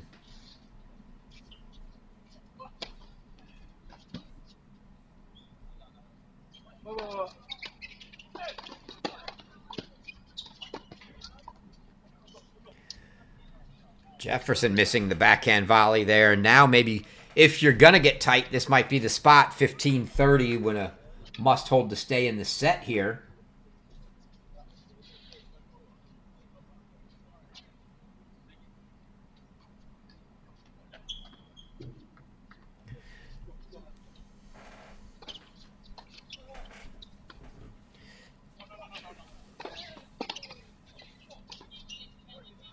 Easy put away there for Nierendorn. No need to kill it. Nothing fancy. Just a little angle. He makes it 30 all. Jefferson and Nierendorn. Ranked number 16 in the ITA doubles rankings last spring.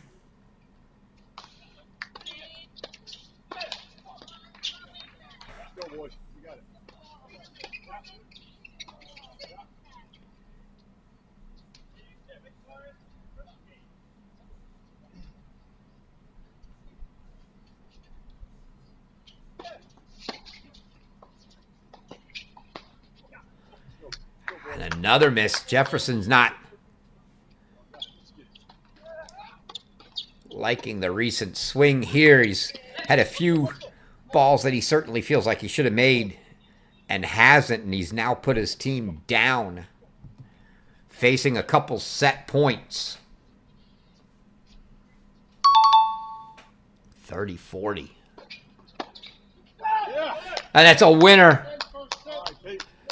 Sanchez Martinez goes down the line with the return. Take another look at that one.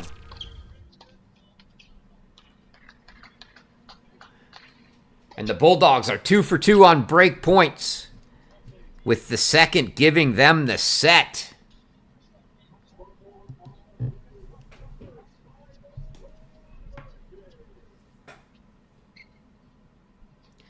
So Mississippi State takes the opener here. They are on court in our other doubles match now,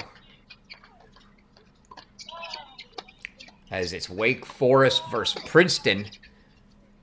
DK Suresh and Andrew Delgado for Wake Forest. Paul Inchespe and Landon Ardilla for the Princeton Tigers. Just started 1-love in the first there.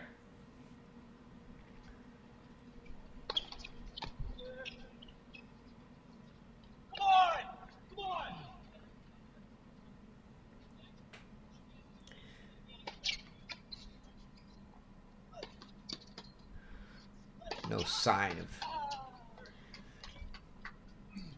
either of the other coaches. It's just the two head coaches here, Steiny and Roberts, with their players. Roberts with a few words and takes off. Looks like he's going to go refill some water bottles. Indeed he is. See the cooler underneath the chair. Chair umpire putting new balls out. Come to measure the net.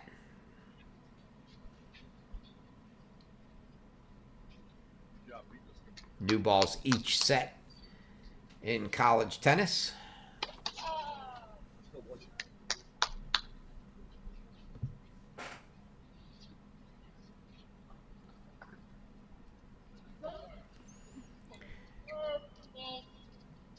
Can hear some support for the Bulldogs from behind the camera.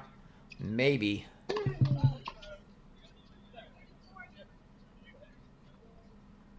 Not sure who. Could be Martinez Serrano, who also played in here in Tulsa this week. He was in the main draw in singles action. The Troy transfer last year in for Mississippi State.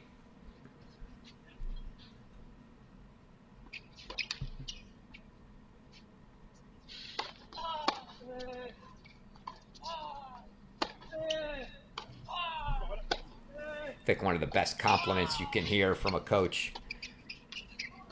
Get to that. Yes! Come on! Come on! Speaking to the Troy head coach about Mario when he was looking to transfer. Hadn't decided on where he was going yet. I had asked him, I said, why is he leaving? He's your number one player. And he was very honest. He said he's just too good. He deserves to play in a Power 4 conference. And he didn't want to stop him. He wanted to find him a good home where he could play the top level of Division I men's tennis. And he ended up here at Mississippi State.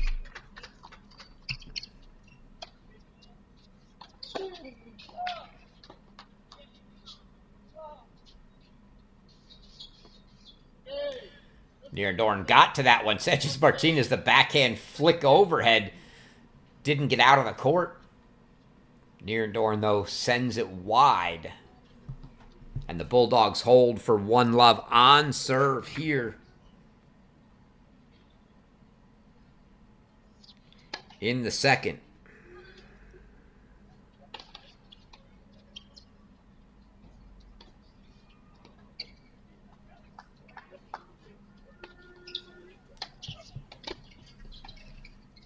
Be a quick change, no sitting on the first game of the set changeover.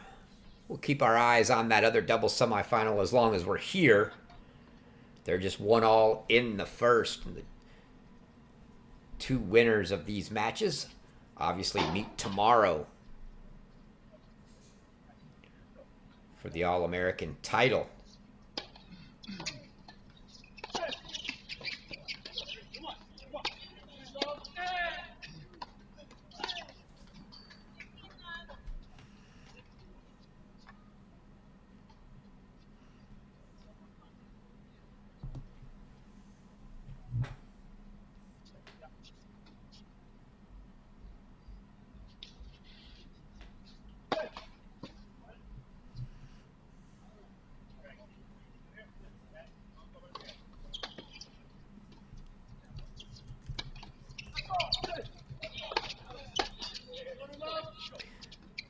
Sanchez Martinez taking a rip at that one, sending it long.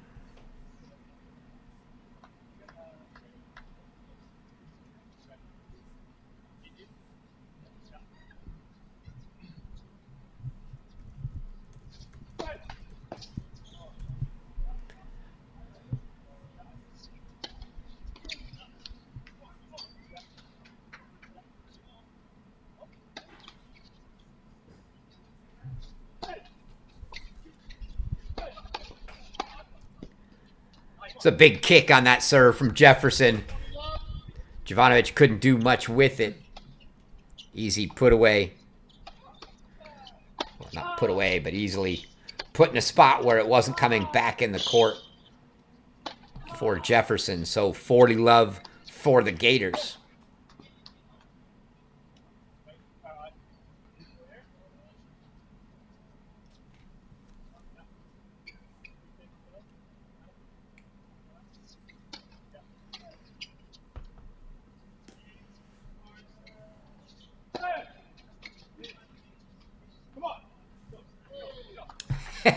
I like how Jefferson called that one knee and then watched it go long. So it's a hold at love for the Gators. It'll be 1-all with Sanchez Martinez of Mississippi State to serve.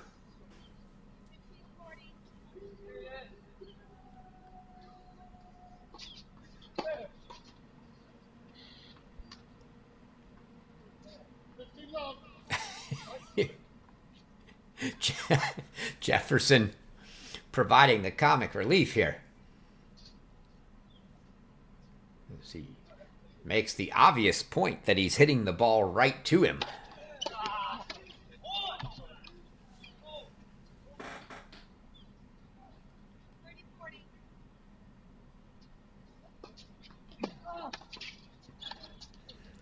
And now Nierendorn does the same. Jovanovic has had two easy putaways at the net. I just need Jefferson to turn around and look at the camera and say, Chris, you could have made that volley. Nierendorn dispatches of the wrap on the leg.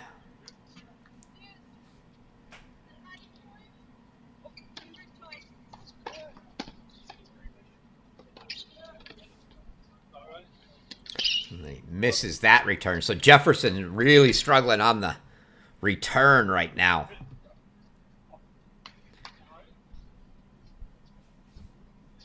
And that's something that's not going to be lost on the Mississippi State players. Try to keep him frustrated. And another easy put away for Jovanovic. He goes back and thanks Benito Sanchez Martinez for giving him 3 easy putaways. The only reason he didn't get a 4th was because Jefferson couldn't make a return. So an easy love hold for the Bulldogs after an easy hold for the Gators. So routine start to the second, much like it was in the first, until it wasn't. When we had back-to-back breaks, and then the Bulldogs broke to take the set 6-4.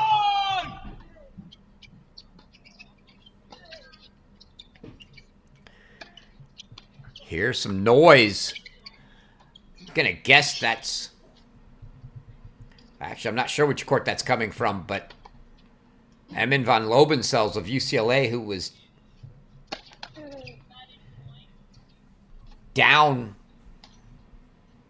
4-1 in the second.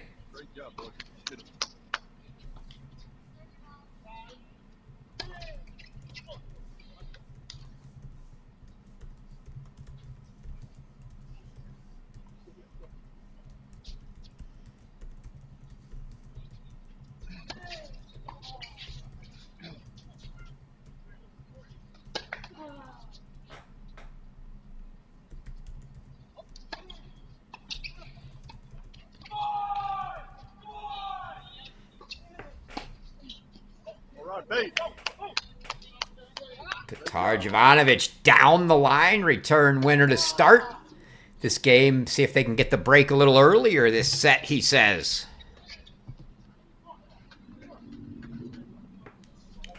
You can hear his teammates call him Pete. Petar goes by Pete here. Not sure if he goes by Pete in Montenegro. I'd have to ask him that one. But Van Lobensel's 4-all from coming from 4-1 down against Carita. Carita held for 5-4.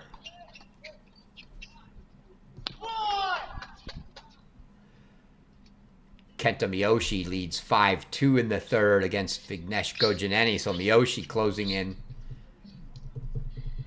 Again, those backdraw matches important because your 2 backdraw finalists earn tickets into the NCAA tournament.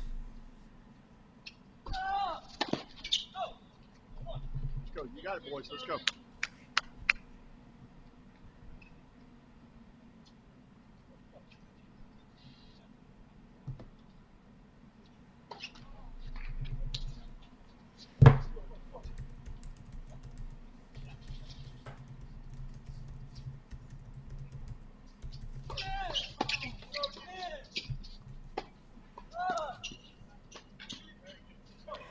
Good hands there from Nierendorn. Left it short enough. Jovanovic couldn't get a good racket on it. So love 30-30 all.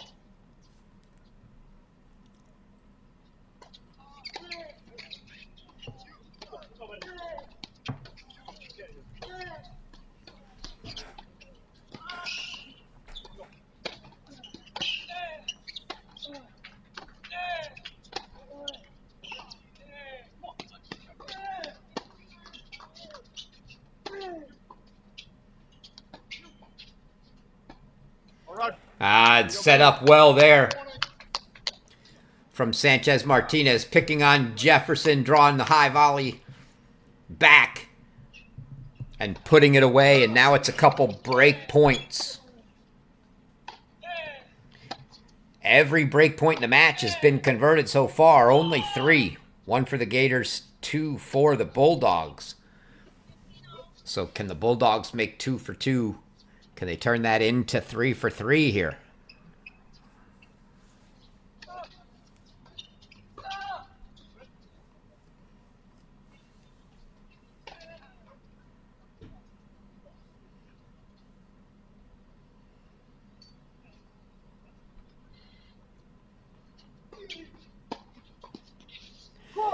And indeed they do. Sanchez Martinez Goes hard on the second serve at Jefferson and draws the errant volley.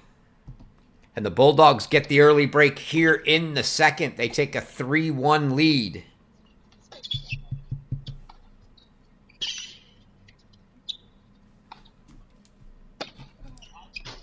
So the two teams combined 4 for 4 on break points. 3 for 3 for the Bulldogs, 1 for 1 for the Gators. Oh, that ball wide, and you saw Jefferson was moving and cheating middle before Jovanovic ever even hit the ball.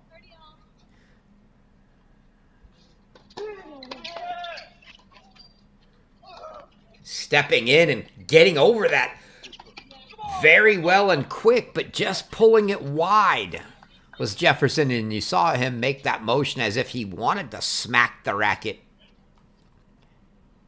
into the court. Not pleased with his return game, and frankly, it just hasn't been good today. His return subpar so far. Sanchez Martinez uses all of that racket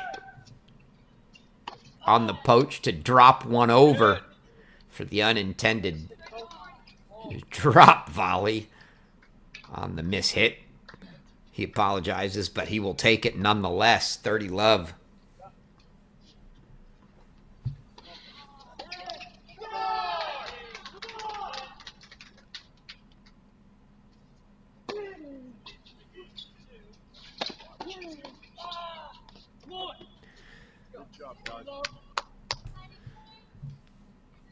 Let that one go wisely as it sailed long.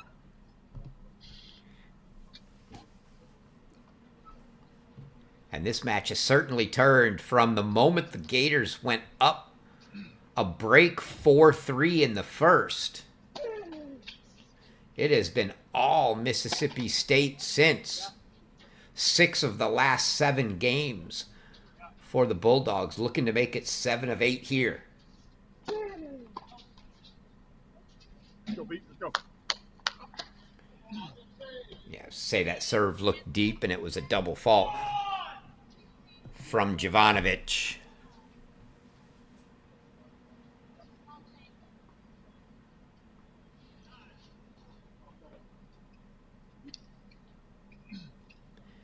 Heard the call of one set all in the background. That was Alex Carita getting the break of Emin van Lobensels to square that consolation matchup. Carita of Baylor, Van Lobensels of UCLA, now a set apiece in the back draw. And another deep second serve, back-to-back double faults for Jovanovic. And starting to get a little tight here on possibly giving the Gators a chance to get that break back. Let's go, boys.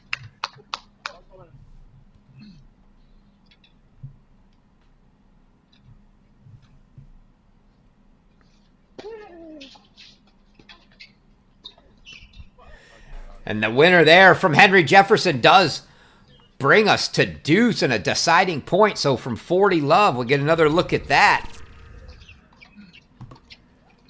Sanchez Martinez goes with the angle volley. Jefferson, beautifully done, threads the needle in the open court. And now, wow, going to Jefferson, who struggled on the return. This is an odd call to me.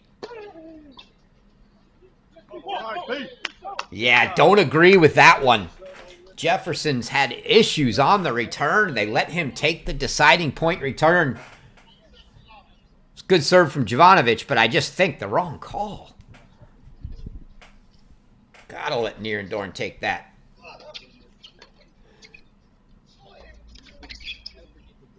And it's a hold for Jovanovic, and the Bulldogs go up 4-1.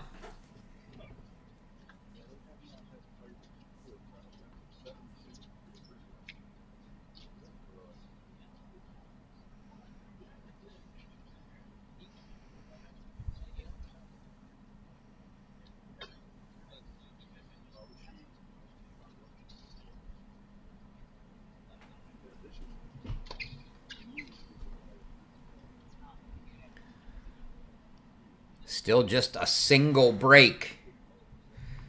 So the Gators not out of it by any stretch at this point.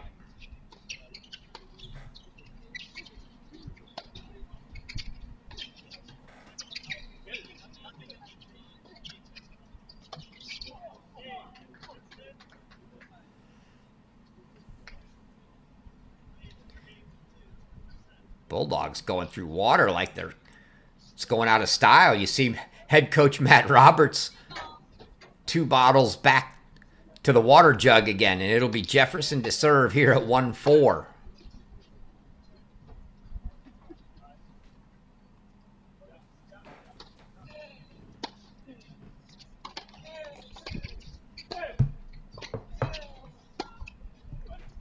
Nierendoorn drops that one back in.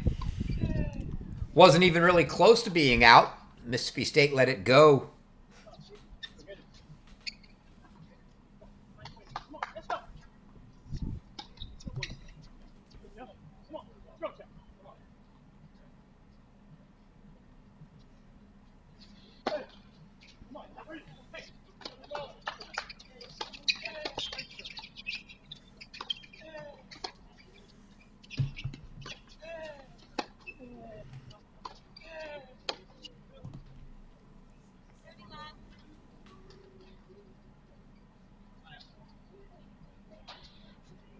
Jefferson may have had his struggles on the return today, but the serve has been excellent.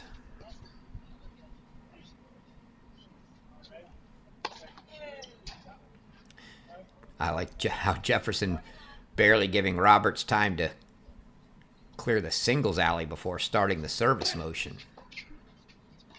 Let's go, Bulldogs. Let's go.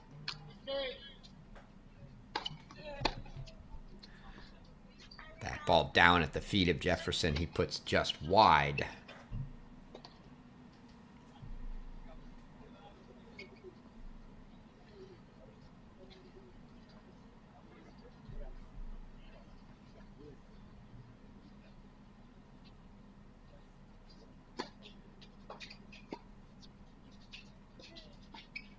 That was a great half volley from Jefferson. Didn't work out in the end, but Sanchez Martinez ripped that ball right down at his feet, and Jefferson came up with an excellent half volley response.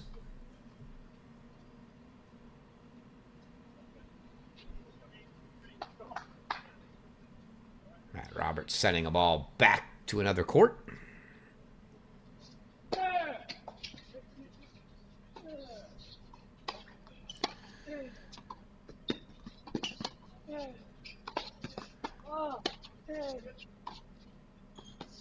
Whoa.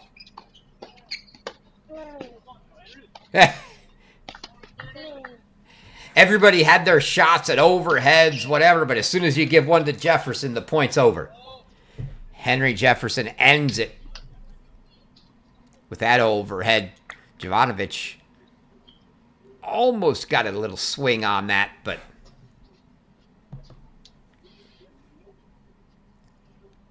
a little too much angle from Jefferson, and he now has 40-30 game points here.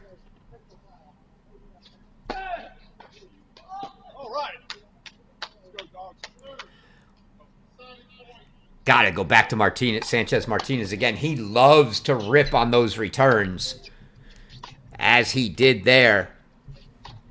I don't think there's any question he's getting this one. Indeed he is.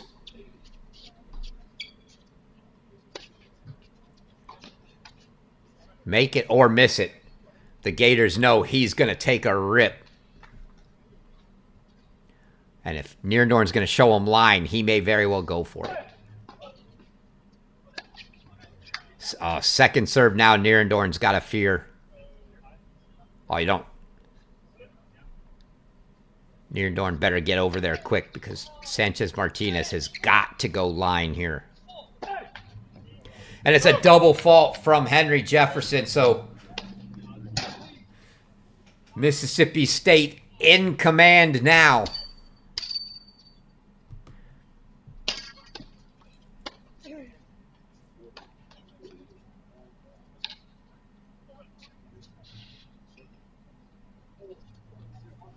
as the Bulldogs 4 for 4 on break chances, and Benito Sanchez Martinez going to serve for the match for the Bulldogs.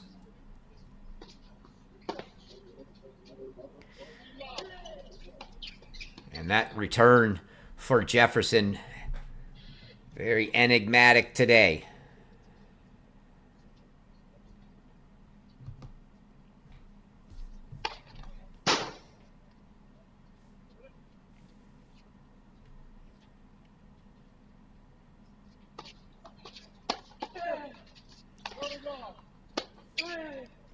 Two serves, two balls not put in play by the Gators. And the Bulldogs couldn't ask for an easier path here in what they hope is the final game of the match. 30 love, Sanchez Martinez 2 points away.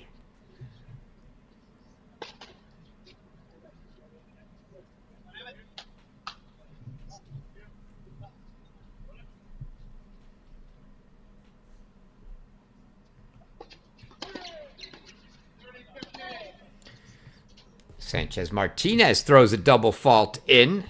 Give a little hope to the Gators.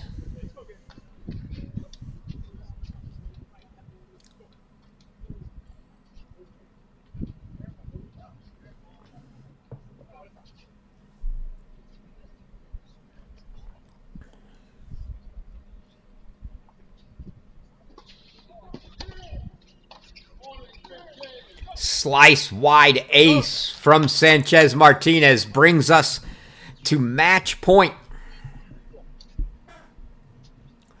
40-15 for Benito Sanchez Martinez, going to Henry Jefferson, who's had his struggles on the return today.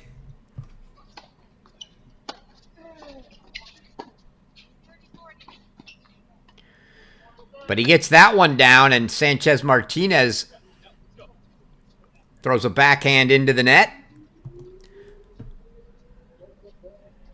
They live another point.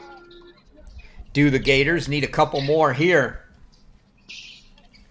As it's 40-30 match point number 2.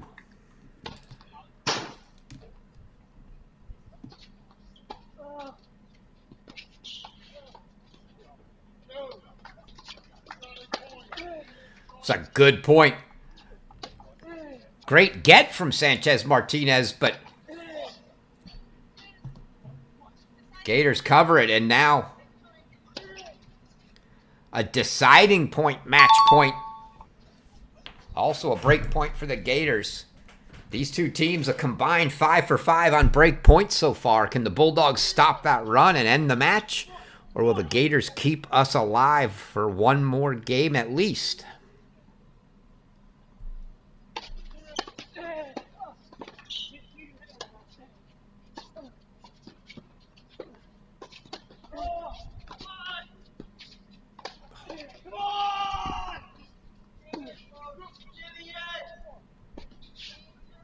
Oh, and after all that good, all the good play in that point, Nierendorn just misses the volley long. And your number one team in the nation looks the part as Benito Sanchez Martinez and Petar Jovanovic of Mississippi State take a 6-4, 6-1 win here in the semifinals of your ITA All-American Championships over Tanapat Nierendorn and Henry Jefferson of Florida, and they will face the winner of Princeton and Wake Forest in the final tomorrow. One more look at the end of that match point there. Not enough to catch it all. But you see Nierendorn come poach and just miss that. So the Bulldogs are through into the final. They'll face the winner of Princeton and Wake. Right now, Princeton, a 5-3 lead. That's going to conclude our action here on this stream. So now that we're done here, feel free to switch streams and join Alex Gruskin on the other stream for the conclusion of the other men's double semifinal. But that's going to do it for us here today. We will be back tomorrow for your All-American finals, men's and women's, singles and doubles. So come back and join us. Until then, folks, I have been your host, Chris Halioris. It's been a pleasure. You've been watching the 2025 ITA All-American Championships. We will see you tomorrow.